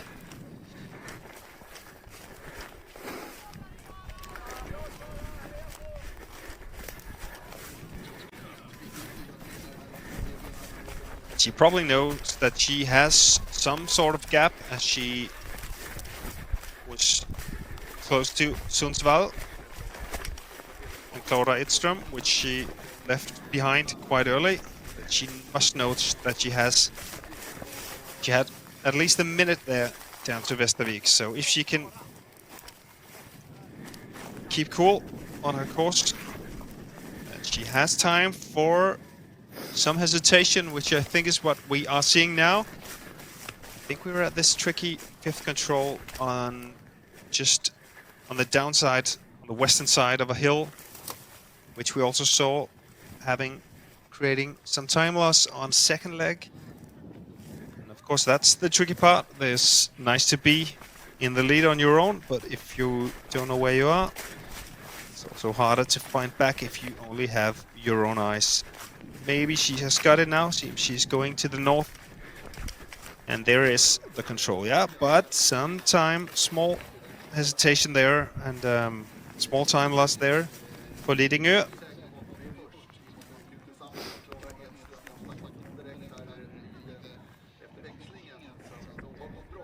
But kept, I would say, this time was under control. Maybe we can see here on the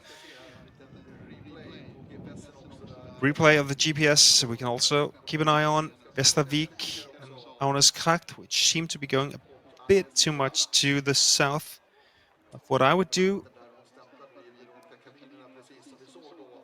Yeah, this doesn't look right.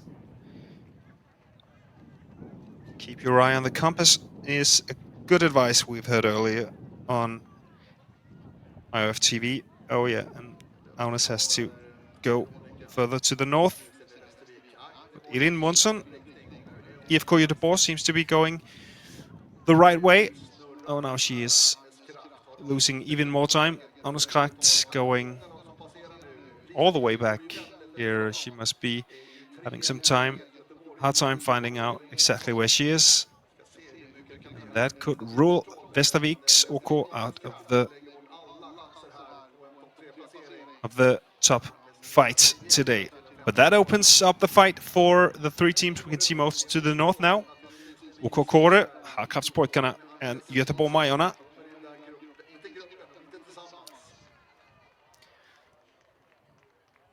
Let's see if Veronika Kalinina from Lidingö on her way to sixth control. Maybe a bit too far to the west here.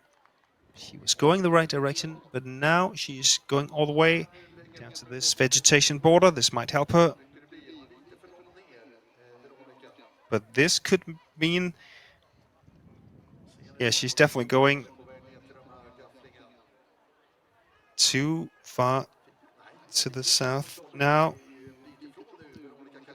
Oh yes, this has definitely opened up the relay. And now I think maybe Elin Monson actually has the upper hand in this relay. IFK Göteborg, the turquoise dot, on her way to control 6. Yeah, Veronika Kalinina has some hard time finding out where she is at these vegetation borders. And then Elin Monson seems to be going the right way. Hard to know which forking she has, but looks good so far. IFK Göteborg was 3 minutes down after the first leg, and now they seem to be in the lead if Elin Monson can find this control.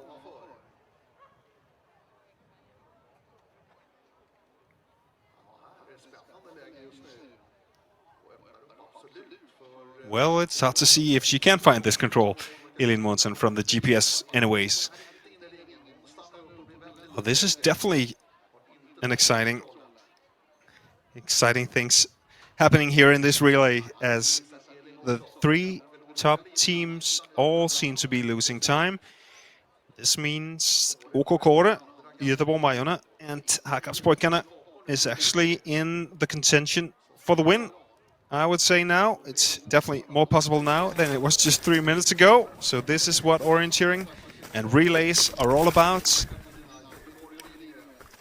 Here we are in the forest, somewhere on these tricky hillsides.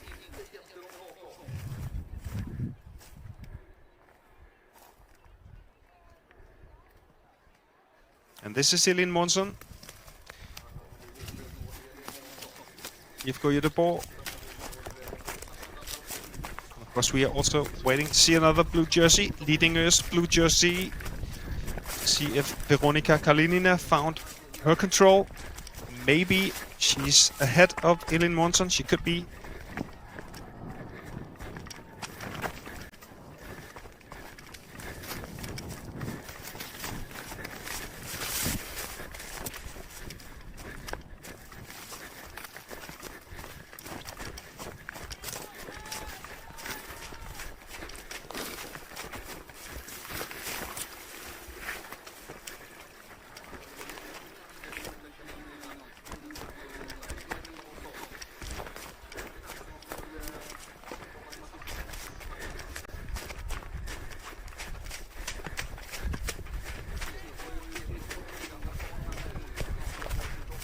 Here we're still following Elin Månsson.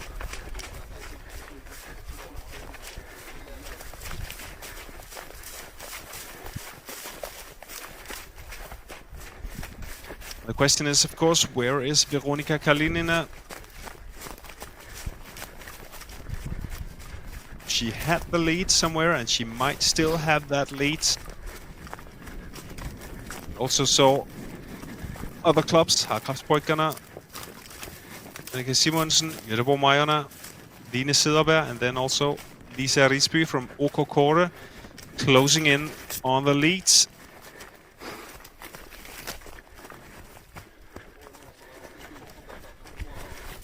Here we're following Elin Månsson on the way to control 7.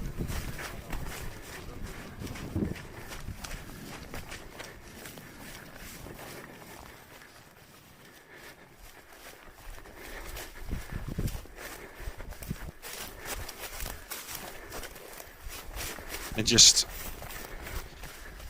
remember that at the exchange, she was 2 minutes and 34 seconds behind the lead and behind Lidingö. And now she is not far behind. Neither is OK Kåre. Here's a replay of what happened. You can see Lidingö mistake, but found the control here. Then Elin Månsson, the turquoise dot, also find it. That's who we've been following for the past minutes. And then the blue dot, dark blue dot, OK Kåre with Lisa Risby. Also slightly different approach to the 7th control, but definitely closing in on Lidingö as well. So we're in to have really an exciting finish here at this Swedish Relay League round 4 in Örebro. Still Lidingö with the leads, but also with Elin Månsson and Lisa Risby chasing just behind.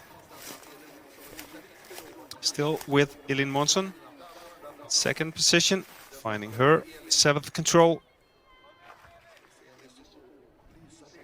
Of course, we're eager to see if we can see where Lisa Risby is. This should be the same control. Maybe she has already had that control. Could seem that way from the GPS. So that means Elin Månsson could be in 3rd position. Yeah, looks like that.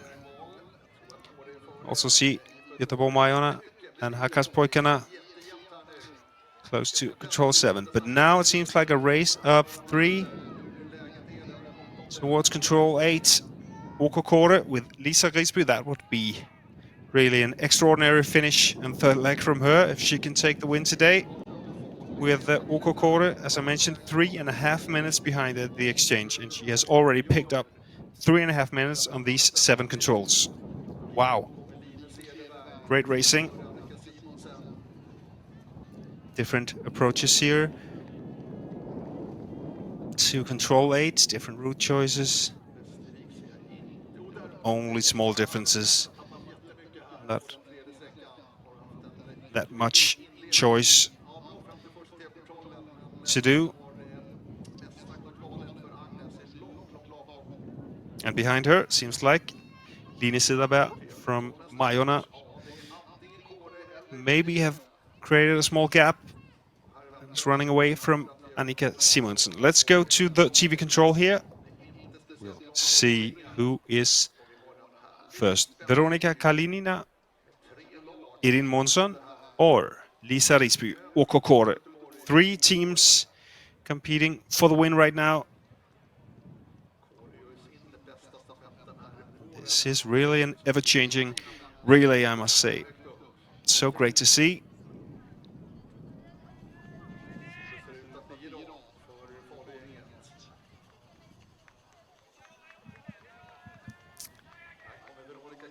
This is Veronika Kalinina, the leading her jersey.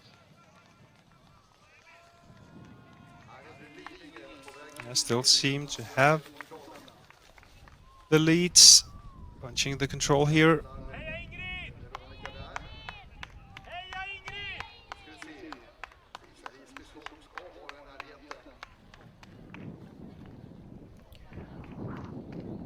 No sign of Lisa Risby or Elin Månsson so far. Here's Lisa Risby, the blue and yellow jersey. And then where is Elin Månsson? Here she is. So close between Kåre and IFK Göteborg.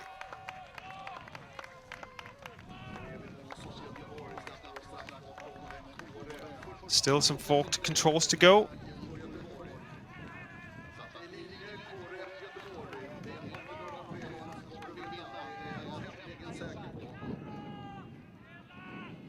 And behind them, we have Hakapspojkarna and Majorna. But I think there's still 30 seconds to go before we have them here. It's Line Sidaberg for Göteborg Majorna and Annika Simonsen for Hakapspojkarna.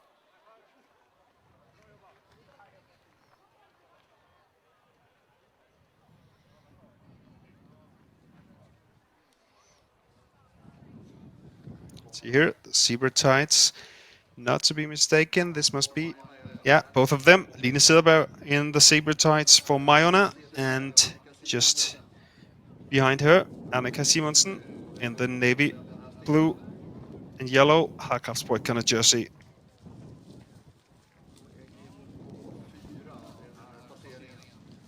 Line Sidaberg, and then behind her, Annika Simonsen.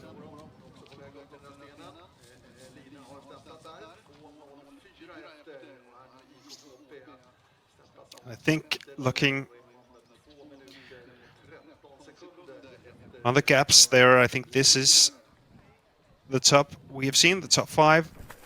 And this is also how it will look at the end. Let's go to the leads and let's go to Veronika Kalinina from Lidingö with Kåre and IFK Göteborg chasing her.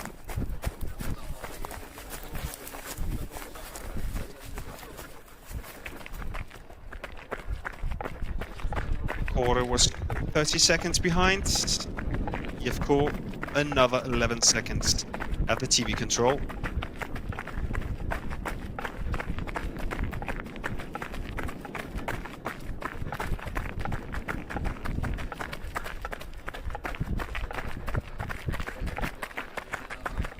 And after this control, there is 3-4 controls more to go.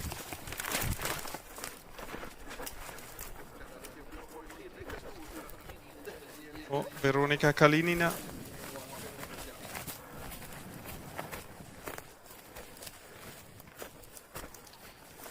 Climbing the hill to the 10th control.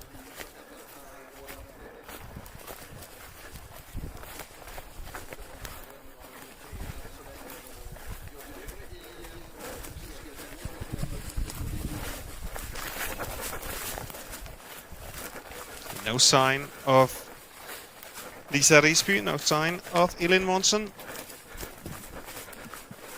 So far everything looks good for Lidingö. This will be their first victory in the Swedish Relay League if this stands. Let's see, quite a long leg here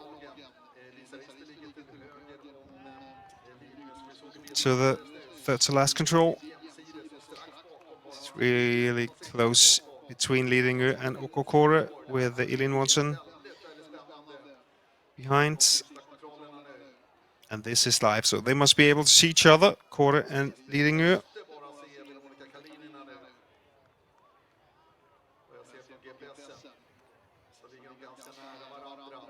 That's great for the finish, great for exciting finish here of the women's relay.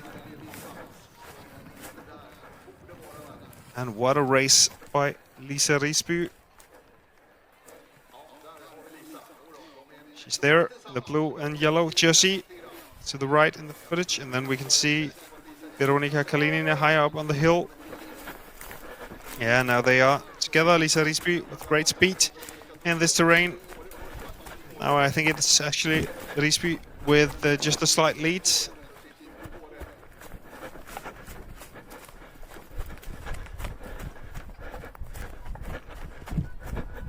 She was in 8th position, Lisa Risby, when she was sent out on her third leg, and now she is leading the relay.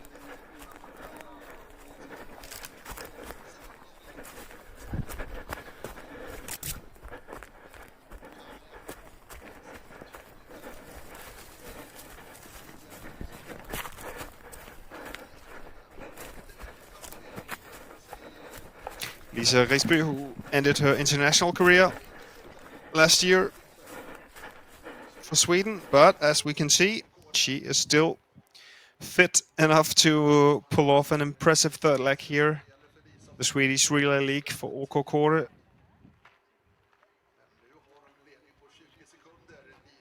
And this is, I think, pretty decisive. Seems like she is going with far more speed and way more determination than Veronika Kalinina. Lisa Risby here. And this could mean the first win for OK Kåre this season in the Swedish Relay League.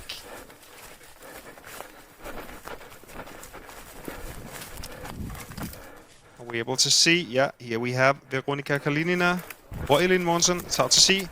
Blue and white jersey, both of them.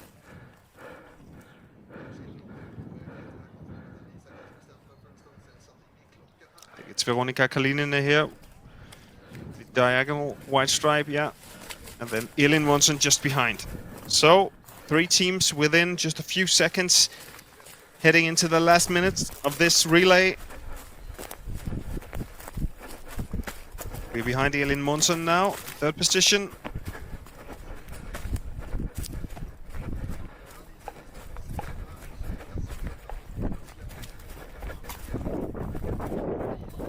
And this is the top fight. It's too much, too big a gap down to Majona and Line Cederberg for her to interfere. And everything points to Lisa Risby and OK Kåre. She just seems to have another gear than Monson and Kalinina.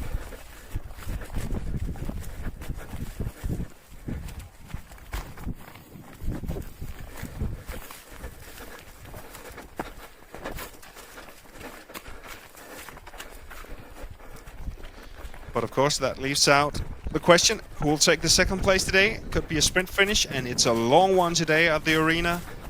We've seen them really coming out of the forest, and then there's still a minute to go until they're at the finish line.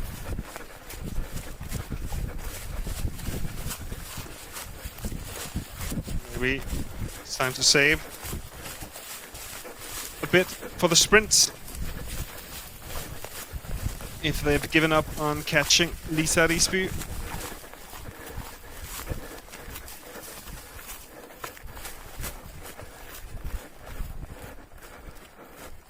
Just 1 meter between them now. Månsson and Kalinina, but we know we have Lisa Risby in front.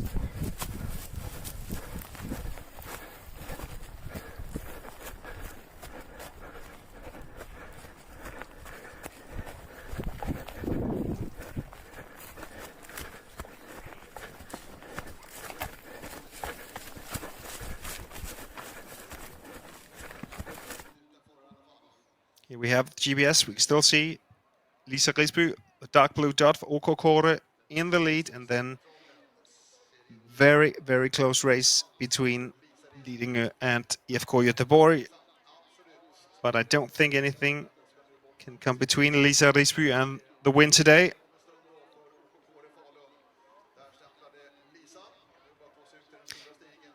Here's, I think, the punch for Lisa Risby.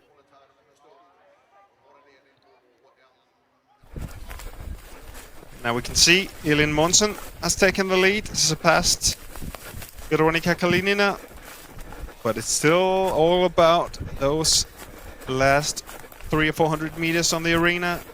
There's plenty of time to take the win in a sprint there.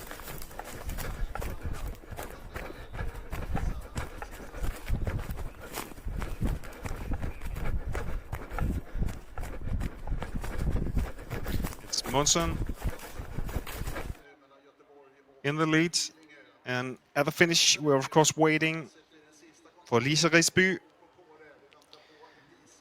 and from that second to last control it's just out to the path. We can see here where the final control is placed, and then just push all that you can. And has been looking as if Lisa Risby has really great legs today and the ability to win this. Here she is, Lisa Risby. Yeah, here she comes into the finish, and no need for looking back, because there's at least half a minute, I think, to Elin Månsson and Veronika Kalinina, who will decide on the second place. Now it's all about the win for OK Kåre, the first win in the Swedish Relay League for Kåre's women this year. Lisa Risby still has to go all the way through the arena here, probably with her teammates waiting for her. Beata Falk ran the first leg for OK Kåre into third place. Then Elsa Kaiber lost some time on her second leg, 3.5 minutes after the leading teams, into 8th place. And then Lisa Risby catching up 8 places. Here we have Elin Månsson in IFK Göteborg. Blue and white stripes looking behind her, but I think Veronika Kalinina has given up on catching Elin Månsson. So now it's all down to Lisa Risby and the last 80 meters here. Behind her, Elin Månsson, but too far. No need to look back, Lisa. Just keep up. Keep on racing. Here is Veronika Kalinina. I think she's given up on catching Elin Månsson. So I think we have a decision, and I think the winner is in this footage right now. Lisa Risby, OK Kåre, picking up 7 places and 3.5 minutes to take the win here in Örebro today. No mistakes as far as I've seen on the course and the tracking, and running into the finish here with her 2 teammates and 3 children, Beata Falk, Elsa Kaiber and Lisa Risby, all of them OK Kåre, carrying flags and anything, trying to keep up with Lisa Risby. I mean, Elin Månsson is not that far behind. It's probably also...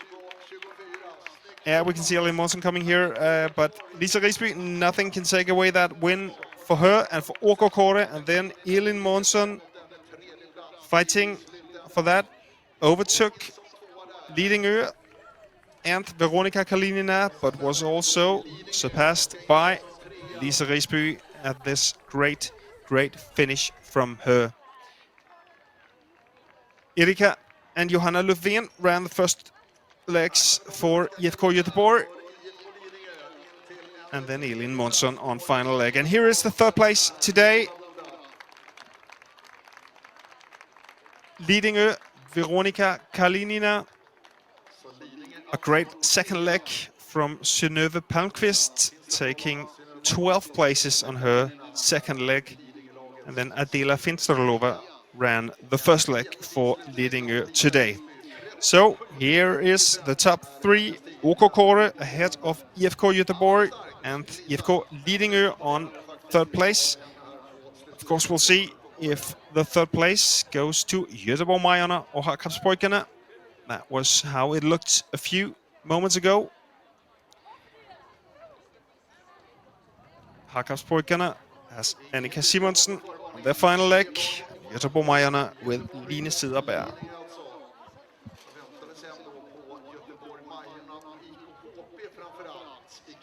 Yeah, but quite a gap. They managed to pull off the three leading teams here.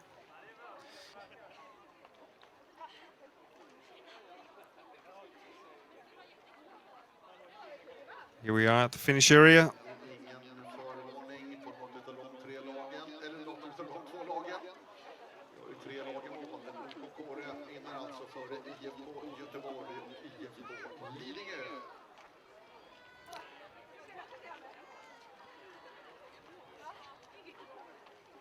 I think that was a second leg runner for Severdalen, because I think we are waiting for. Here is Hakapspojkarna and Annika Simonsen into fourth place. Any runners behind her? Don't think so. Should be able to see Line Siderberg, Göteborg-Majarna. She had the lead at the last TV control, but she can't be seen anywhere. Annika Simonsen doesn't seem to be looking behind her as well, so she probably knows she has quite a gap to go from into fourth place for Hakapspojkarna.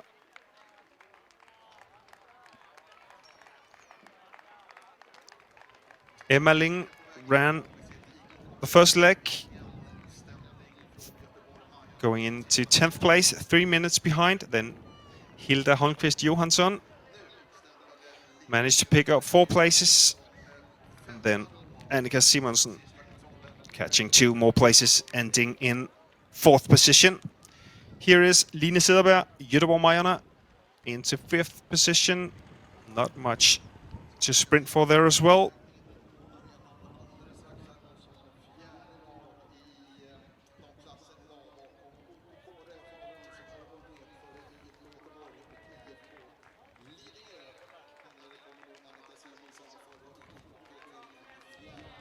A quite big gap. I think this haven't had the final punch for Annika Simonsen, but more than 4 minutes, I think, up to Lisa Risby.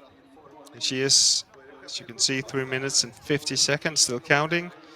So, exciting fight for top 3. And then quite a gap down to Hakapspojkarna.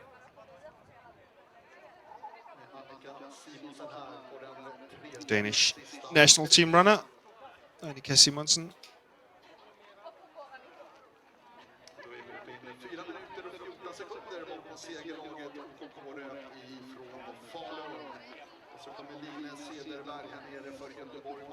And then we can see in the bottom of the picture, Line Siderberg.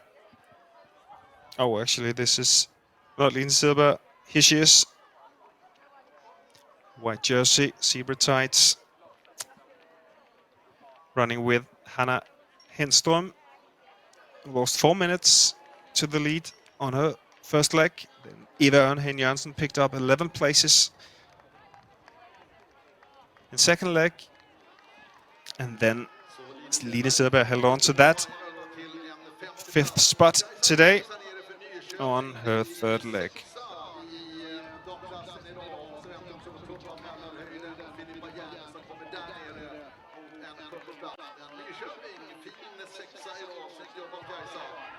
Here, 6th place today for Nyköpings OK and Kajsa Alenius. Lisa, vilken fin slutsträcka. Du kan ju en! Ja, men det går inte ut på en gång. Så jag räknar väl med att satsa på stafetterna. Och då är jag väl i så bra form jag kan vara när jag är här. Du hade ett läge där du fick jaga. Hur upplevde du i början? Så säger att du plockade och hittade rätt redan från början. Nej, men jag såg ingen alls förutom Sävedalen. Sen såg jag väl Erling och Veronica på alltså sista 4 kontrollerna. Så jag var ganska ensam för övrigt, så jag hade ingen aning om hur det gick. Jag visste bara att jag gjorde liksom ett bra tekniskt lopp. Men vad kände du då när du såg Erling och Veronica, att du var där uppe i täten eller? Jag inte blev ledsen. Ja. Nej, men det var jätteroligt. Det är ju superkul att se att jag kunde komma ikapp och så. Det är ju ingenting man förväntar sig mot de här, så att det är jätteroligt när man kan det. Härligt. Beata, du sprang första sträckan. Hagaby är ju din moderklubb, Beata. Är det hemmaplan det här eller? Ja, så jag tänkte till ettan så tänkte jag, det här vet jag vad jag ska springa ut. Och då sprang jag inte rätt. Så jag vet inte om, men absolut, det är lite nostalgiskt. Du, vad hade ni? Var ni pratat ihop er innan dagen, Beata, i kåregänget inför dagen? Nej, och jag ska vara helt ärlig, nej. Vi har, det är ju ett gäng som har varit här och kämpat hela långhelgen, men sen var vi några som kom lite senare, så att, men vi hann ju säga hej innan vi sprang i alla fall. Men är du överraskad, Beata, att det är Kåre som vinner idag? Ja, lite. Ja, det är vi. Okay. Vi vet ju vad Lisa kan göra på sista sträckan sådär, men det är ju fantastiskt också med Elsa och så här, när vi är många mycket nya som fyller på underifrån, så är det superkul. Ja, en av dem är ju Elsa. Får du ta mikrofonen också, Elsa. Vi såg utifrån GPSen att du var ute och svajade lite grann. Var det jobbigt och nervöst då, eller? Ja, men precis. Jag var lite själv där och såg några andra och blev lite osäker. Och det blev en bom, men jag lyckades ändå rädda upp det. Och ja, sen efter har det ändå gått stabilt. Så att... Men vad händer då, Elsa, när du räddar upp det? Så att säga? Gäller det att hålla kylan och vara kall bara? Ja, men precis. Alltså, det är klart, det blir lite nervigt. Men det är väl bara att försöka inte tänka på det och tänka framåt och göra det bästa av situationen framåt. Hur stort är det här? Alltså att vinna stafettligan med Kåre-tjejerna? Ja, men det är klart, det är jättekul. Och ja, ja, men det är jättekul och vi är en bra stafettklubb och det känns ju verkligen som att vi är på väg uppåt och det är jättekul. Verkligen, och en seger idag. Stort grattis säger vi till både Beata, Elsa och Lisa. Härligt! Bra jobbat. Och så här långt har vi 9 lag i mål. Senast var det Eksjö 8. Still teams coming in, as we saw. Tumba Heuten in 7th, Eksjö in 8th, Lilian Forsgren and OK Tisgren in 9th, and then Aunäskracht, as we saw, Västerviks OK after this mistake to control 5, 8 minutes and 21 seconds. Behind, they were part of the top 3 most of the way through this relay, but another proof that some of these tricky areas can really be tricky, and it proved to be for Västerviks and Aunäskracht. 10 teams into this finish on the women's relay on this sunny day in Örebro.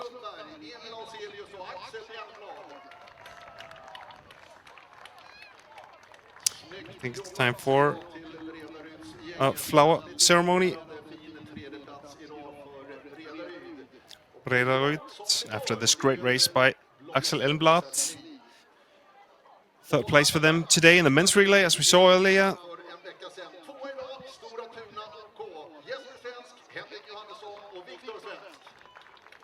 And then Stora Tuna, the 2 Mila winners from last week, 2nd place today. Great second leg by Henrik Johannesson. And then Victor Svensk had both a mistake and the long forking. And that proved to be too much time spent there to catch up with Gustav Baumann and OK Ravinen.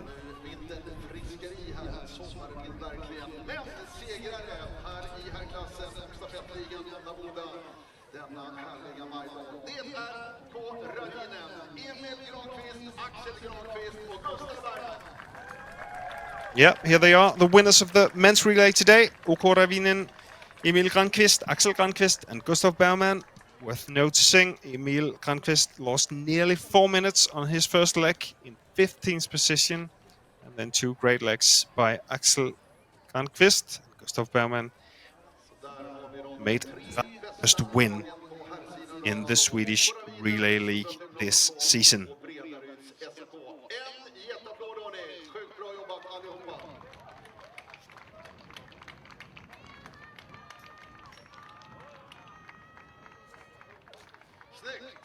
På de sidan har vi 11 lagen mål. Orion väntar på Södertälje kvar. Här nere kommer Amanda Klein, ser jag, på väg mot en 12:e plats då på de sidan för SNO idag.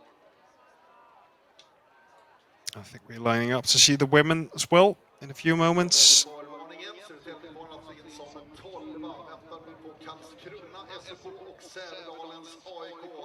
Still having some of the women's team in here as we let go at Västervik since then. OK Orion in 11th position and Södertälje Nykvarn into 12th place today.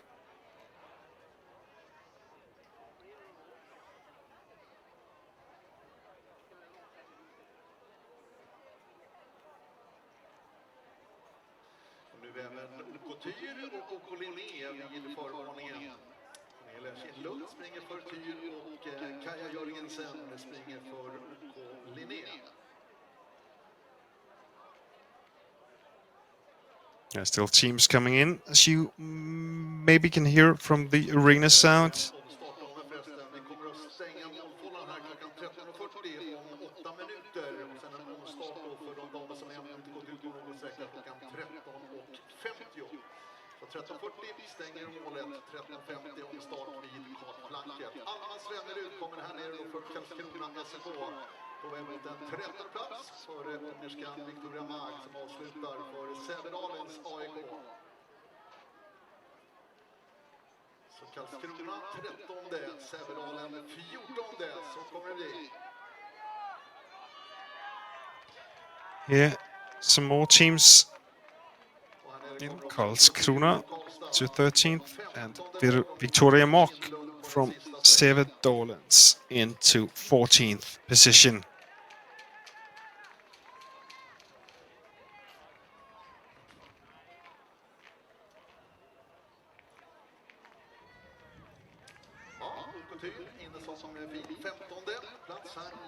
And OK Tyr into 15th. Och så har vi Kaja Jörgensen då, OK Linné på väg in här mot en 16:e plats i damklassen. And also OK Linné. Currently in 6th place in the Relay League. But that will probably change today. A lot of teams closing in, among them OK Kåre, who was 7th before today's race.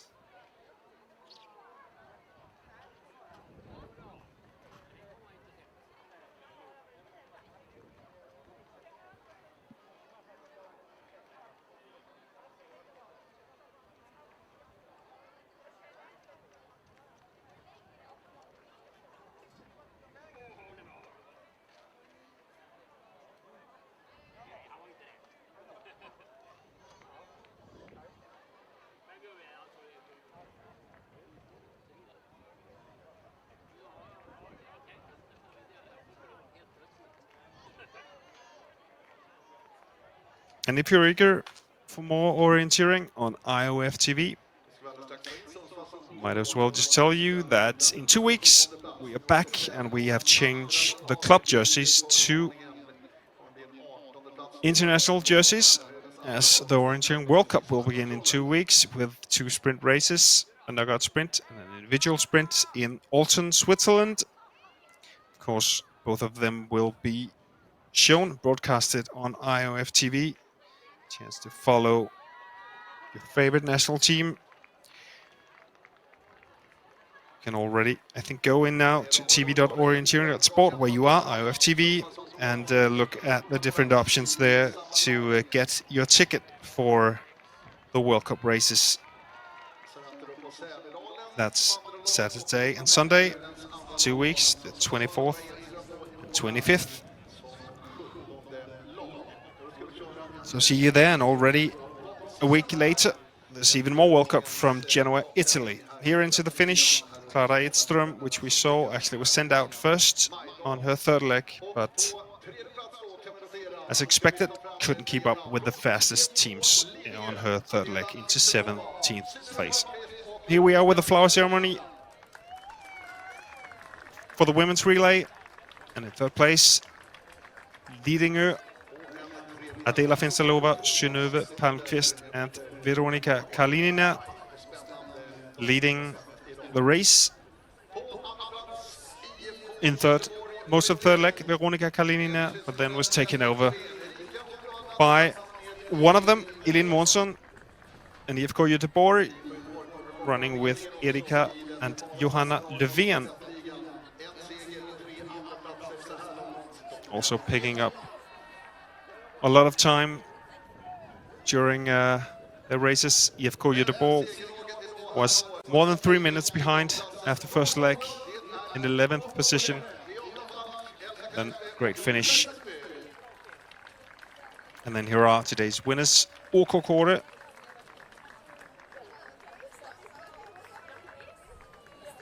As I mentioned, impressive finish by Lisa Risby. She may not be Swedish national team runner anymore, but she is definitely still fast enough to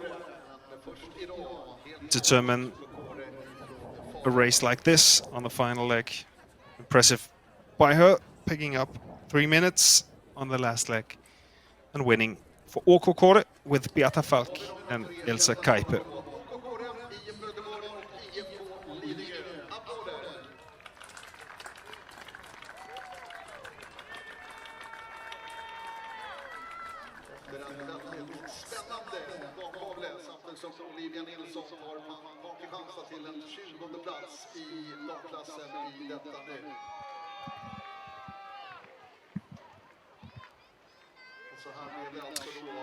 Here's a look at top 10 today after third leg.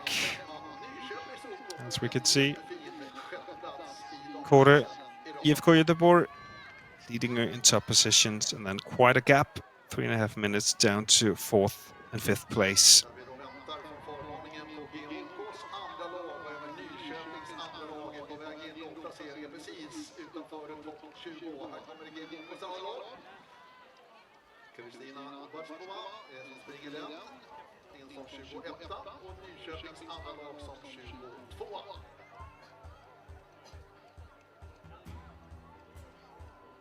From today, the men's start.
This broadcast from IOF TV is brought to you by Commentator and Lumonite.